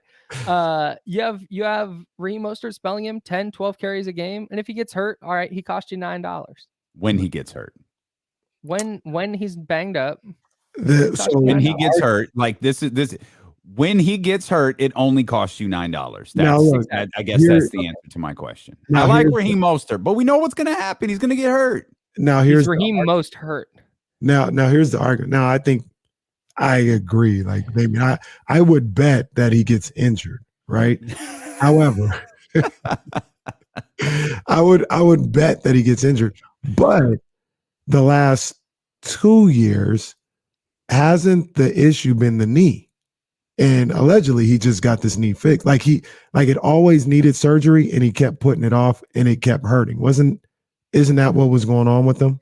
Yeah, so he was wearing a knee brace in camp and it got reported like, hey, Raheem Mostert's wearing a knee brace, and he came out all like defiant that people are lying on him and stuff. But yeah, he injured his knee. Yeah, it was crazy. He injures his knee. And you're right. It was cartilage. He could have either had it surgically repaired when he did and be out for the season, or he could have tried to play on it and then had surgery this offseason, but he didn't want to impact his free agency. I think that he's still a really good player. I just don't know if anybody's going to want to pay for him because as Davion brought up, he hasn't been able to stay on the field. But for the Niners, it's worth the investment, I think. No, yeah, it's worth the investment. Small investment for sure. If the price is right. But if it is right, like you get a guy like Kyle said, I think it's a perfect blend of Elijah Mitchell is your kind of your workhorse or your guy that's going to get 20 carries, and then you got about 8 or 9 carries for Raheem Mostert, where he could just let loose. The problem with Mostert, wasn't that he couldn't hold up, in my opinion, that he couldn't hold up when he had to run the ball 10 to 13 times. It's when the 49ers asked him to run it 17 to 18 times. That's when he couldn't hold up. If you have him in there as a specialty back, I think he'll be fine. But and now that you have a guy like Elijah Mitchell, you have the guy that could take the bulk of those carries and just use Mostert as a home run hitter. And just to your kind of point, Damian, I'm in on bringing Raheem Mostert back at like $2.5 or $3 million a year. If a team's going to give him $7 million a year for 3 years, like cool, go get paid, man. But the Niners can get him for cheap. I think it's a great call. Plus, it takes some of the onus off Deebo Samuel, who is their home run threat as a runner, and they're about to pay him. You have to try and take as many touches or as many hits off of his body as you can. And I think that Raheem Mostert takes some of the onus off Deebo Samuel, the running back. Yeah. Kyle's our 49ers insider, but he's just hanging out with us for fun. I'm chilling. I'm down to talk about whatever. It just so happens we're talking about 49ers. We could have been talking about how obnoxious Draymond Green is today, but like that's an evergreen topic that we can get to next week. The occurrence with this guy. No, you probably didn't miss it. You just probably don't find it obnoxious. What'd he do? I'll get to that. I want to ask you one more. I want to ask you one more 49ers thing. Do you think that the 49ers are following the Aaron Rodgers stuff? How so? Like to acquire Aaron Rodgers? No. Okay. I think that they're following it insofar as if he gets traded to Pittsburgh, that's one less team to trade Jimmy Garoppolo to. Gotcha. I think the only quarterback, and I've said this on the podcast, but I think the only quarterback that stops Trey Lance from starting this year is Tom Brady, and even that I don't think it'd be a home run. I'm ready for the Trey Lance era to start. I'm ready for it to go. But if the Niners said, we're bringing in Tom Brady on a 1-year deal, all right. But even that's another thing. Just quickly on that, the Bucs would have to be like, yeah, you can have him for a 5th round pick. I'm not trading a 2nd round pick for Tom Brady. Would you trade or a Jimmy second Garoppolo? whatever. Huh? Would you trade Jimmy Garoppolo? Of course. But I don't think I'm. They need a quarterback. So that's it. The price has to be right, and he'll have to play for like $10 million a year. I'm not paying Tom Brady like 20 and giving up a 2nd round pick for him. Yeah. Okay. That's my caveat. Really, we're doing the Brady thing again, huh? No. I don't think I think he's done. I think he's retired. If he had said like my body hurts and I'm gonna hang him up, and then there was that itch come June where he's like, man, I really want to play. My body feels great. I could do 1 more year. That'd be one thing. But in his message on Instagram, it was like, I have other things in my life I need to attend to. Like football's been great, but I have a life outside of football I need to get to. And he's already like directing and starring in a movie or producing a movie or whatever he's doing. I think he's set. I think he's all good. Yeah, I don't want to do the Tom Brady, year if I don't have to. I'm ready for Trey Lance. I want to see what's going on with that. But I mean, there's a lot of smoke around it, for me to completely dismiss it. You got to talk about it. I think I read something, heard something where in the speech or in post or whatever he did, he just thanked the Buccaneers. He thanked the Patriots later. Okay. He did thank the Patriots. And he already did the like Patriots goodbye thing. Yeah. I mean, when he left the Patriots. Yeah. I'm sure at some point he'll sign a 1-day contract and retire as a Patriot and do a press conference and stuff. But I'm ready for Trey, man. I want to see Trey, the guy who can't play. Okay, back to Draymond Green. Here is Draymond's latest obnoxiousness. This is ignoring the whole Rudy Gobert thing. Don't say my name with his as if he's significantly better than Rudy Gobert. But no, I mean this was Draymond Green on his Game 5 suspension in the 2016 NBA Finals, which only dummies think cost the Warriors an NBA championship. Oh my God! He says, "What bothers me is I would have been the Finals MVP. That totally changes the narrative. Good luck leaving me off the NBA 75 if I was finals MVP.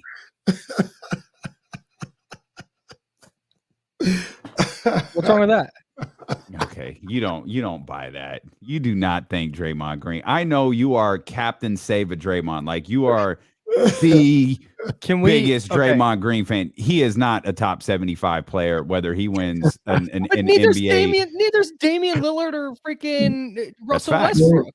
Okay, okay, calm down. Dame Lillard is not. Russell Westbrook is. Knock it off. You know Russell Westbrook is a top 75 player. Stop. Dame Lillard is not. Dwight Howard is. Draymond Green is not. And look here. Let's make a way better resume than Russ. Look, you're a jackass. No, he does hang not. on, pause. Before you guys drag me. Hang on. Before you guys drag me. Draymond in that game 7 that the Warriors lost after they blew a 3-1 lead went 32, 15, and 9. That's 11 right. and 15 from the field. Best game of his life. He was unbelievable. He Played the game. He was going to win the MVP. Go ahead. Played the game of his life. Yeah, but he didn't win. And they lost. And let's be perfectly clear. LeBron James should have won the MVP of the year. Andre Iguodala did, but whatever. Let's be perfectly clear. Damian Lillard shouldn't be on the NBA 75. He's probably like anywhere between 80 to 85. Draymond Green is like 120. All right, to say Damian Lillard should be on there, and so neither should Draymond. They're not. And if I'm Damian Lillard, don't ever mention him in the same breath as me. You would never do that. Draymond Green has championships. Yeah, this guy would get drugged by me if we played a game of 101. Draymond's carrying Steph Curry's championships. Thank you. Exactly. Thank you. I should have known. Carrying Steph Curry to championships? Is that what you said? I said carrying. You know what I said. Draymond, I'd be fascinated to see with Draymond what he looks like if he gets drafted by the Pistons. We saw it. He quit. Yeah, I think that Draymond's a really good player, but he definitely he went from this really good, he's a nice player. Like, he's never going to make an all-star team, but he can be on your team, to that top 120 range because of the teammates he had, the system he played in, the era that he plays in. 15 years ago, Draymond Green is a tweener, small forward who never has any kind of career. So 2 years ago, Draymond was a tweener who didn't have any type of career. So I mean, it just he's going to talk his smack. He's oblivious. He also thinks he's the DPOY this year, which is nuts, but good for him. He's wild, dude. He's a wild dude, man. You guys are on board that he's going to be a Hall of Famer, right? Whether you think he is or not, he's going into the Hall of Fame. He's going to make it. He's got enough media personalities tweeting for him in his pocket. Exactly. It's like LeBron. Yes, it's just like LeBron. No chance LeBron gets to the Hall of Fame without all these media people capping for him. For sure. God knows that his resume just doesn't scream. Draymond Green is a really good ball player. I talk all the time about. He's a really good ball player, and I've never wavered from this. He's good. He does a lot of good things for the Warriors and for his teams. It should just be left at that. When he starts talking and people are talking about Steph would have never won without Draymond. Now you guys lose me. Look, I'm just saying, if Dennis Rodman is top 75, then so is Draymond.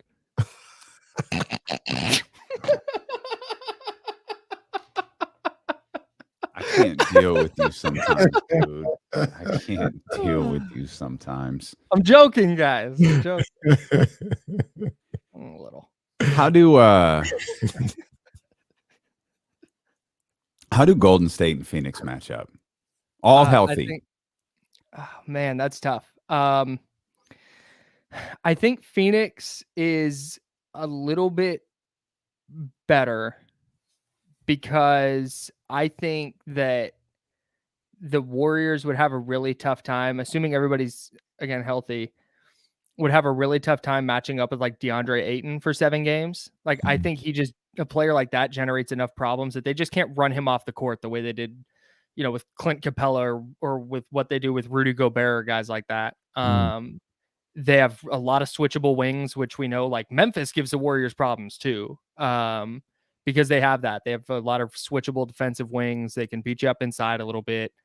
So yeah, I think in a 7-game series, I think it probably goes 7, but I'm guessing Phoenix would be favored by at least a little bit. They just have like it's Chris Paul can go get you a bucket. Devin Booker can go get you a bucket.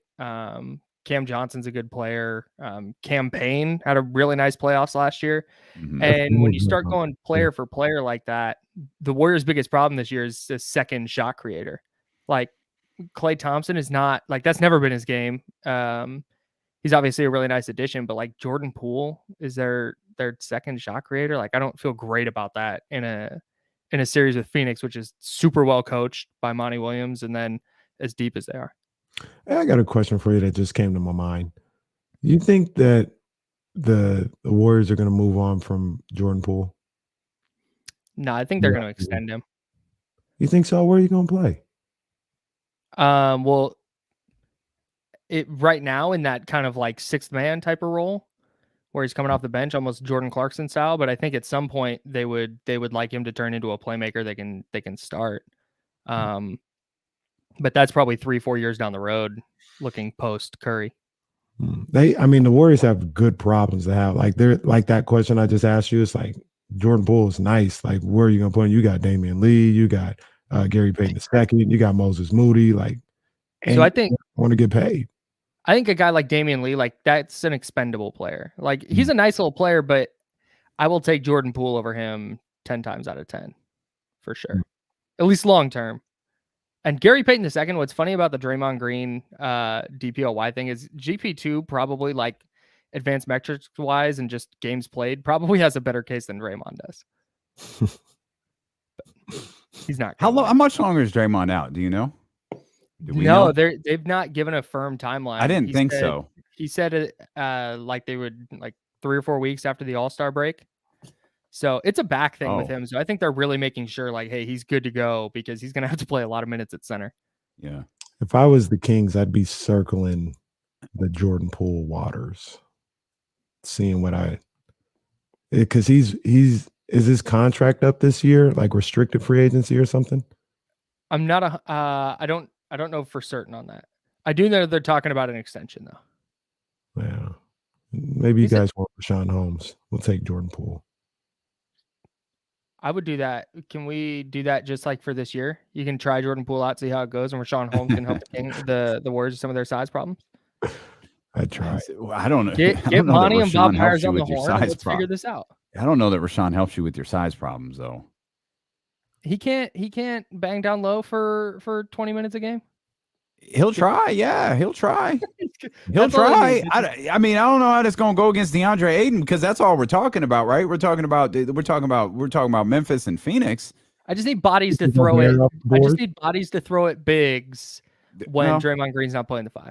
I mean, Rashawn will bust his ass though, man. That's for sure. Who's scarier, Phoenix or Memphis, or obviously Sacramento? Well, Sacramento won. Yeah, get obviously them there. Yeah. I think, man, I'm gonna say Phoenix because I think they're just a better team in a vacuum. But Memphis matches up with the Warriors so well. Yeah. Like, Ja is Ja. He's awesome, and I think he's like one of the guys who's gonna be the next face of the league. But Desmond Bane can play, dude.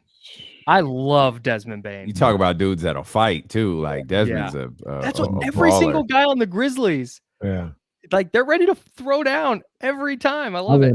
They're so much fun. They're so much fun. Yeah. My man Dylan Brooks. That's why. Yeah. Dylan Brooks, same thing. And those are all the same guy. It's like Dylan Brooks and Desmond Bane and Ja and Zaire Williams and Jaren Jack. Like I feel like all of those guys are they're gonna go 100% every minute they're on the floor, and then they're gonna box too. I can't believe, I'm doing this. But I'm just the only one that's gonna mention the Jazz, huh? We talking about Memphis over Utah. As a matchup problem for the Warriors, I think so. I just don't like Rudy Gobert was getting. Don't ever mention Utah in the same breath as the Warriors. By Reggie Jackson in the playoffs last year. I don't.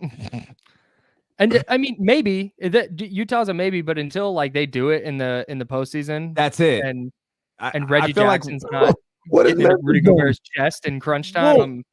Well, the difference is I don't think Memphis has been the talk. I feel like Utah has been the talk of, oh, they could be this, they could be that for like 2 or 3 years now. I Yeah, agree. exactly. I think And they're Utah's not. more dangerous than Memphis is in the playoffs.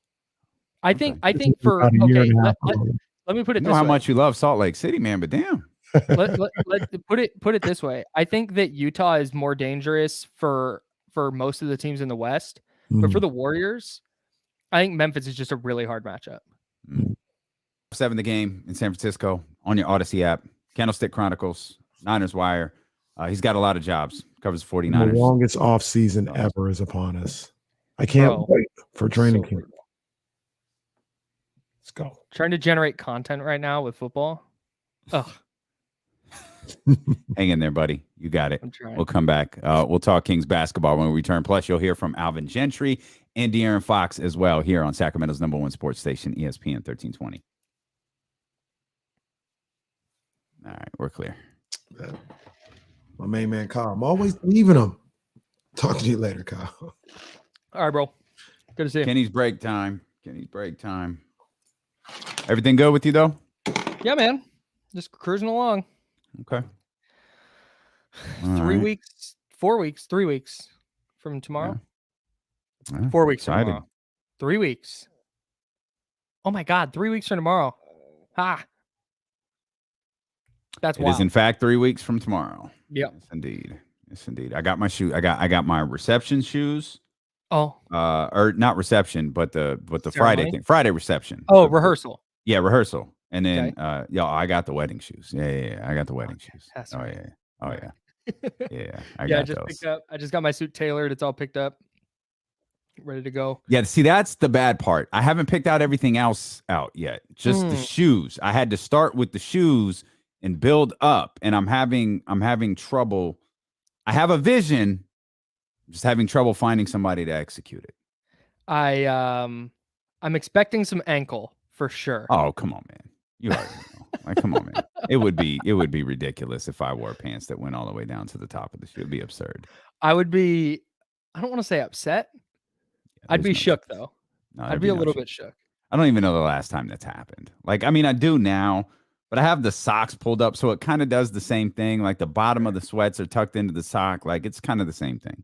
Yeah, for sure. It's too damn cold to be walking around with your ankles out right now.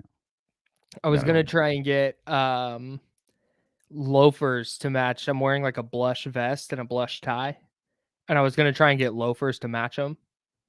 But I found this suede pair that looked like they matched, but everything on the sizing on Amazon was like, these are impossible to find the right size for. Like, I wear a 11 and I bought 11s and they fit like a 13.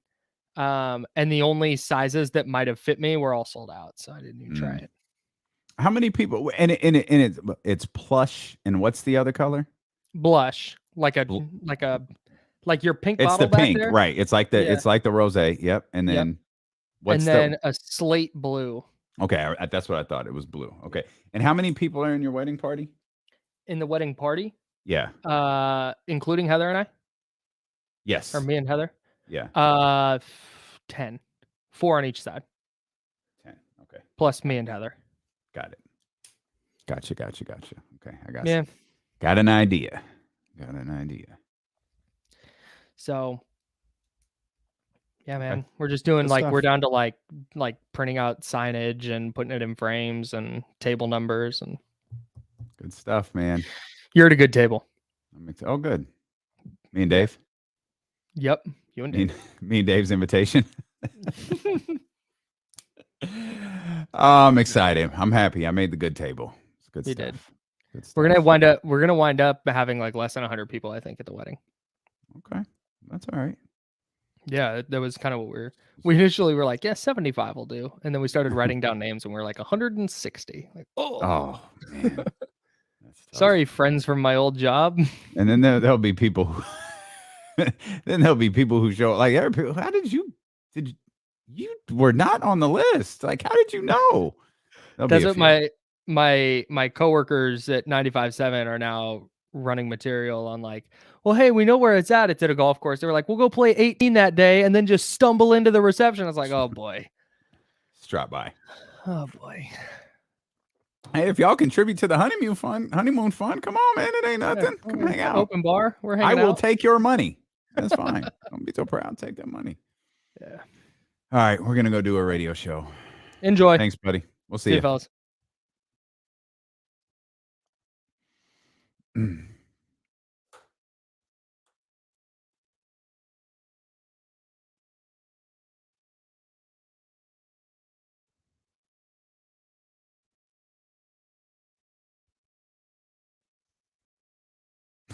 Yeah. Lemon Oreos. No, it's Tostitos. I'm with chips today.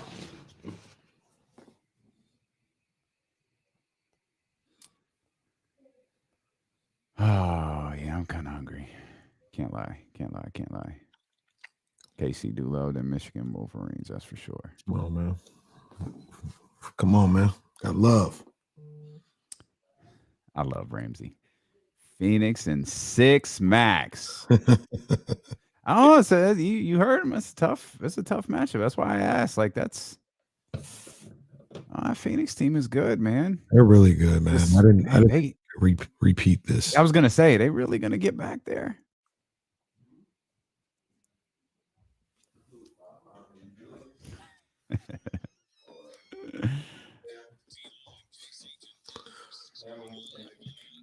What Jesse? Yeah. About this. Go ahead, drop it. My name Breed. No, I ain't gonna do it. Put my name Breed on everything I own, and women give me Jeep and putting Breed on the chrome, shine it up good. Kicking through my neighborhood. Nah, I'm gonna just leave it there. I'm gonna leave it there. It's the one, right? Motorola phone, fat rims in a Kenwood. Ain't no future in your front. What y'all know about a Kenwood? Come on, man. That was the one right there. MC Braid. Stilo and KC brought to you by McQueen and the Violet Fog, the smoothest gin in the world, handcrafted in Brazil. First pour a little over an hour from now. If you want to connect with the show, now is a great time to do it. 916-349-1320 because the Heartbreak Kid, Brenden Nunes, the King's Herald, is going to join us coming up in about 30 minutes. He'll be with us to close out the day, talking Kings basketball, heading into a weekend. Well, they'll take on the Denver Nuggets again, this time, of course, in Denver. And then I think it's the Thunder on Monday. They got the Thunder, the Pelicans, and the Spurs.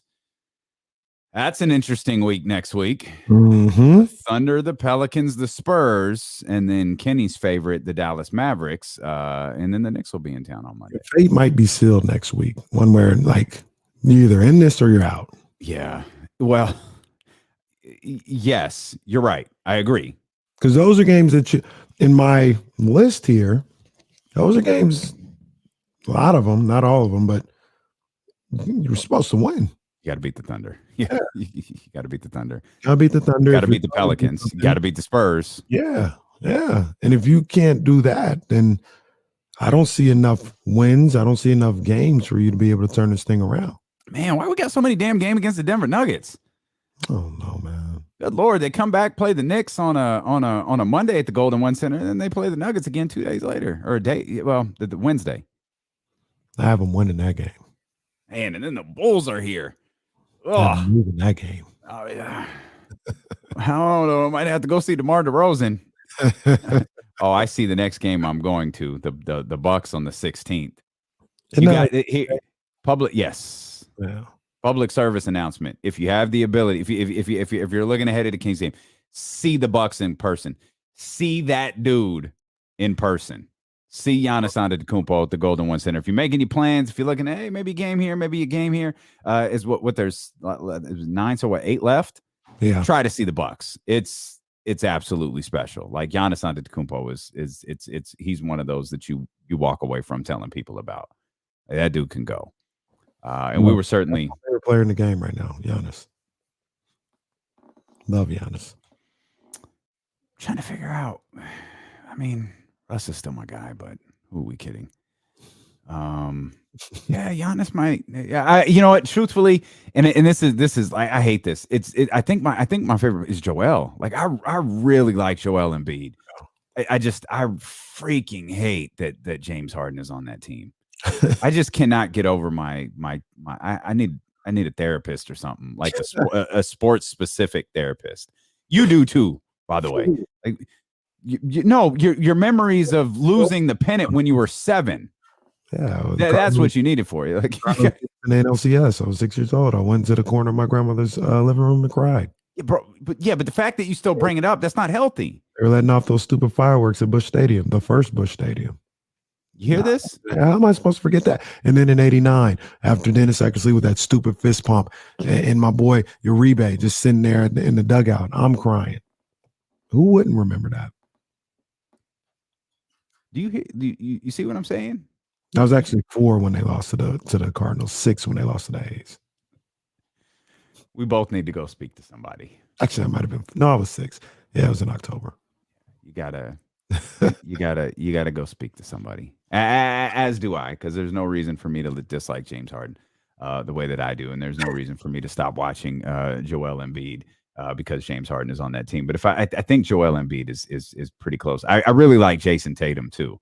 Tatum was a guy who I thought would be in the MVP conversation as this season came to a close. But obviously that's not the case. It's familiar faces there in the MVP race with, I guess, DeMar DeRozan now in the mix with Nikola Jokic and Giannis. I think Giannis is back in there again. You know who's my second favorite player? It's crazy. Still number 2. Oh, my boy, number 11 in Brooklyn.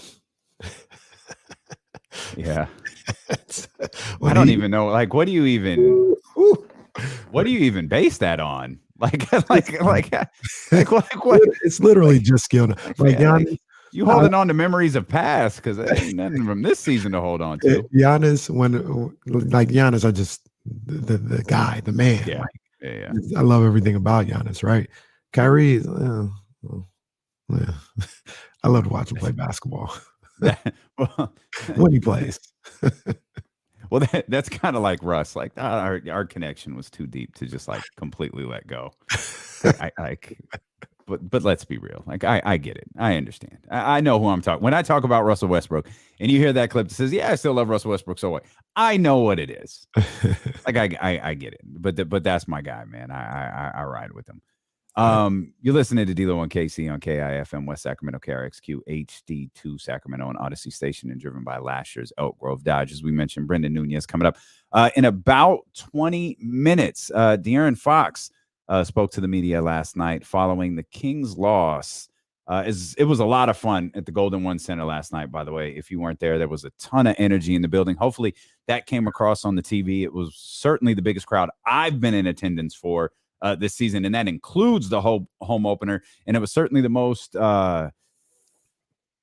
it was the loudest crowd. They were into everything that was happening, and the HBCU environment was pretty legit as well. But the Kings walked away with an L, 128-110. That game really got out of hand as they headed into the third quarter. As they headed into the fourth quarter, as they were outscored 36-23.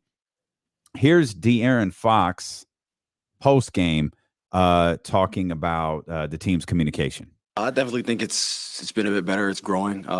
Tonight, though, every time we made a run, they made a timely 3, something, and 1, something. They were able to answer every run that we have for them. But I definitely think it stayed up, for the most part of the game. But sometimes when those things happen, it's definitely demoralizing to everybody. But you try to keep the communication high. So that should be pointed out, as we mentioned there, Casey, that the game kind of got away from the 49ers in the fourth quarter, particularly the start of the fourth quarter. Things got away from them, and they had they had opportunities, and I think we've talked about this in the past. This happened in the Chicago game, where you get within 2, 3, 1, and you just can't get that one more. Like you can't get the one more shot. You can't get the one more stop. You just can't get that one thing that throws all of the momentum to your side. And as De'Aaron pointed out there, it was like clockwork. The Kings get within 2 or 3 or sometimes even 4. It was 3, 2, or the 5. I don't think the big 15-0 run, 13-0 run. That I don't think that ever happened last night. But they just couldn't quite get over that hump against Denver.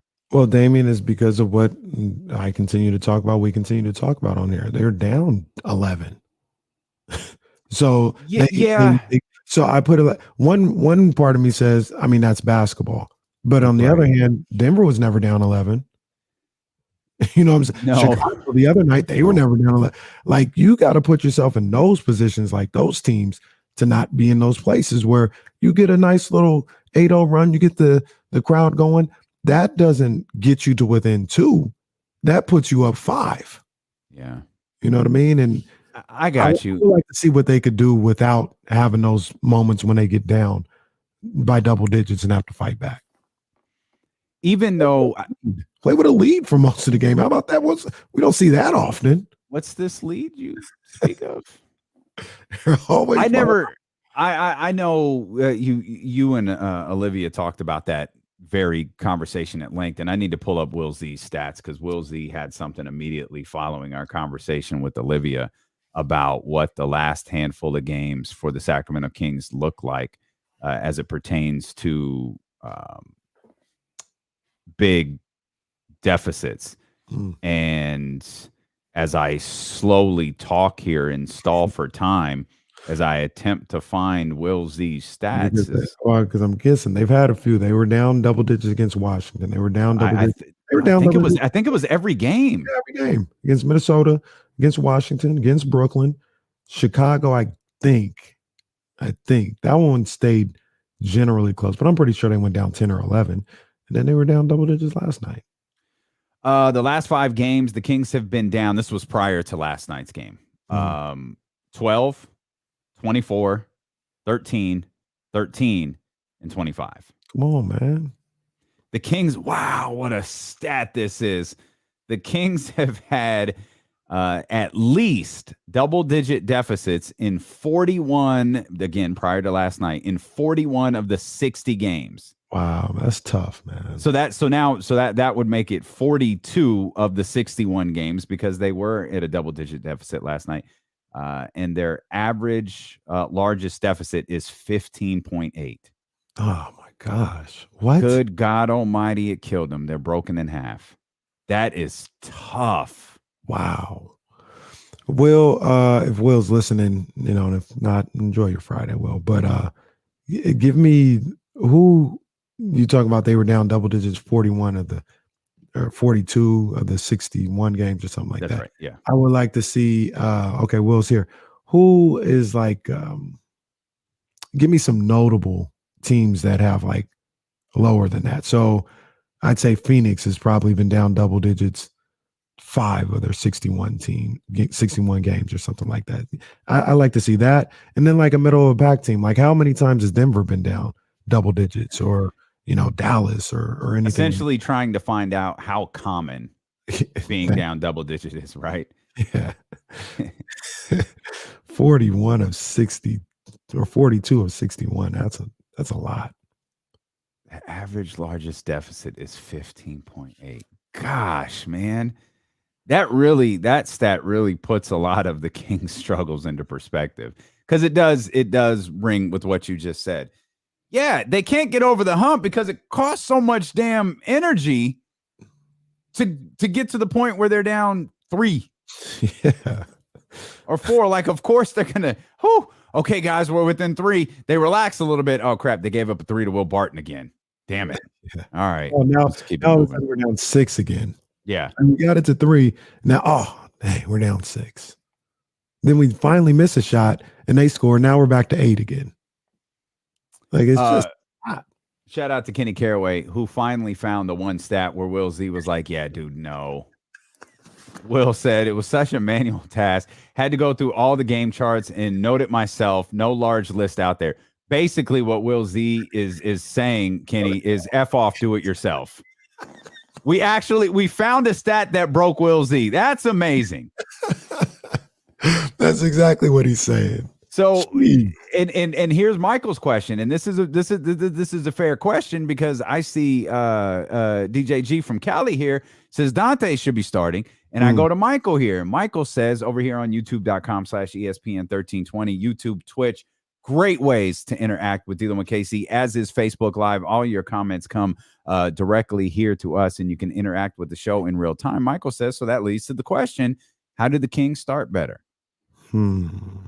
And they did, we were goofing around in the concourse with Roddy, but we glanced up at the TV and it was like, okay, rough start. All right. Now it wasn't like a crazy out of hand start. Like they came back, got their baskets real quick. Michael Malone called timeout. We started playing ball after that. Part of that was due to the fact that I need glasses. Because I looked up and I said, damn, they're down 13-3. Oh, that's 8. 13-8. I was like, wait, what? Did they just take away 5 points? Like, it's like, how does Kenny know that? It's wild. And Kenny was preoccupied with other stuff last night. I just kissing babies. And other people. It was nice of you to come up. It was nice of you to be with them. I mean, I know everybody kept saying that. Like, it's so great that Kenny's up here with the regular folks today. It was nice. I'm always that, man. I'm always with the people. Mm-hmm. After your conversations with De'Aaron and DC and Monty McNair, I'm fighting traffic trying to get into the building. Kenny down here talking to the general manager, young Monty. Monty McNair, that's my guy. You know what I'm saying? That's my boy. We go way back. I do need to be courtside for the state championship game, so we need to figure out who's in control of that one. Put me down there with Drake. Oh, that should be easy. That should. Oh, Sierra King. I got you. Yeah, that should be easy. You could be in a lot of. I do want to point out though, you could be in a lot of trouble if you. I'm not wearing this shirt. I'm gonna wear our certified Drake bar. Don't worry, Dave. We won't let Drake know anything about our certified Drake bars hoodies. No way. I need to check that schedule. Like LeBron might be in the house. Got a state championship opportunity. Has Bronny won a state championship? I think so. Yeah, I think they won it. I think he was a freshman that year. That they don't play no game on that Saturday. I don't know what day that is. Bron might be in the house. Okay. Oh no, I think my guess is it's Saturday, March 18th or March 19th, and they're in Washington. So no Bron, just Savannah. Stop me if you've heard this one. Stop me if you've heard this one before. The Nuggets have officially signed DeMarcus Cousins for the rest of the season. That's now the trip. Official. Yeah, had to get through the road trip first.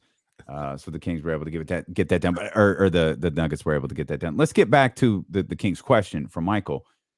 It's easy to pinpoint. We got to stop going on these deficits. De'Aaron Fox talking about we make these runs. There's just every time we do, they hit that three. You're making runs. That's the positive. The negative is you're making runs and you're still down.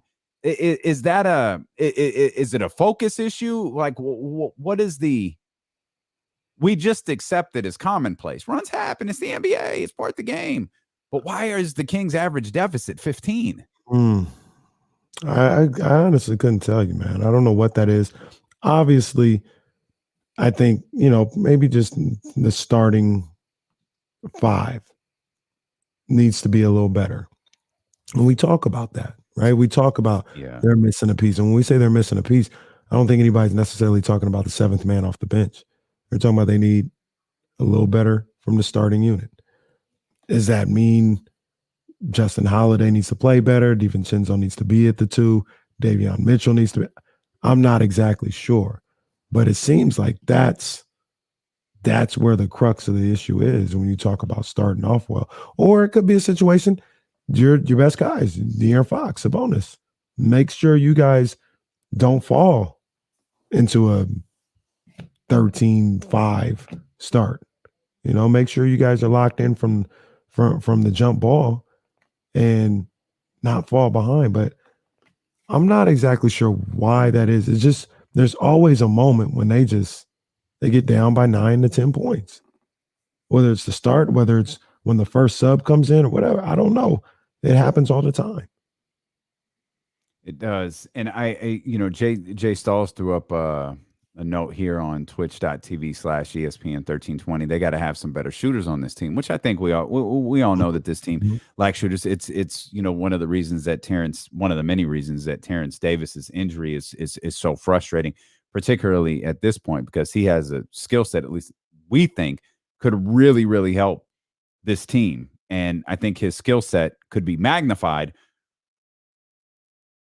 with, I'm trying to not be a jerk, but with Buddy gone, right? Like his skills can be magnified now that now that Buddy's gone.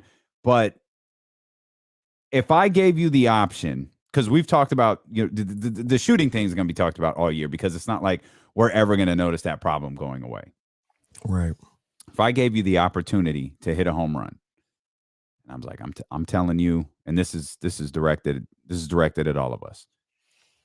Yo, we've got the chance to hit a home run on either a shooter who helps the team, or we have the opportunity, guaranteed home run on that shooter, or we've got the opportunity to hit a home run on our coaching hire.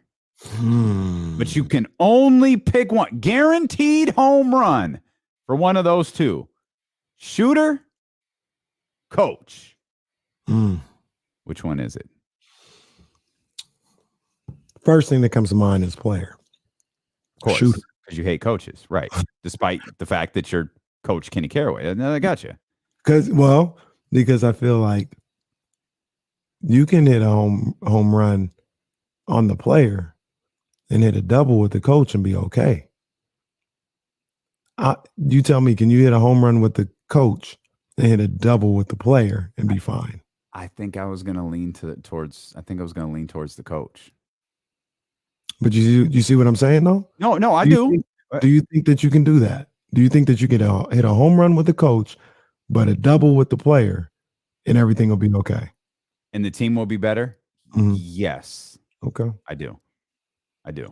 I think, we don't need to do this again, but shoot, we did it yesterday. The Rick Adelman, he's one of one. There's no one else. God bless all of them. Eddie, Gary, Jerry, all of them.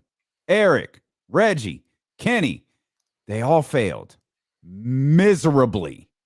Dave, Luke, Alvin, none of them can finish 500. Player problem? Sure. Absolutely. We believe, at least I think we all believe, there are pieces here to work with. Obviously, Domantas Sabonis, De'Aaron Fox as well. Harrison Barnes, one way or another, is a solid piece to work with, whether he's a Sacramento King, which I think we're on board for, or there's the right deal out there for him. Either way, he's important to what the Kings do moving forward. There's pieces player-wise. At the same time, we know there are flaws on the roster. Right. There are things that need to be addressed. The shooter needs to be addressed. There has not been a coach in here that we've had that's the type of coach that's the caliber of player like that Sabonis is or Fox is. Even that Harrison Barnes is. We've got to get that position right from a leadership standpoint, from an X's and O's standpoint, from a defensive standpoint, from a culture setting standpoint. That has to be right. You need to land a good player. You need to land some good players this offseason. But I feel like that, if you guaranteed me a home run on one of those two, I think I'd go the coach. Yeah, I'm going to take the player. I knew you would. I'm going to take the player because you can. Yeah, we don't agree on anything. If you hit a double with the coach, that don't mean you got a bad coach. No, if you hit a double on the player, don't mean you got a bad player. You might not be good enough.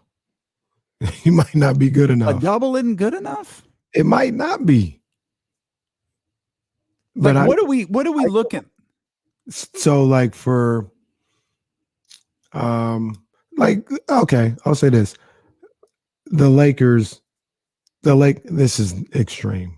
I get it. It's extreme. I'm preferencing that.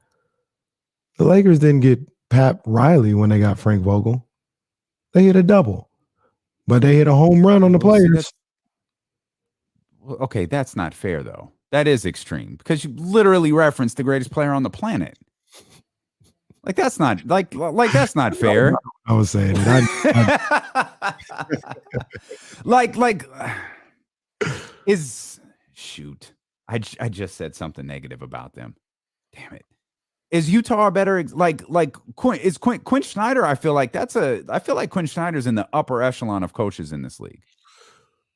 Yeah, I like Quinn Snyder a lot. He's a really good coach. Wow. Running through their roster. Yeah, shoot, that doesn't work either. Because I think what you need is a home run player. You need a home run coach. I think that's ultimately what you need. Maybe Sabonis is the home run player, and you need the solid double to come in, and you need the home run coach to go with Sabonis. Maybe so. And Fox. Maybe so. Maybe so. I don't discount that at all. This one we don't know either. But then he talks about Spoelstra as a prime example. Spoelstra was not making the playoffs until Jimmy Butler came to town. But Spoelstra they had some lean years. That's how they were able to get a couple of those guys that they got. The players got better. Are you sure? Yeah. Well, I ain't going to challenge your stupid ass memory. Like, your memory pisses me off. Like, I don't know how you remember random Miami Heat records, so I ain't going to challenge you. But the Heat, I don't remember them being. The Heat didn't make the playoffs when LeBron left. Well, yeah, coach. No, for sure. But didn't they also lose Chris Bosh to like a career-ending, like life-threatening lung thing?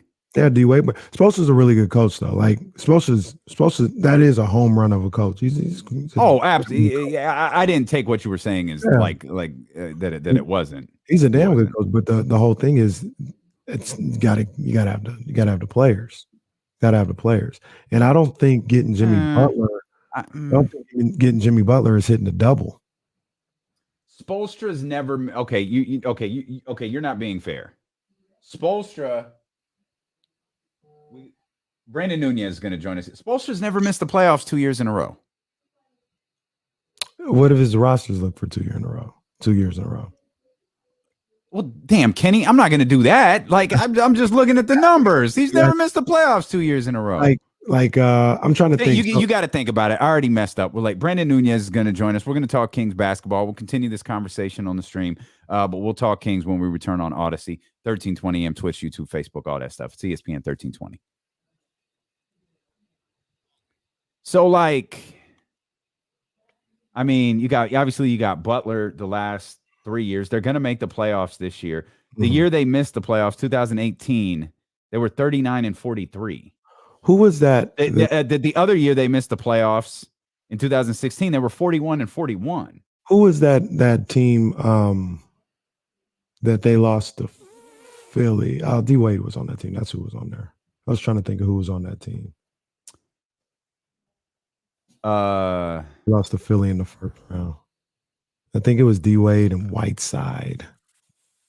That looks right. They were 44-38 that year. Yeah. They lost in the first round? To Philly. Yeah. 41-4 in the year before, 37-45, 39-43. Missed it that year. Man, Spoelstra's the real deal. Spoelstra's I mean, I know that again, I know that's not what you were saying, but Spoelstra's great. I look at a situation like kind of like this. So, and this one is kind of tough because they didn't have any acquisition. But would you be okay if you were where Dallas is right now? Dallas hit a double as a coach at best. They did not hit a home run. Yeah. But they're the number 5 seed.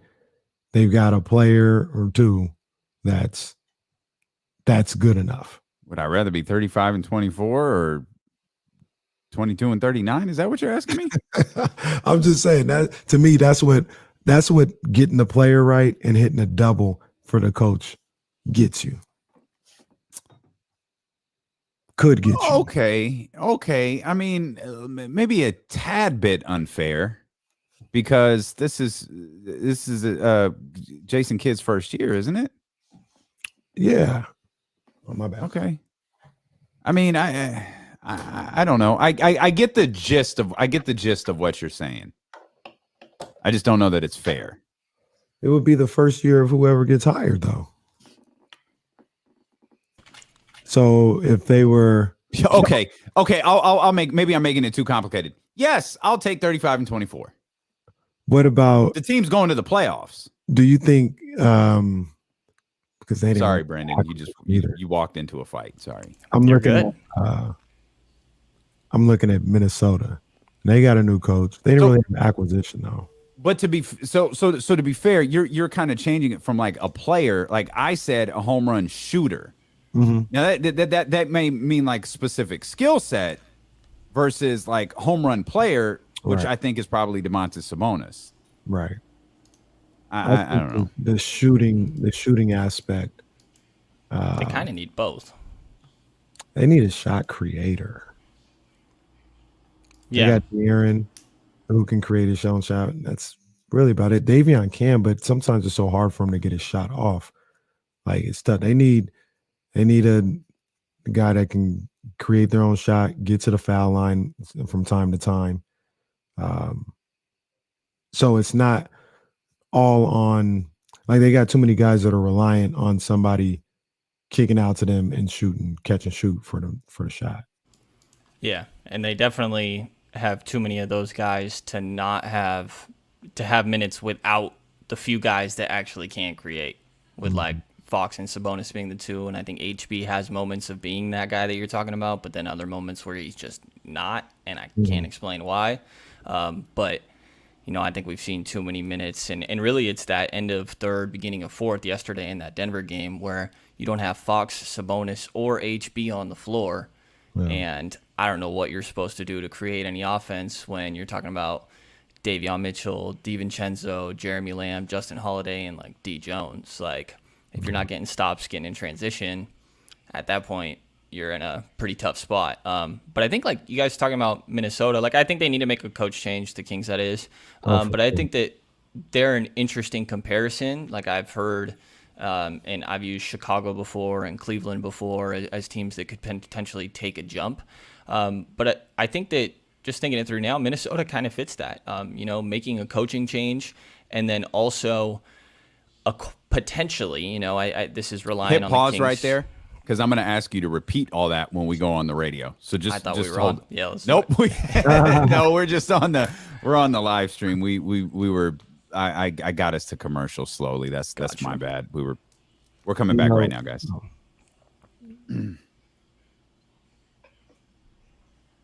Stilo and KC brought to you by McQueen and the Violet Fog, the smoothest gin in the world, handcrafted in Brazil. We referenced the spoken word poem that happened at the Golden One Center last night from Kalima Johnson.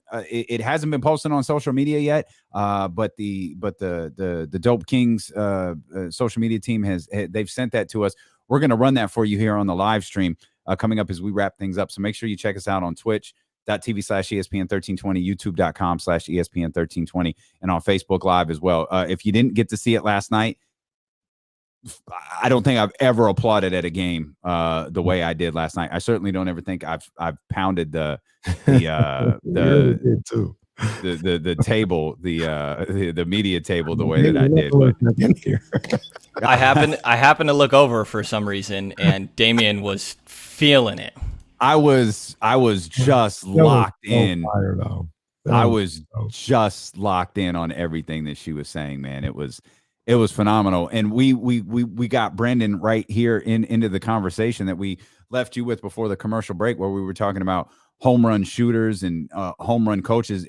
And by the way, Eric Spoelstra's just phenomenal what he's done with his career in Miami. And Brenden, I posed the question, if I promised you one, like if it was guaranteed this offseason, because we know that the Kings are lacking shooters, and we're going to talk more about what we saw last night and about some of the things that you've broken down watching the game here a second time today. I could give you a home run on a shooter or a home run coaching hire. Guaranteed. You get one or the other. It's a home run shooter or a home run coaching hire. Which one would you take? I'm going to do the coaching hire pretty easily because I think that a top-tier elite coach can make your talent perform better than they are. And, if you're bringing in a elite player under subpar coaching, makes them play worse than the talent level they have. Like, I think that as much as elite shooting does help everybody else out there, specifically Fox and Sabonis, and like they really need to check that box, I'd rather an elite coach that not only is going to help get the shooters in the right spot, but also help make Fox and Sabonis just that much better, because those dudes are still just 25 and got room to grow. Yeah. No, I understand that. And you talk specifically a shooter. You know, that's a little different argument. But when you just talk about elite talent, I mean, I don't know. That's just me. I'm always going for the elite talent. And the counter that I had, Brenden, was it's not like you strike out on the coach. You hit a double with the coach. You got a good coach, a really good coach, but you got that elite shooter or overall player. I think the players are always more important. The talent is always the most important thing. Yeah, I guess like I might be triggered by elite shooter because I think of Buddy Hield. So if it's somebody that can do more than shoot, all on top of it, I get you. And to be fair, Damien's question was shooter specifically. It wasn't player. Yeah, no, I mean, it's fun. It's always, those types of conversations are always fun. And I was trying to, talk about coaching without feeling like we're just 4 hours picking on Alvin Gentry. But Brenden, by the way, I don't even know Brenden Nunes, King's Herald, King's Pulse, King's Beat podcast, anything related to Kings. Brenden does it, and he does a hell of a job covering this team for sure. He's going to be with us until we wrap up here at the top of the 4 o'clock hour. I was trying to find a different way to talk about coaching without feeling like we're attacking Alvin Gentry all day long. Because, Brenden, I'm curious, there was some interesting lineups out there from Alvin Gentry last night. Interesting. Yeah. Yeah. Again, I'm trying to, I'm not a coach, man. There was just some things last night, particularly the one everyone's going to point to is the start of the fourth quarter. But Alvin's the same guy who said we got to find a way to keep De'Aaron and Sabonis. One of them's got to be on the floor at all times, and yeah, that did not happen. Yeah, and then he comes out again post game and says we're very aware of that at the whole Fox and Sabonis thing. Ideally we want one of those guys on the floor at all times, but if you kind of look at that late third, early fourth, his reasoning was that we had already just played Sabonis a lot, and Jokic just went to the bench. So we felt like we needed to give these guys a rest. To me, even if you're not having one of Fox or Sabonis, HB needs to be in that lineup. And I just don't see how you go without all three of those guys. Like we talked about in the break, where does your creation come from at that point? Because then every guy that is on the floor, and they went super small to kind of match up with Denver's size, and a lineup you're talking about, Davion Mitchell, DiVincenzo, Justin Holiday, Jeremy Lamb, Damian Jones, how much do you want Lamb, Holiday, DiVincenzo, all these dudes taking semi-contested jumpers off the dribble? I don't know where your offense is supposed to come from right there. I get trying to get away with it in minutes where Jokic isn't out there and maybe you're trying to survive on defense, but I would counter and say that you need to capitalize on the minutes that Jokic isn't out there. That's your opportunity to make a difference. And it was a little less than 2 minutes in the third that Sabonis and HB get taken out. Fox is already out of the game, and the Kings are down 2. And then by the time that they come back in with just under 10 minutes left in the fourth, they're up to down 11. And Jokic didn't even come back in until even later than that. And so there's this stretch where Jokic sits when he hardly is sitting all game. He's the MVP of this team. They don't have their other two guys. Jokic is everything for this team. He sits for 6 minutes at the end of the third, beginning of the fourth, and Denver outscores the Kings 18-9. I think that it's just inexcusable, and a lot of it has to do with pretty crappy lineups. Yeah, I think I can understand the reasoning to match up Sabonis' minutes with Jokic, because if you have to take Sabonis out while Jokic is in, we saw how that went, and you didn't want to do that.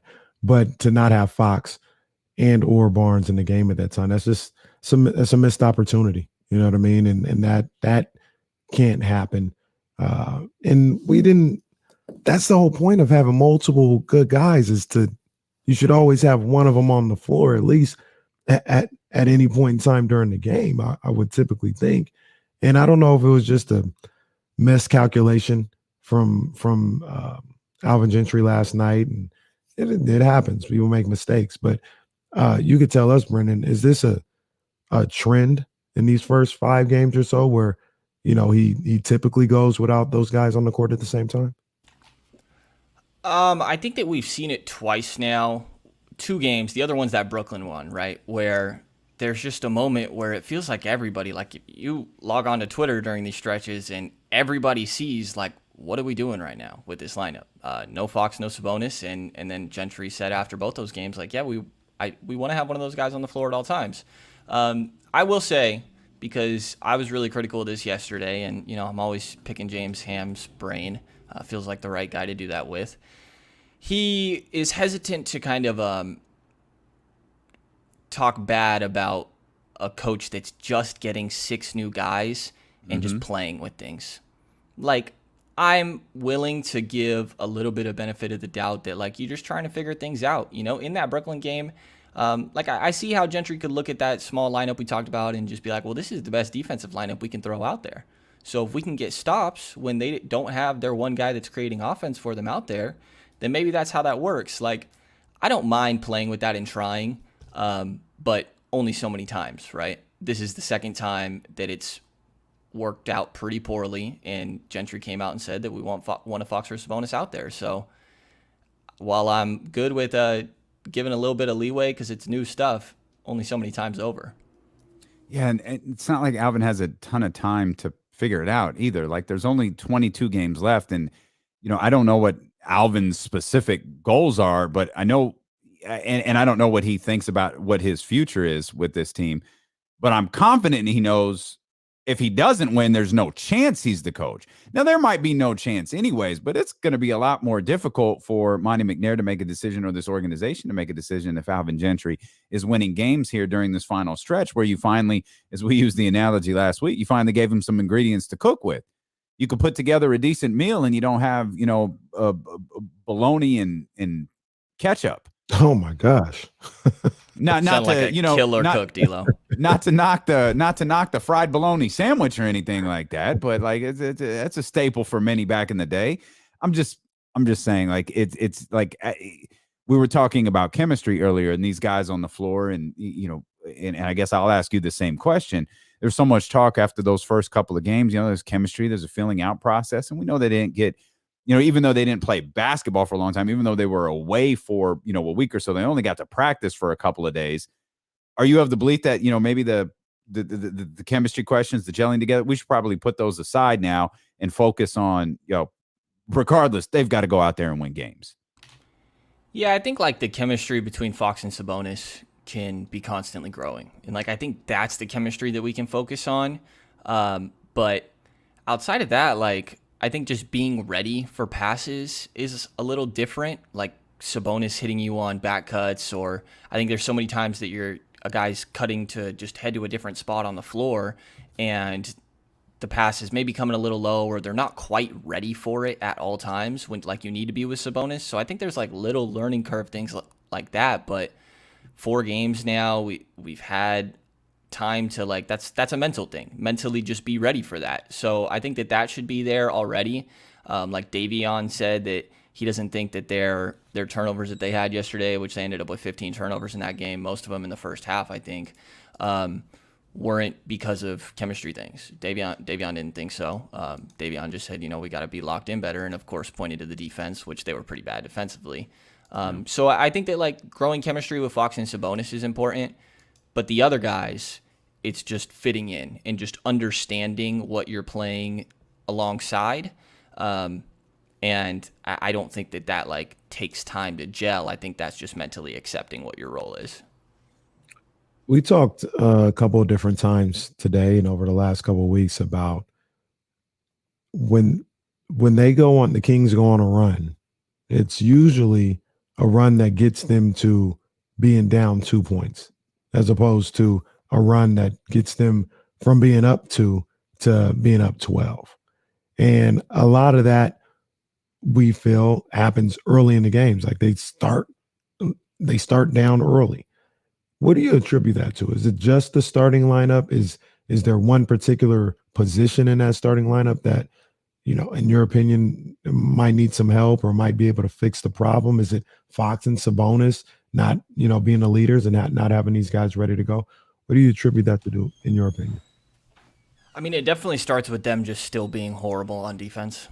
Like, I think there's progress, but you're still bottom 10 on defense. Like, they were really, really bad against Denver, right? Like, the issue isn't that Jokic has 25, 12, and 9. The issue against Chicago wasn't that DeRozan had 33 or whatever it was. The issue is that Will Barton had 31 points or that Kobe White had 30 points. Like, those are the guys that you need to be able to slow down. And I think early on, just not being fully engaged on defense when you already struggle there. And there's a lot of guys, I think it kind of comes back to shooting, where they feel like, I think like Harkless, Lyles, Sabonis, and Fox fall into this even too, that when you're early in the game, like if guys are going to go under, maybe this is a game where I'm making my shots. So I'm going to try to punish them early. And if I hit an early one, they got to defend me differently. So I think that like there's a little bit more of a, maybe it's my night. How am I supposed to find out without throwing it up? And you're just not great shooters, but sometimes you have those and feel like, if I can set the tone early, they won't be able to help off. But sometimes that backfires. That's why we saw like a bunch of games with Chimezie Metu getting like 7 of the first 20 shots. And we did not see Chimezie Metu last night. No, we did not. At all. Do you think? Yeah, well, I mean, we noticed he wasn't there. It's like, all right, Trey Lyles. It's not like Trey Lyles got a ton of run. I'm curious. Do you think that's just Alvin trying to figure this out, trying to see what he got in this acquisition with Trey Lyles? Or is it Chimezie like, yeah, no, Chimezie's shooting 7 out of our first 9 shots. We're not doing that with him. Yeah. Well, the shooting thing, it's weird. And it's just a theory, but it feels like all these guys that are just kind of iffy shooters are being told to shoot because you kind of have to, right? Like you have to in order to keep defenses like caring at all. So with how many guys are doing it, I almost feel like that might be a coaching thing a little bit. I forgot your initial point. Trey Lyles. I don't think I probably didn't have one. That's usually the gist of the show. Like D'Lo never has a point. That's fine. I don't think that Lyles. I think he was filler, and that Detroit had to send out for Bagley. I think that Lyles could be on the team next year. He's got $2.6 million team option, super friendly. I think he has moments of being like a solid stretch 4 that can rebound, which is what this team needs. I think he's horrible defensively, but welcome to Sacramento, buddy. You fit right in. All of your 4s suck on one side of the floor, one or the other. So I don't mind playing him over Metu. I know that in this Denver one, they went really small often. There was a lot of times where Justin Holiday or Jeremy Lamb was the 4. And I kind of asked Alvin about that because I liked that. I mean, I think if you're going to suck on defense, try to embrace being a good offense maybe. But Alvin said that he felt like that just had a little bit more to do with matchups where, Denver was rolling out 3 or 4 guards themselves and they don't have a backup 5 on the roster. So Alvin said that the small ball that we saw last night was a little bit more of a result of responding to Denver rather than something we should expect moving forward. Do you think Dante DiVincenzo should be the starting 2 guard?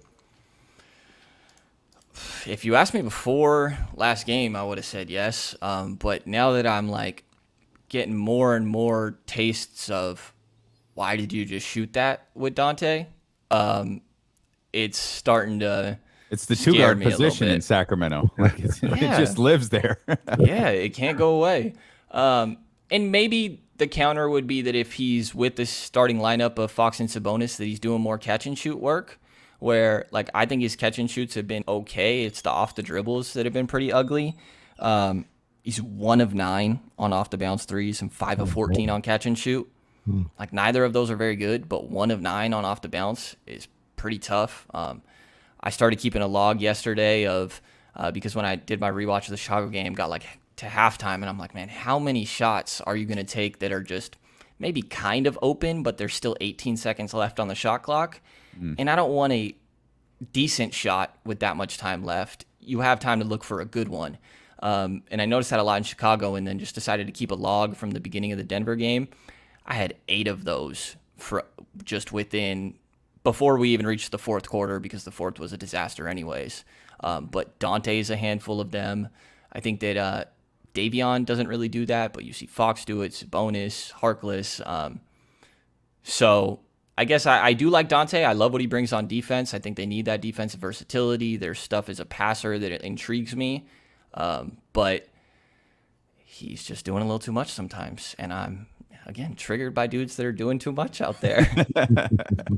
Brenden Nunes of the King's Herald, the King's Post, the King's Beat with us here on D-Lo and KC, brought to you by McQueen and the Violet Fog. The smoothest gin in the world, handcrafted in Brazil. That first pour right around the corner. You've talked a lot about the Kings' struggles against Denver yesterday. Well, bad news. They played Denver Saturday. Oh. Is it a simple? Matter of fact, I think they played Denver 40 times in March. Is it? Which isn't true. They played Denver once. Like that was bad. I tried to make a joke. They played Denver Saturday and then March 9th. I blew it. Like I just blew 3 it. times in less than a month. That's a lot. Thank you. They're taking the place of the Lakers. That's right. They are. Are some of the things that are correctable? Like, or is it just, Denver's, it's too good, bad matchup. It's just going to be a long Saturday for Kings and Kings fans. I mean, I think that we can be encouraged by those first 3 quarters. You got to play better defense. Like, again, Will Barton can't be cooking you. That's not, and I didn't even realize it was Will Barton every time. At one point I looked down, he's got what? And yeah, you can't let that sort of stuff happen. I think that there are like obvious things to clean up. I think the turnovers and the rotations, just being a little bit more crisp with the ball movement. And the big one for me, we heard Alvin talk about this post game, is that even after some of these Kings made shots, like Jokic, he said is like a quarterback, where if you're running back to play defense and the guy you're guarding is beside you, the quarterback's thinking that you're cooked and that you're gone at that point. So you got to run back and beat the guy you're guarding down the floor. And too often that wasn't happening. Jokic is getting these sick outlet passes even after made shots. So I think like that's just being a little bit more locked in. Like more likely than not, Denver's just too good, to be honest. They got the MVP who might repeat this year, but they played them well for 3 quarters. And I think that every single game we've seen them play so far, they've had an opportunity to win. So I'm certainly not going into it like expecting a loss. Or I guess I'm expecting a loss, but think that they totally could pull off a win. Is that kind of your biggest takeaway from these 5 games? I was going to ask you, what are you getting? But you mentioned something right there where in all these games, there is an opportunity for them to win. They just maybe hasn't been able to execute defensively. Or Brooklyn probably the exception. Well, Brooklyn, I think they had a shot in Brooklyn. They couldn't hit a shot. And then the game got away. Yeah. But is that kind of your biggest takeaway, Brenden, with this team so far? They seem like they're going to be in it every night. Yeah, I think that like everybody believes, right? And that just leads you to fight to the final buzzer, because there were dudes that clearly wanted to be out before, and if that guy's not giving a damn, like why should I go all out? I don't think that's exactly the mindset people should have, but I think it's easy to fall into that when you've been in that environment for a long time. So yeah, I think that that's certainly one of the big things.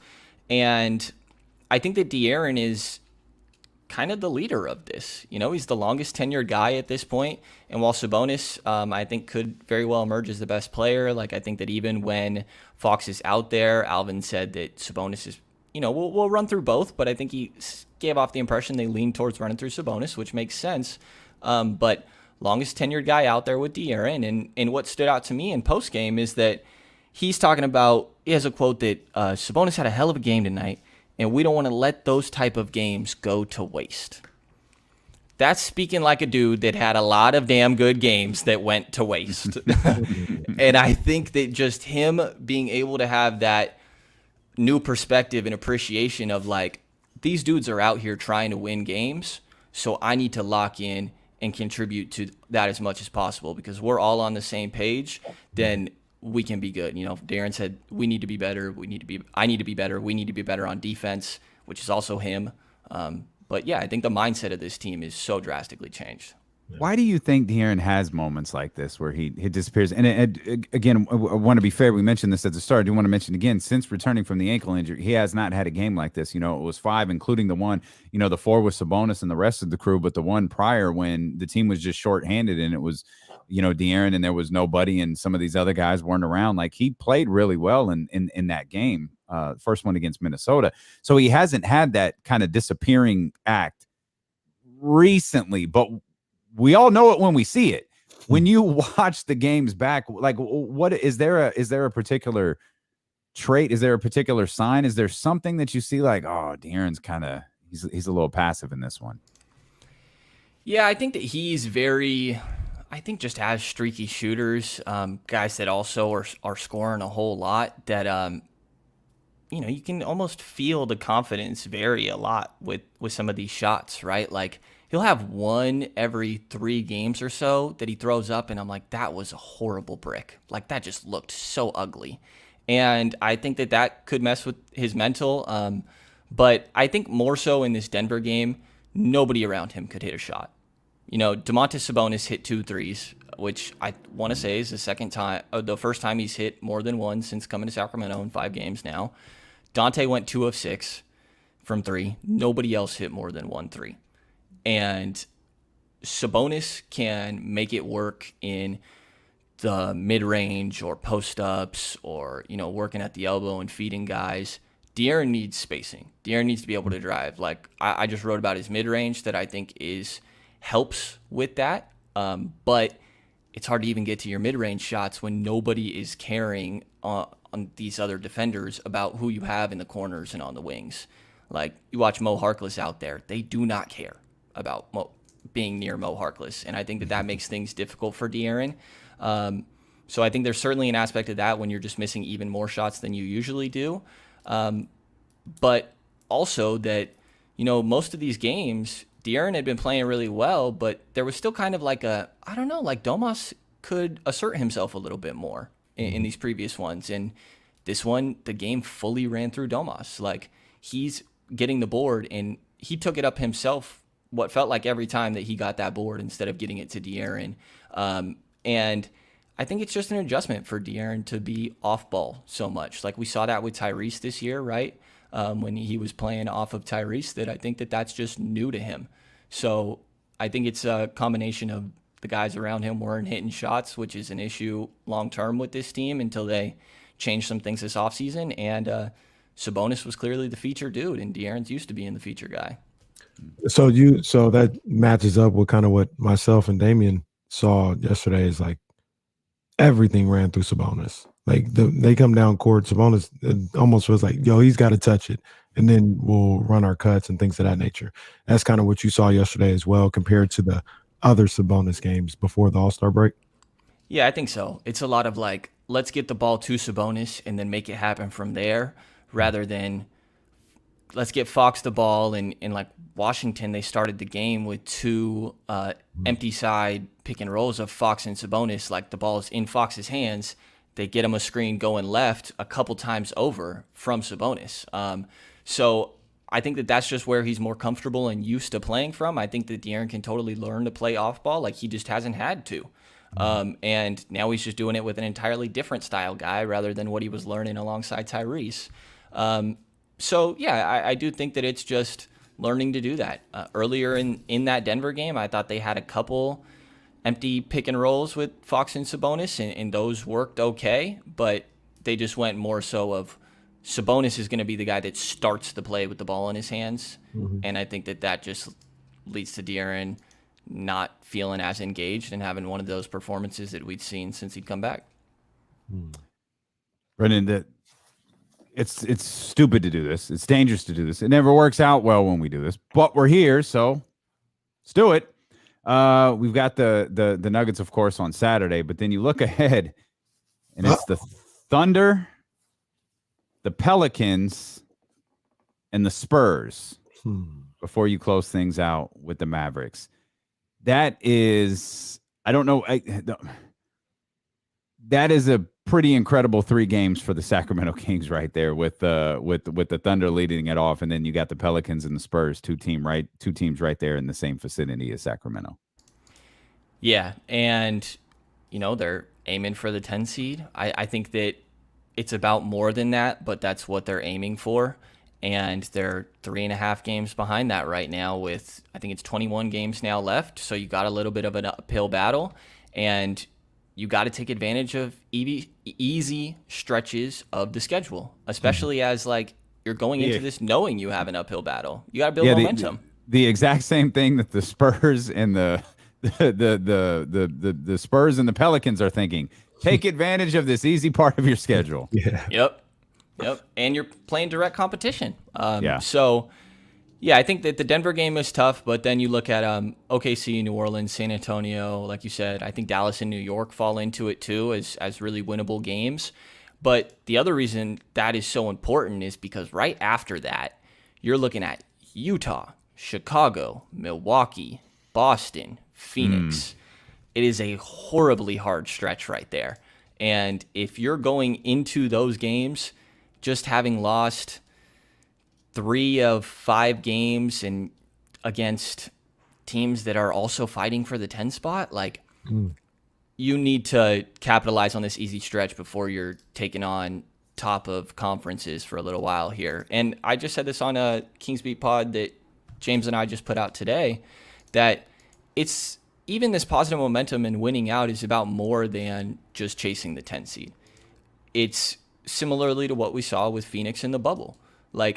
You're trying to make more moves this offseason. Sabonis needs to feel like he wants to be here. De'Aaron needs to feel that way. Dante in restricted free agency, and you're going to try to make another move. You want somebody to be able to look at this team and be like, they have something. If I go there, I can add to what is already going on. And that's just why I think closing these last 21 games out with some success is more important than just the 10 seed. And that when you said this team's trying to make the 10 spot, you said, well, it's more than that. That's what you were referring to right there. Yes. Yeah. That you have to look appealing. You have to build. Yeah. You have to build something. Yeah. Why is there always somebody speeding when we're doing an interview? It's we've got speeding, we've got dogs barking. Brandon's the only person in Sacramento with a louder mouse click than yours. That's really, he has a pin that he's clicking. Is that what it is? Is that your pen? Oh, it's your bottle. Oh, I accidentally popped it at one point there. Nervous habits. That's all right. We all do it. I just thought you said, hey, let me get that Kenny Caraway mouse, the one with the really loud click. Let me get that. Hold on. Let me get that. You know what it is. Okay. Best Buy and said, give me the loudest mouse you have.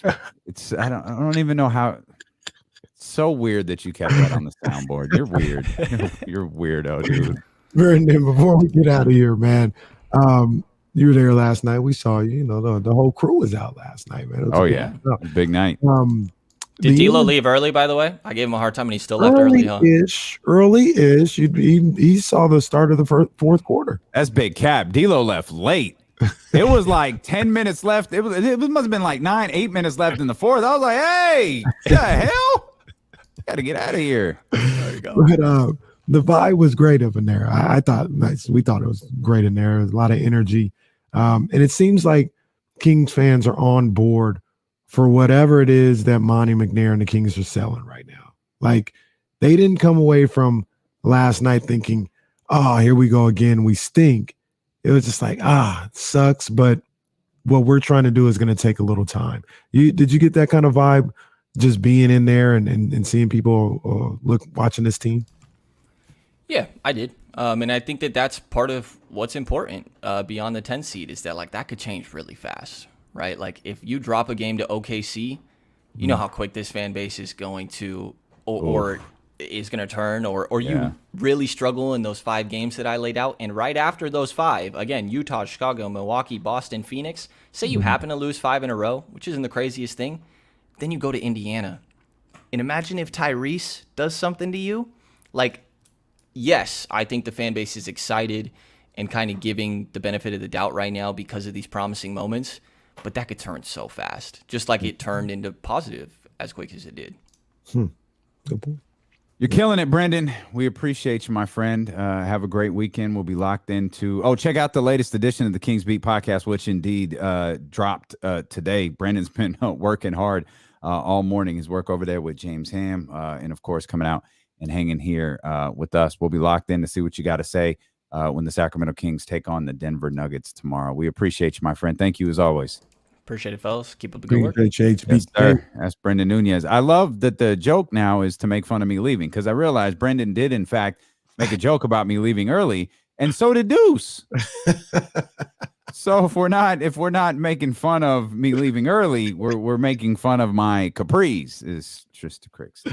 Like, all right, I get it. It's the life I've chosen to live. It's the life I've chosen to live. I had fun last night, man.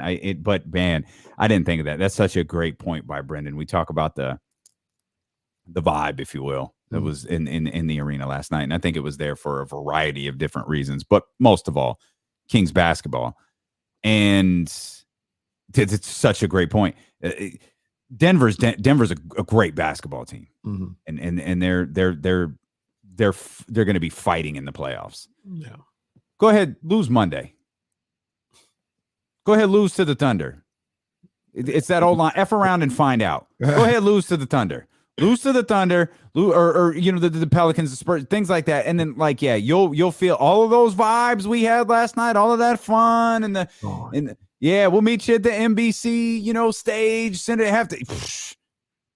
That's gone. I can guarantee you that's over. That ain't there. The smiles will not be there. No, it will. All of the, hey, come see the Bucks play. Come see these really good teams play. It's gonna be tough for the Kings, but no, I'm good. I'll watch at home. I have no interest in being things could turn pretty quick. And that's why, when you talk for a living, or you write for a living, or you put your opinion publicly out there and you say things like, no, this should be different this time. You better be prepared to be slapped in the face. Yeah. Especially with the Kings.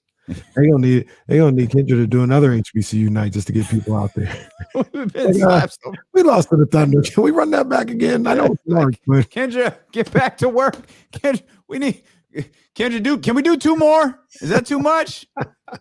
We got to do something. We need that vibe back.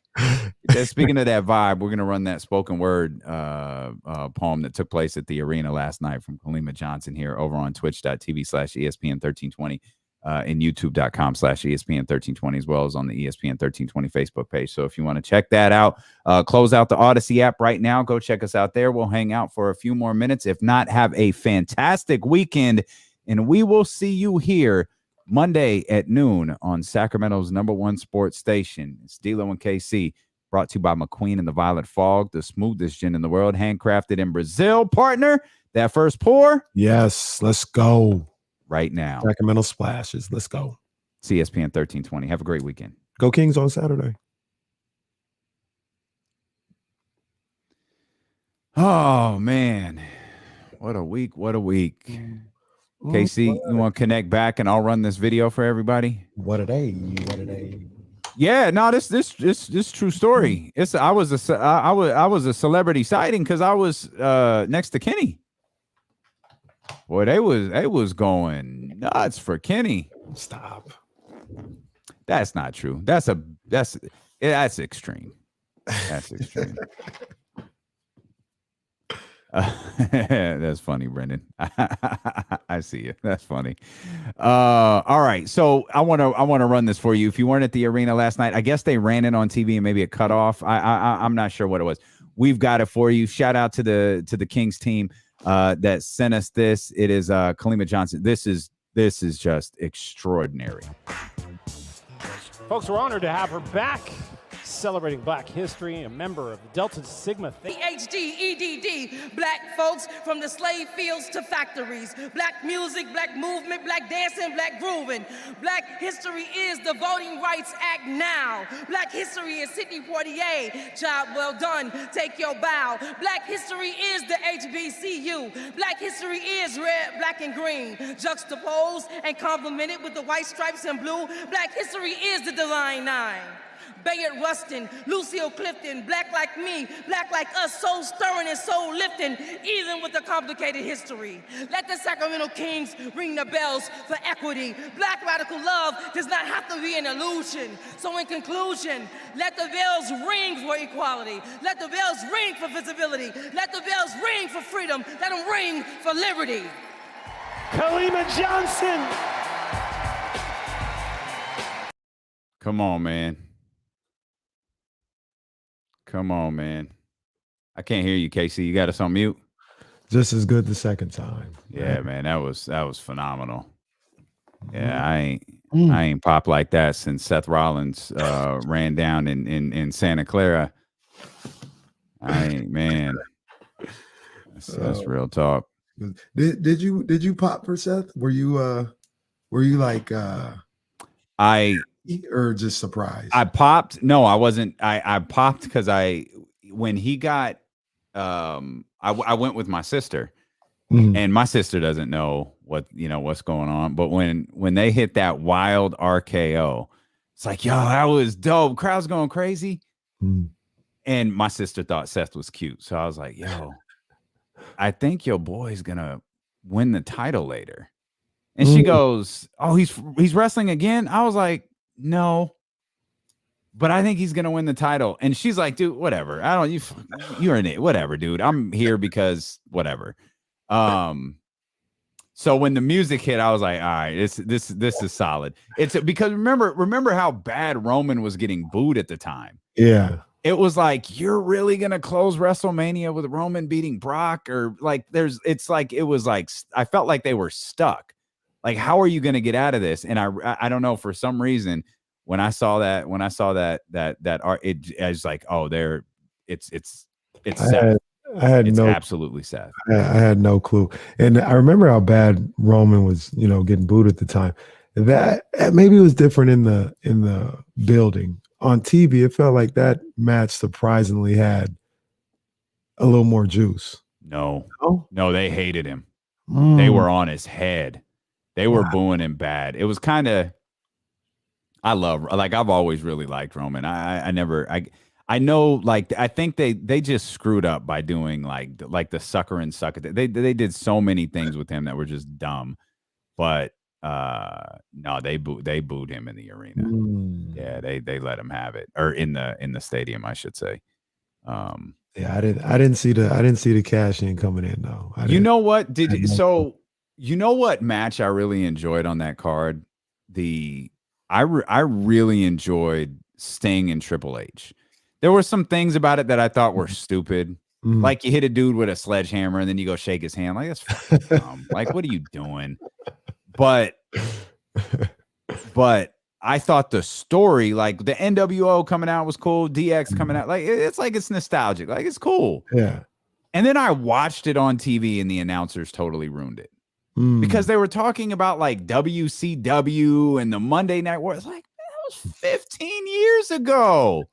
What are you talking about? Like, there are people who watching this who have no clue what you're talking about. Right. I thought that was so dumb. And it was like, yeah, we won. Like, fam, actually you didn't. You lost because the whole industry suffered after that happened. Yeah.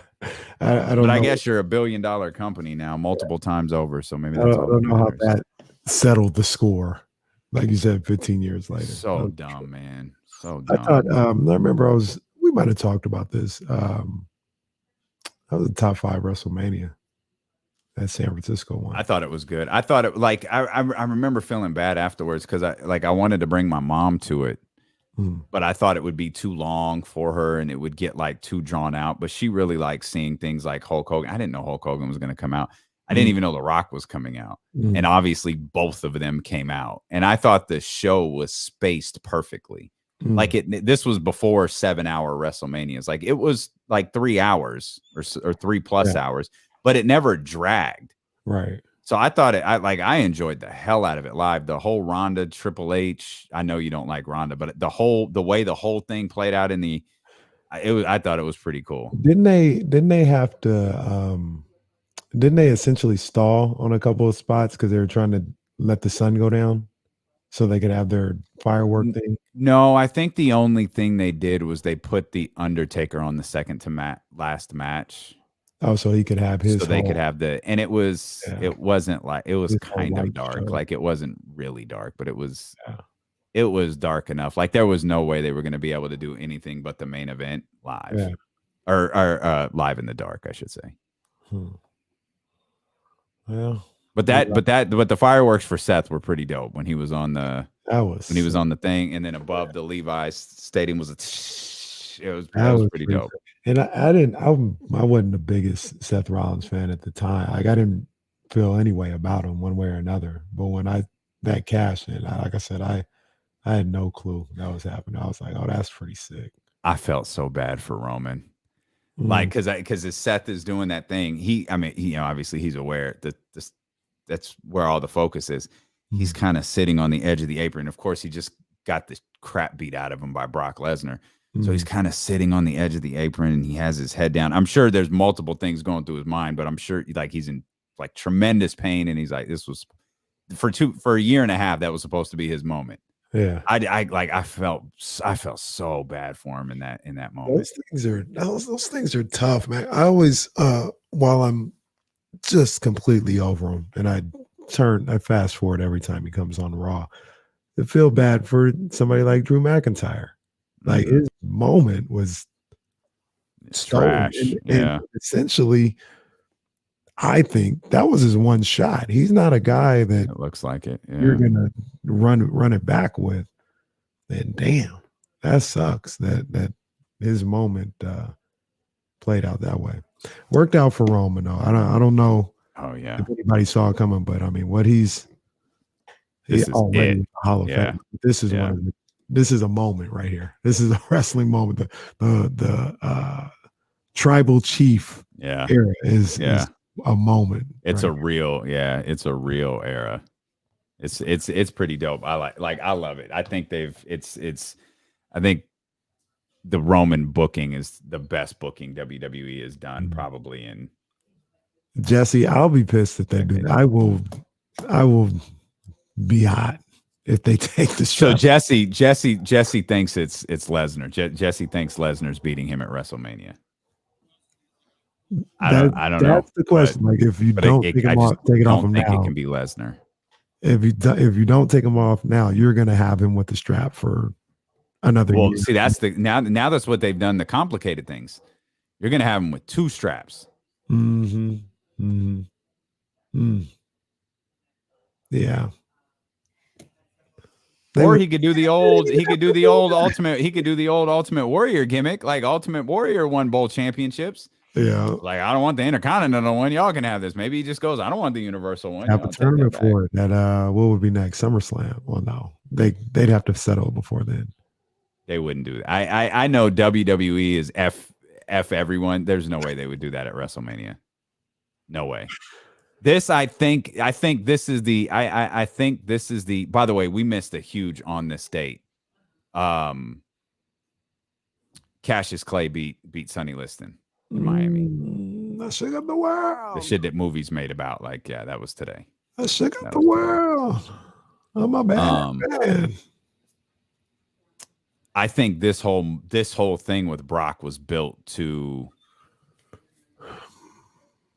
put like the ultimate put over of Roman Reigns. That's the other side of it, right? Like he is just the ultimate that guy. Yeah, like he's got all the belts. It's like Thanos getting all the the stones.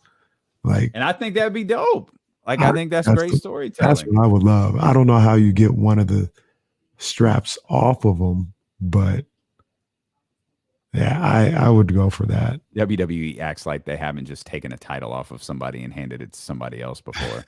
Steve Austin once handed the Intercontinental title to The Rock. Like, here, I don't want it anymore. All right, cool. The Rock's the Intercontinental champion. It happens. Shawn Michaels forfeited God knows how many titles. Oh, man. Getting jumped in Syracuse. Yeah, losing his smile. All sorts. Yeah, they got me locked in though, because I understand what Jesse's talking about, and I really don't know which way they're gonna go. They got me locked in for WrestleMania. Yeah, I mean, strap off my boy Bobby Lashley though. I don't know why I like Bobby. I guess Bobby's really jacked up. Like he's got a shoulder injury. Like he's out. I'm gonna try to dive into the Observer once I get our YouTube work done. But yeah, I need to get caught up on some things heading into WrestleMania. So much. That's my boy, though, the Almighty. Oh boy, what's this? Rich Paul met with Jeannie Buss and Rob Pelinka, insisting there's no movement to seek changes in management. And LeBron James' primary objective is remaining a Laker and restoring the team to championship contention. Okay. Also, your boy Schefter, draft my son. Your boy Schefter. Sean McVay told ESPN today that he is not pursuing any television opportunities and he is committed to helping the Rams defend their Super Bowl title. Okay.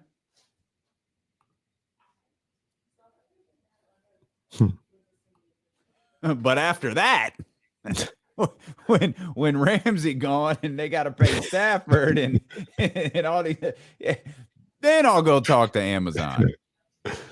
McVay is pretty damn good, man. He's a good guy. He had some sketchy moments in those games. Like I think he gets a little nervous late in games and in certain situations, but he's a damn good coach.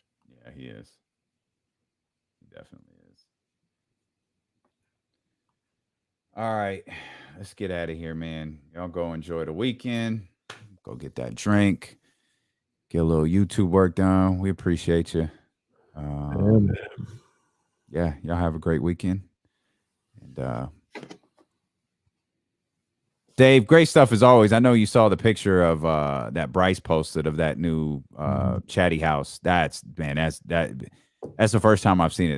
That's just great work, man. Great work as always, Dave. We appreciate you, my friend. All right. We'll see y'all.